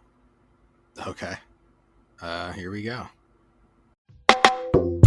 Pull up to your spot on low, shine brighter than all of the cats that got on glow. Lay in the cut like they not gon' know, cause if I gotta make a move, dog, they not gon' know. This dorm all private, this is not faux show. It's most def what you call real faux show. Is they what you call gangster? Hell no. They get a little pinch and go snitch to the pole. They all talk fast and they all think slow. I'm most definite, not think so. Flood your city with the black ink flow, and my crew ain't scared to let them things go. So stop with the nonsense, like keep conscious. I'm just a wake dog, I'm doing great dog. I don't play games, so I don't play, I hate y'all. Get it straight and get the fuck up out my face, dog. I'm like the second plane that made the towers face off. That shit to let you know it's really not a game, dog. Your grind and my grind ain't the same, dog. I'm the catalog, you the same song. So cool and old school like A4. The one your little mommy winding up a waist for. The name that real niggas got their hand raised for. Me and Minnie got your block yellow taped off. So skate off. To the streets, to the beach, the bitches, the niggas, the women, the cheering, the workers, the killers, the addicts, the dealers, the quiet, the livest, the realest, and that's close. To the edge, back, middle, and front. Strong back shit, lifting it up. From the big and the small, I'm like Jay Brown, getting involved. But when I'm letting off around, don't get in the... Better usage than Talib. All right. Yeah, it's just weird that they both dropped albums in 2004 that were both considered disappointments, that both have songs that directly are, you know, influenced by the message in the chorus, nonetheless. And I feel like the albums came out like a month apart. So if you want to know, honestly, that's the reason why I don't want to do Beautiful Struggle, because we're already doing New Danger. I think it's a more interesting album to discuss. And it's Talib and Mos Def in the same season. We already did Black Star. And we already did Pharrell's In My Mind Gangsta Girls mixtape on Patreon. We did, way back in the day. Yeah. And if you recall, you rapped on the message, so I brought that in as well. All right, here's Skateboard P. Yes, sir. Yes, sir. Shout out to Slim Douglas, Boss Hog Outlaws. The Philly, big holla at you what? Esquire and GQ. Don't kid yourself trying to say me too. Rid yourself for thinking that means you. You ain't me, and nigga, you can't be. I got the flow irregular, so ahead of you. The virtue hurts you, 30,000 for the cellular. I got $1 million in the air. Secret Service men, you don't know that they did. I got a lifetime supply of ice cream. Esquire and GQ. Don't kid yourself trying to say me too. Rid yourself for thinking that me's you. You ain't me, and nigga, you can't be. I got the flow irregular, so ahead of you. The virtue hurts you, 30,000 for the cellular. I got $1 million in the air. Secret servicemen, you don't know that they there. You can't assassinate. When I'm in my flashy state, they smuggling the actress with the ass and late. She hungry, she wanna know how soon. Chill, mom, we got Mr. Chow's in the room. I got a lifetime supply of ice creams. I'm calling cap on that, and if it's true drama, I need a pink and green board flip, size 12, dead stock. I want the cone, whatever. It's like the cone classic, you know? I want the classic board flip, 12, dead stock. I want the all black, or the black and orange are dope. Give me some of them ice creams, okay? Give me all your BBC ice cream right now. Okay. He made that. This is how timeless that beat is. Just depending on who's rapping. Like there, it sounded like, you know, like a jiggy beat. Like it was like Mace or something. I mean, I know we already heard them rapping on it, but like that sounded jiggier than what Diddy did to it. Right. You know, it's a natural bad boy beat. Like by itself.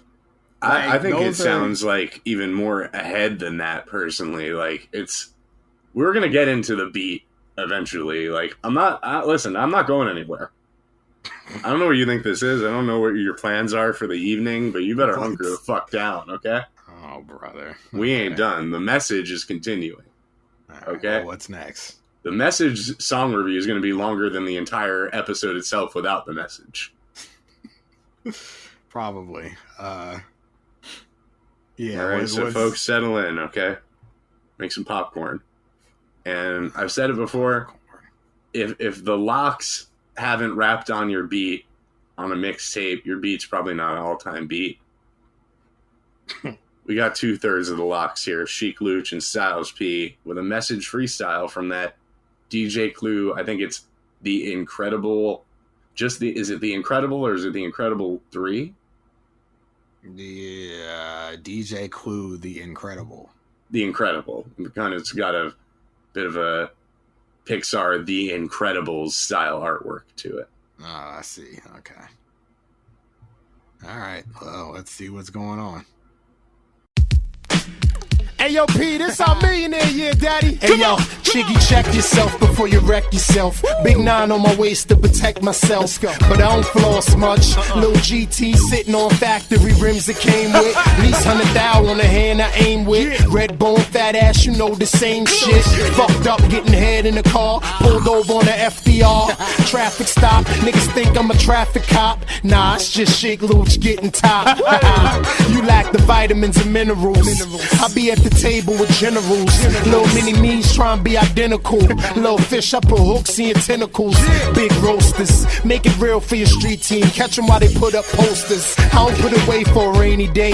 They say I put away for the same shit Asia had. I got money older than Joe Frazier dad. I'm crazy pad, I'm crazy mad. New school. You kind of getting off. You gotta get off a little bit.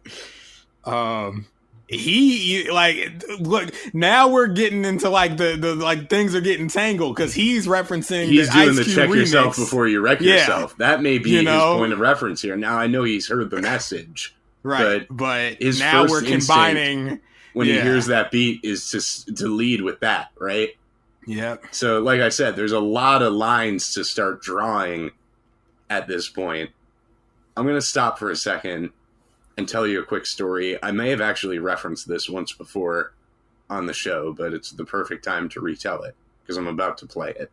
So, you know, I was living in the studio in like 2011, 2012. This was when you and I were working on Losers in Paris, which never came out. I did do the Ghastly Grinner at this time. So I'm living at Mr. P's studio in like, basically it's an apartment and half of the apartment was converted into a studio. So I'm living on the apartment side and spending most of my waking hours on the studio side. And he was renting out Studio B to this guy named Mike. Now, Mike was someone who considered Papa Wu to be one of his OGs, and he had been to the Wu Mansion upstate, so he would brag often about going to the Wu Mansion. He was also a store boy for Milk D, you know, Top Billin' fame. So he would talk a lot about Milk D, kind of giving him some OG knowledge and everything like that. And, you know, this guy, I'll be honest, he was a bit of a schmuck and potentially a liar, you know? I didn't like him. Mr. P didn't really like him. And soon he was trying to go over Mr. P's head and do business behind his back. So, you know, he wasn't long for that Studio B. That is the same Studio B that once he was kicked out, where I recorded the Ghastly Grinner project over your beats. Okay. But one day I wandered into his studio, because I would really just like drift between Mr. P's studio and his studio if Mr. P wasn't around. Like if P would leave, I would sometimes just like walk over to the next studio and see what was going on in there. And he called the studio the Blue Room because it was like there's all this like ambient kind of like LED blue lighting in there, blue wall, everything is blue, right? And I go in there, and as usual, it's like hot as fuck because everything has to be insulated a certain way. And I'm just like sitting on the couch, and he's playing me beats, and he plays me this one beat that I'm just like, yo, this beat is insane. He flipped the message, and it almost sounds like some Black Eyed Peas type shit. Like he like modernized it. He updated it. How did he do that?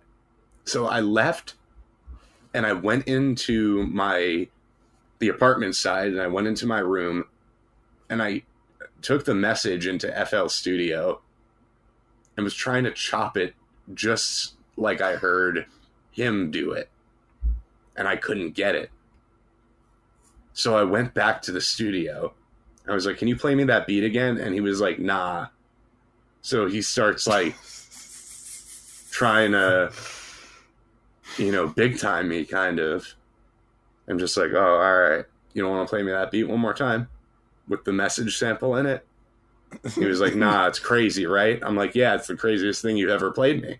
Like, I'll be honest, I usually don't like your beats. But that might be the craziest beat I've ever heard in this studio. Like, between you and Mr. P. And he was like, wow, thanks, man. I'm like, but you don't want to play it for me again? And he was like, nah, you'll hear it when it's all, like, finished and everything. And I was like, okay, cool. Oh, brother. So, first of all, you know what? We're going to play them in opposite order, because I did hear this first, and it didn't register all the way for me. Okay. This is Elucid, who most probably know him from Armand Hammer. I know him from The Legendary. Same way y'all know Benzino, but Dart knows him as Ray Dog. Yes, exactly. He is Elucid my Benzino? God. Maybe. This is off his Police and Thieves mixtape. This is called Magic Spells. All right, here it is. And love Jesus forever. I will. That Jesus is black. Okay, I agree. If you think Jesus is not black, look on your shadow.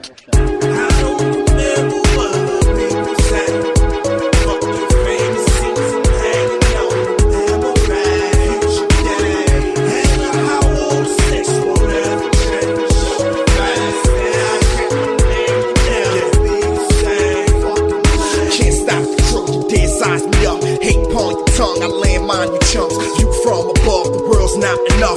Street caught my buzz, burn holes in their gloves. Gutter balls, ghost from the slum. I vote with hope for change, little to none. They say pessimistic.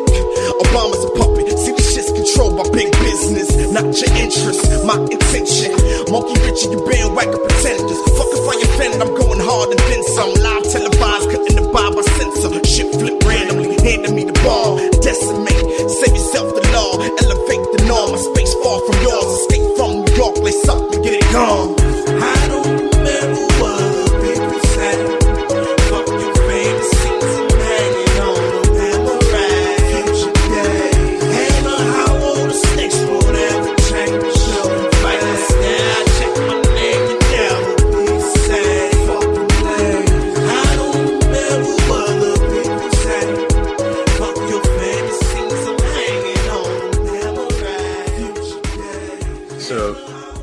this That's is where the message flip? Hold on a second. Okay. So this is where things start to get a little fuzzy for me, because I'm a pretty big Elucid fan. When this tape came out, I was definitely listening to it. In fact, I would have heard this before I ever sat in the studio and heard Mike's beat, right? Uh-huh. Now play Magic Spells by Crystal Castles, which is what Elucid's rapping over, and what he's not making it. I mean, the thing about Elucid is he had these 2 or 3 mixtapes that he did early on where he was looping up a lot of stuff outside of rap and rapping over it. He was maybe one of the first to ever do that. You know, before it became common practice. He was doing it in like 06. So, you know, this predates tape, like Jay Electronica doing the Eternal Sunshine. Yes, it absolutely does. It predates Kanye jumping on the Peter, Bjorn, and John in 2007. It predates a lot of shit. Drake on So Far Gone. Elucid is a pioneer in that way that I don't think people realize or give him credit for. But that means I would have heard that in 07, 5 years or 4 years before Mike is playing me this beat in the studio. So I don't know how I eventually come to find out that this beat he was fucking playing me was Magic Spells by Crystal Castle. He didn't produce the beat.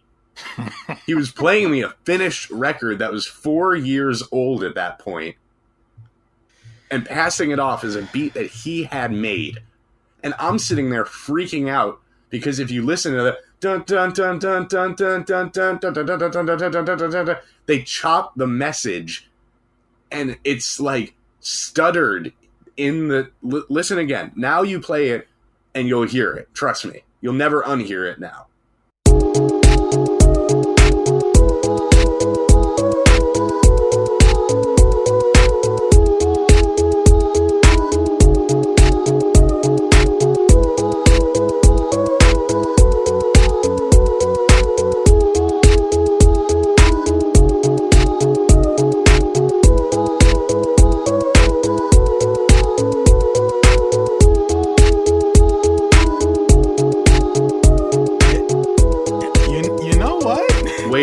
Keep listening. You don't even hear it yet.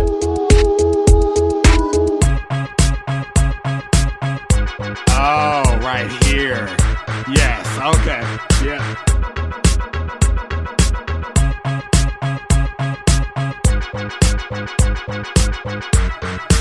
So I ran back to my room to try to recreate those chops. Dun dun dun dun dun dun dun dun dun dun dun dun dun dun dun dun. And I didn't even come close. So I'm sitting there like, yo, Mike is low-key a genius. Meanwhile, it's Crystal Castles. And I had already heard the beat 4 or 5 years earlier on a Lucid mixtape. That's cap. Totally cap. That means lie. And I never put the 2 and 2 together. But, you know, hearing it without vocals on it, and you hear it so clearly during the chorus where Elucid was like singing over it with multiple layers and EQing over his vocals. Yeah. Having just the fully produced, finished, mixed version of the Crystal Castles with no vocals on it, I heard it immediately during that chorus part. I'm like, that's it. That's the exact thing Mike played me.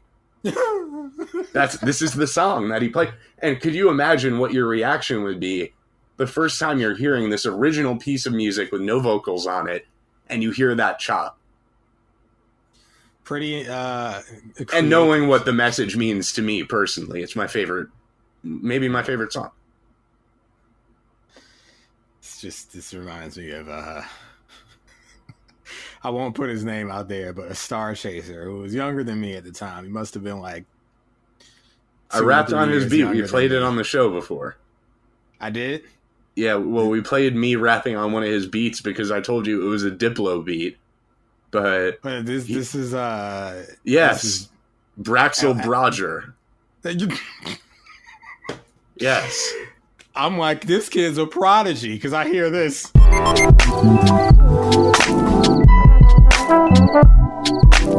Yeah, who is that? Flying Lotus? To do with that. No, it's some Eloquent, and the name of it is Eloquent. Cinnamon Yeah, Sticks. shout out to Eloquent. Eloquent's still out there, by the way, producing.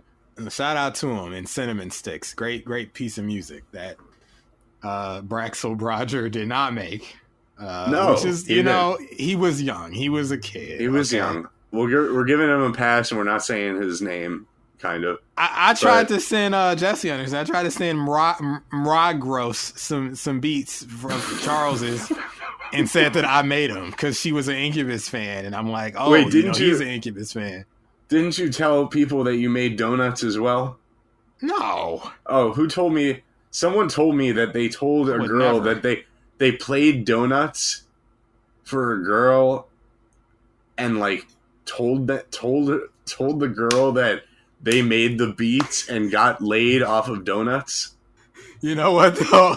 That definitely wasn't me, but a friend of the show, the biggest bozo, Daniel Ochoa, revealed to me recently. Apparently, he told everybody in high school that he made a bunch of Nujabes beats. And they believed him. Of course they believed him. And obviously, he's not Nujabes. He didn't make none of them beats. Is it Nujabes? I thought it was Nujabes. Is it Nujabes? No, I've never known. Nujabes, Nujabes. I gotta be honest, and no disrespect to the dead, obviously, but like, I'm so not tapped into that. I'm not either. I don't know about Nujabes or old ones, okay? Yeah. But I do know about Blank Banshee, whose song Teen Pregnancy, also not a rap record, samples The Message. Teen Pregnancy, huh? Yeah. Why did I say that? Like it was something I was interested in, you know? Oh, brother.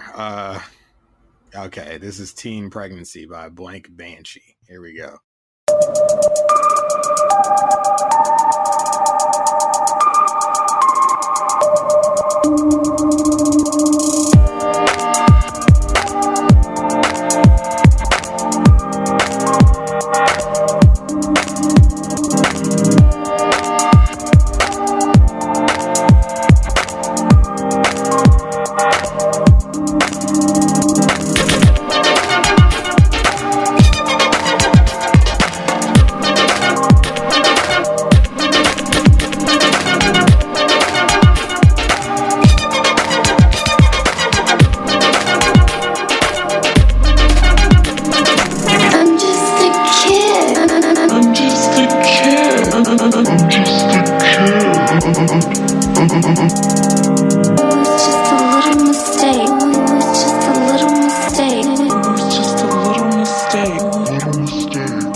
That Epstein Island soundtrack music.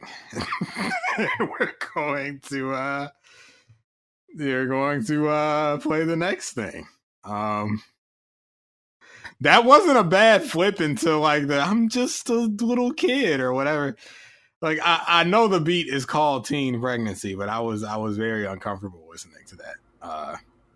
Hey, listen, I'm just a reporter, okay? I'm just trying to paint the picture here. Right. Speak to the influence. But, this next one's going to be a little bittersweet. The sample comes in a little under a minute and a half in, and it's from the recently departed Takeoff. Oh, man. This is on the Calvin Harris Funk Wave Bounces Volume 1, the one people like. It features Snoop Dogg, John Legend, and Takeoff. This is Holiday.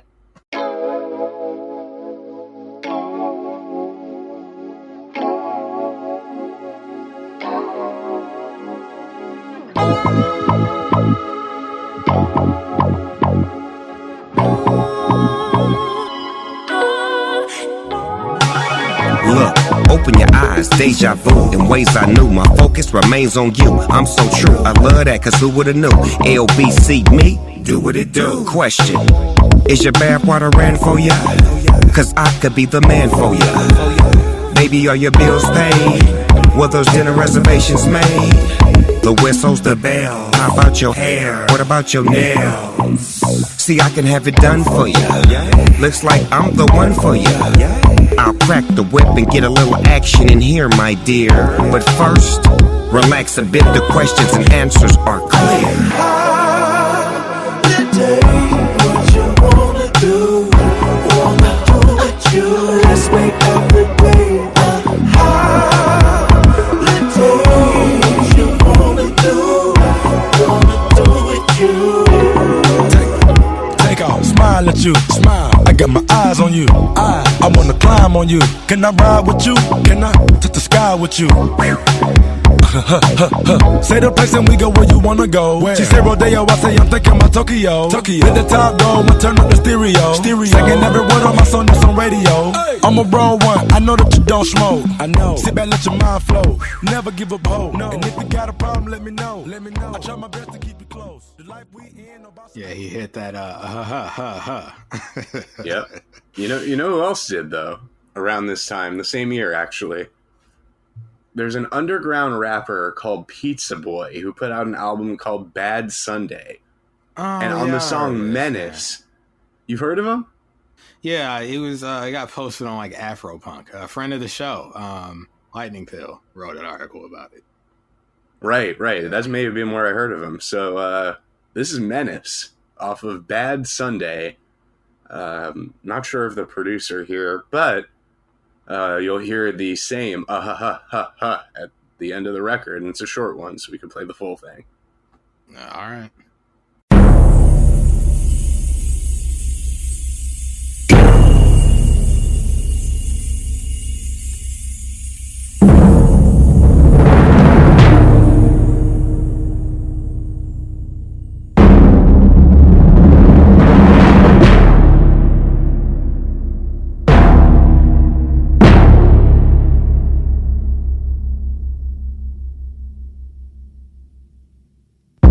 Boys supplying your damn life quotes. Dead nigga frightening all the white folk. No grave, I haunt you hoes. Stank on my breath, I haunt your nose.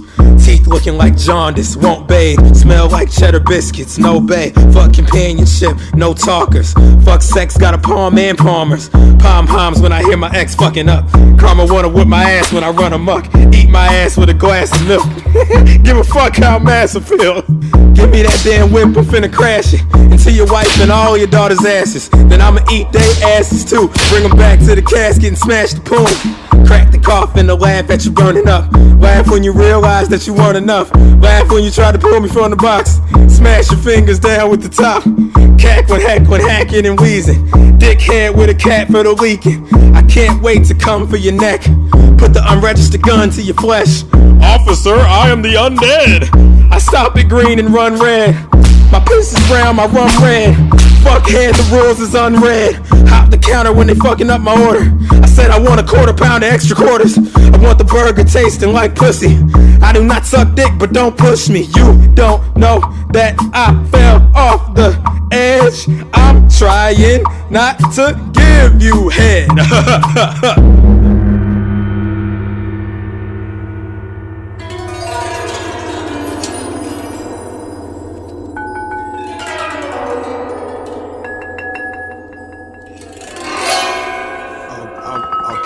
I'm guessing the record's over.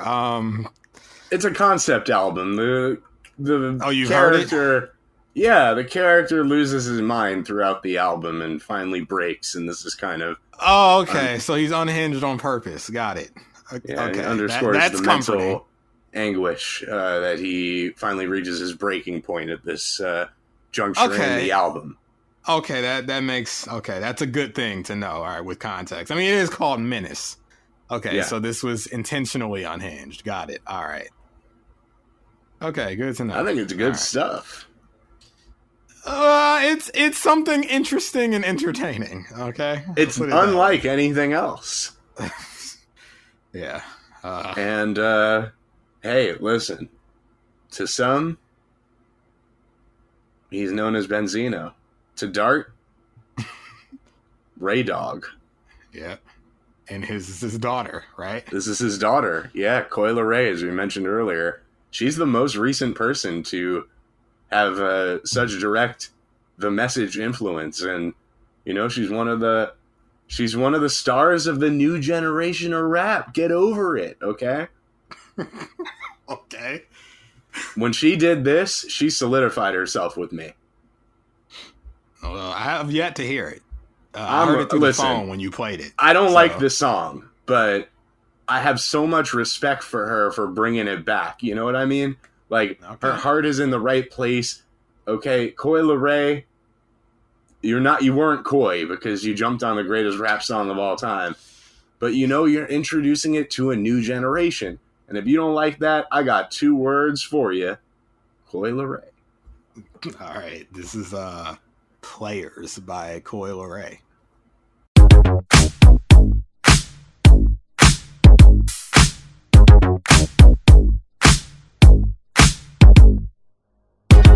Yeah, cause girls is players too. Yeah, cause girls is players too. Keep it playing, baby. Cause girls is players too. Bitches getting money all around the world, cause girls is players too. What you know about living on the top? Penthouse suites, looking down on the ops. Took her for a test drive, left them on the lot. Time is money, so I spend it on a watch. Hold on, little titty showing through the white tee. You can see the thong busting on my tight jeans. Okay, rocks on my fingers like a nigga wife me. Got another shorty, she ain't nothing like me. Yeah, about to catch another fight. Yeah, the apple bottom make him wanna bite. Yeah, I just wanna have a good night. I just wanna have a good night. Hold up, if you don't know, now you know. If you broke, then you gotta let him go. You could have anybody, any money, mo. Cause when you a boss, you could do what you want. I don't hate it at all, actually. 10. I don't better than the message. No, it's the new message. No, it's... If I had to rate it right now, 7-. It's better than the Lotto song we played earlier, okay? I'll give her that. She hit that with a melodic... She got in that, I wasn't mad at that. I'm not mad at it. I'm just not listening to it. I'm fine with just knowing that it exists. I'm not picking it over the message, but... I'm picking a lot of the ones we played before this over that. But, I'll say this. It's better than the Talib, okay? It is, yes. It's better. Broken glass everywhere. No, never. Okay. That shouldn't. But we've reached the end of the archival audio as far as the message's influence, right? I think that was that's a lot. Just a not small select, a moderate selection of endless examples of influence throughout hip hop history. And again, like there's over 300 instances of this that have just been recorded. So imagine all the stuff that's flying under the radar. Yeah. Like that Pizza Boy song we played. But I want to play the stuff that came on the reissue that made me think on my first pass that this was actually like a really good album. And I'm just like, yeah, just give it some time. It gets going. It really does. I have the 4 records here. We could start with Grandmaster, Melly Mel, and Duke Booty / The Message 2 Survival. Okay. Here we go. This is my first time hearing it because I heard the original 7-track version. So. Well, I gave this a 7+ and when it was part of the ratings. All right. Here's a little bit of this.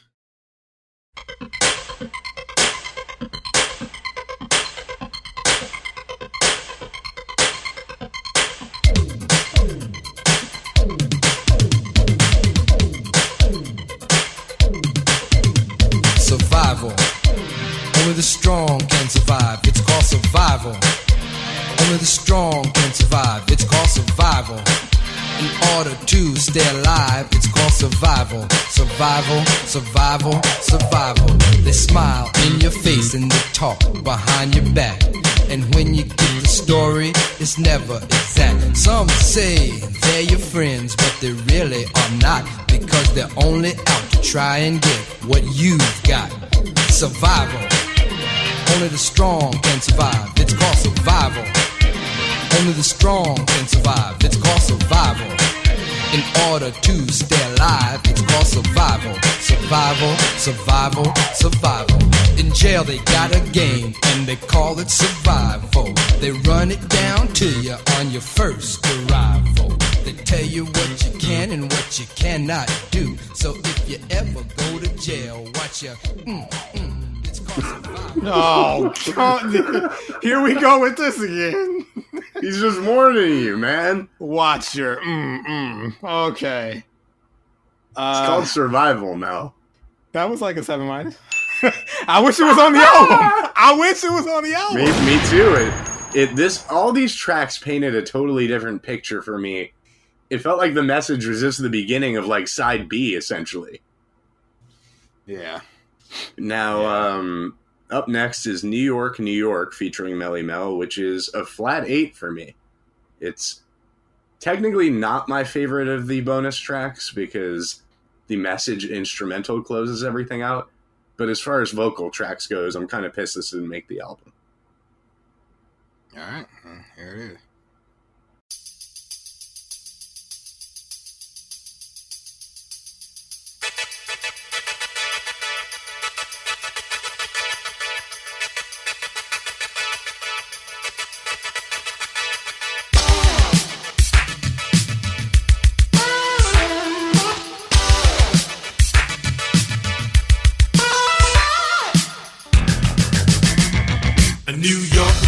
Big city of dreams, and everything in New York ain't always what it seems. You might get fooled if you come from out of town, but I'm down by law and I know my way around. Too much, too many people, too much.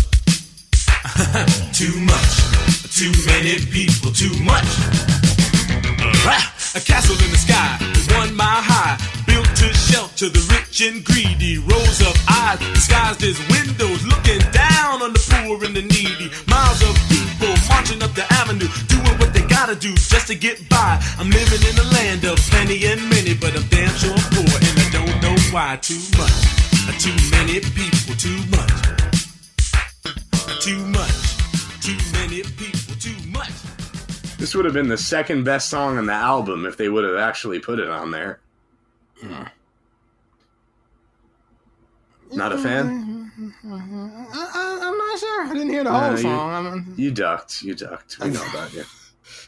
All right. Next up is The Adventures of Grandmaster himself, which I gave a 7-. Yet another takeaway. It's completely irrelevant because we're doing the original version, 7 tracks. So let's hear a little Adventures of Grandmaster himself.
Does Grandmaster Flash work at a call center?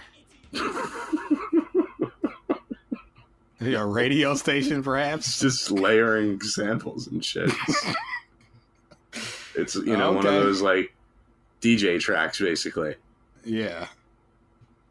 But it was money. I thought you'd pop for all the disembodied samples. I may. I need more time with that. It could have. It might be a Wacky Mel classic. It's to me a Wacky Mel for sure. It might be. Speaking of wacky, did you hear the news? Steph Curry is doing a Toe Jam and Earl movie. No, stop it. Or a TV show? No, I swear to God, look it up. What? Look it up right now. Steph Curry, Toe Jam, Earl. He's doing something related to them. A video game? A new video game? Reporter 2 days ago. Toe Jam and Earl movie in the works from Amazon and Stephen Curry, my main man. Look, Stephen Curry, honestly, like, I love Toe Jam and Earl and the funky and weird world that they live in. If you can get Mools and Asuka on board with this movie, you're officially better than LeBron with his stupid, dumb fucking Space Jam 50 years later bullshit, IP, green room nonsense, okay? We know about him. The movie was a failure. The 2 Chainz album he executive produced was a failure. He's been messing up a lot lately and pissing Mools off, and I may be in the market to like a new player. Wow. Curry, could you do it? Room over on the Curry wagon, okay? Yeah, we know. We know there's always room. Brother. Okay. Well, but we've reached the end. It's the message instrumental. Well. Are we playing this whole thing? I mean, just play it. All right. Play the whole. It's like 6 minutes. I don't think we're gonna play the whole instrumental. Let's just play the instrumental, and rank this thing, and get out of here. Okay.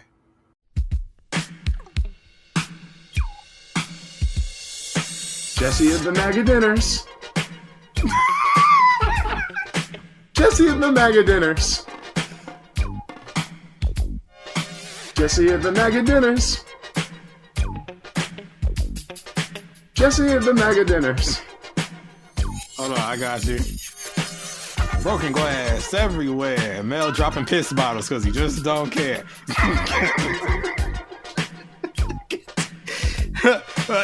I don't want to just... I mean, he says he's my name. I should take his bars. They're my bars, too. I ain't got no money to move out. I got no choice. Okay? Kanye West, he's in the news because he said bad things about the Jewish people. I don't want to say it the shortened way because that sounds like a slur from back in the day. It was World War II and Hitler had a mustache. He was going around Europe and he was kicking folks' ass. And so the Allies had to go and get together. I've been reading Wikipedia, so I know about this, and I'm telling you, it was crystal knocked. It was broken glass, but he had to get stopped because he was a real bad dude, and we whooped him and he shot himself in the head because he is now dead. Yep, don't push me, I'm close to the edge. That his penis was mangled. Damn, that shit was so tangled. It was like one of the groupies from the Bangles. But damn, never mind. This motherfucker wouldn't have even had an AOL handle in the 90s. The dude was a bitch. And I'm telling you, he was so grimy, and that mustache, that ain't the shit. The suit was kind of whack, and I hate the symbol, and we're not bringing it back. And also stop hating the blacks and the Muslims and the gays. Because, listen, the only way we can get ahead is if we stop all of the people who are trying to create the end of the days. You know, in all the different ways. Because there's all these messages going around right now, but if you don't know a good message, then you found RAB, and hopefully that should relieve your stresses. That's right. This is the message, to relieve people's stresses. And listen, my next target is Elon Musk. I know about what you're doing with the Saudi Arabians, and let me tell you, you not allowed. Only Vince McMahon can say they're paying us. Not you, Elon, because you are a peon to America and the world. You're insecure. You bought Twitter so you could treat it like a toy because her, meaning Grimes, told you that she's running out of time for you to have sex with her.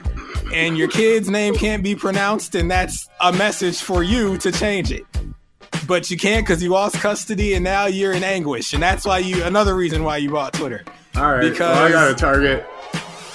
Yo, all you people on Dwayne Johnson, get off of it. His movie did so well, we can't even stop talking about it. Black Adam. Yeah, we're about to get 2 and 3. And after that, I'm going to see 2 more with me and Mel. And we're going to both be in it because Dwayne loves that we work Ministry of Propaganda for him. And Dwayne loves that even though we're spending the weekend at the Los Angeles Forum, that we can always show some good decorum for The Rock when he's trying to score, box office points. All you motherfuckers try to box office anoint, but all the stars that you say are stars aren't. And Dwayne Johnson is a star, Noah's Ark. Of Noah's Ark. The new movie coming soon, starring me and, a guy from Cocoon. You and Orlando Bloom. Orlando Bloom and Jeff Goldblum. You know, but Jeff don't go boom. I hope he don't. Or we're gonna die on set like Alec Baldwin. Damn, that shit is crazy. Like Haley Baldwin marrying Justin Bieber, and then he got a bunch of diseasers. But damn, that's not for me to talk about these skeezers. And I don't know what they be doing to him, but they probably poisoning him so they could start ruining and doing whatever. I haven't rapped in a while, but the Mool's redemption is always back in style. It's the message, so we have to send messages, and messages are good, except when they're messages intercepted by bad actors who tarnish them and distort them. I got a message for you about the win that just happened. Raphael Warnock, I don't trust no politicians, but Herschel Walker had CTE and he had a fake police badge. And listen, if you vote for that, then you're bad. That's all I can really say, man. That dude's brains are mashed potatoes. And he walks up to the podium and they say, hey, there goes the Negro, the token Negro. We need him. That's what the white folks say. And I say, well, that's not good. That's really bad. Back in the day, I might have said that's gay, but what we know is that that's bad too, because that's homophobic. And gay is great. Shout out to the LGBT community every day. And I think Drake. There's a plus and maybe some other. And Drake. That's right, Drake too. Because if you've ever noticed, he's never said any homophobic slurs in all of his songs until today, 2022. Okay? He's the least homophobic rapper to ever exist. And that's why Pusha T was mad. He was pissed. He tried to end his career. I remember I was there. And now I don't care because Drake got a face tattoo and ruined his own career and it brought me to tears. I'm going to get 2 teardrop tattoos like my main man, my real boo, Lil Wayne, and brought him in the game. It's a shame what happens to hip hop, but this is what happens when you don't bring in someone that can top you. Drake, we know about you. You missed the message. You should have listened back in 82, but and you were born in 87. Will be Bob Evans. Why do you have so many potatoes? Good heavens. Where did you get them and how do you keep supplying them? All the potatoes, I think you're frying them, dyeing them, and fuck, if I'm eating them, then I'm fucking lying them. And then I'll lie in potatoes and be a potato sleeping man. Where are you going with your potato shrinking van? How do you get all those potatoes in one car? How do you drive those potatoes so far? And why do you have a ghost kitchen hosted by the star of YouTube, Mr. Beast?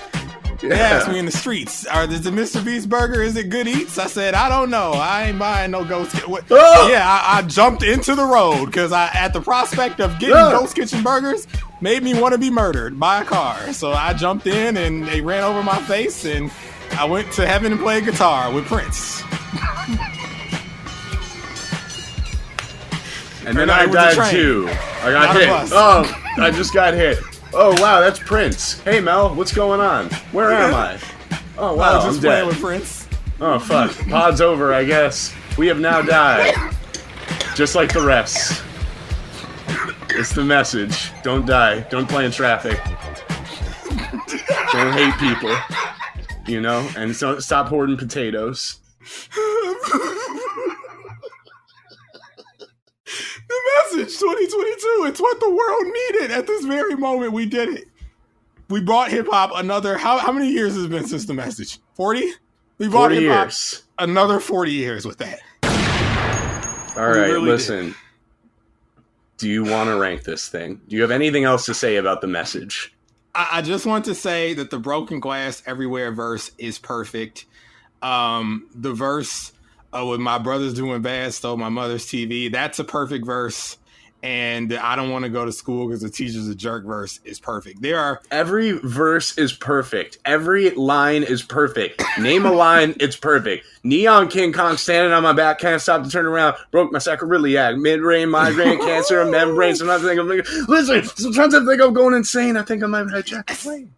That's right. That's right. All right. The whole shit. Every line, every bar, every greatest opening bars, greatest random lines, greatest disembodied quotes, greatest beat, greatest raps, greatest message, greatest life. All right. Greatest culture, greatest genre, greatest world, greatest country, greatest podcast, greatest.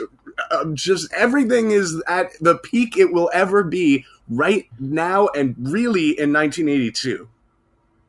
when the message dropped, and we're never going back to that. We are never topping this shit. Do you hear me, motherfuckers? You are not making better music than this. You haven't, so you're not going to. It's been 40 years. Someone must have been able to come around and say, ooh, I could do it better. Well, how come you haven't then? Because you're not as good. You're not as good as Duke Booty. How does that sound to you? How does that sound to you? You ain't even as good as Duke Booty. None of you are, and you never will be. You all bow at the fucking feet of Duke Booty and Melly Mel. Do you hear me, motherfuckers? And that's never gonna change. All that we're doing is chasing the white rabbit.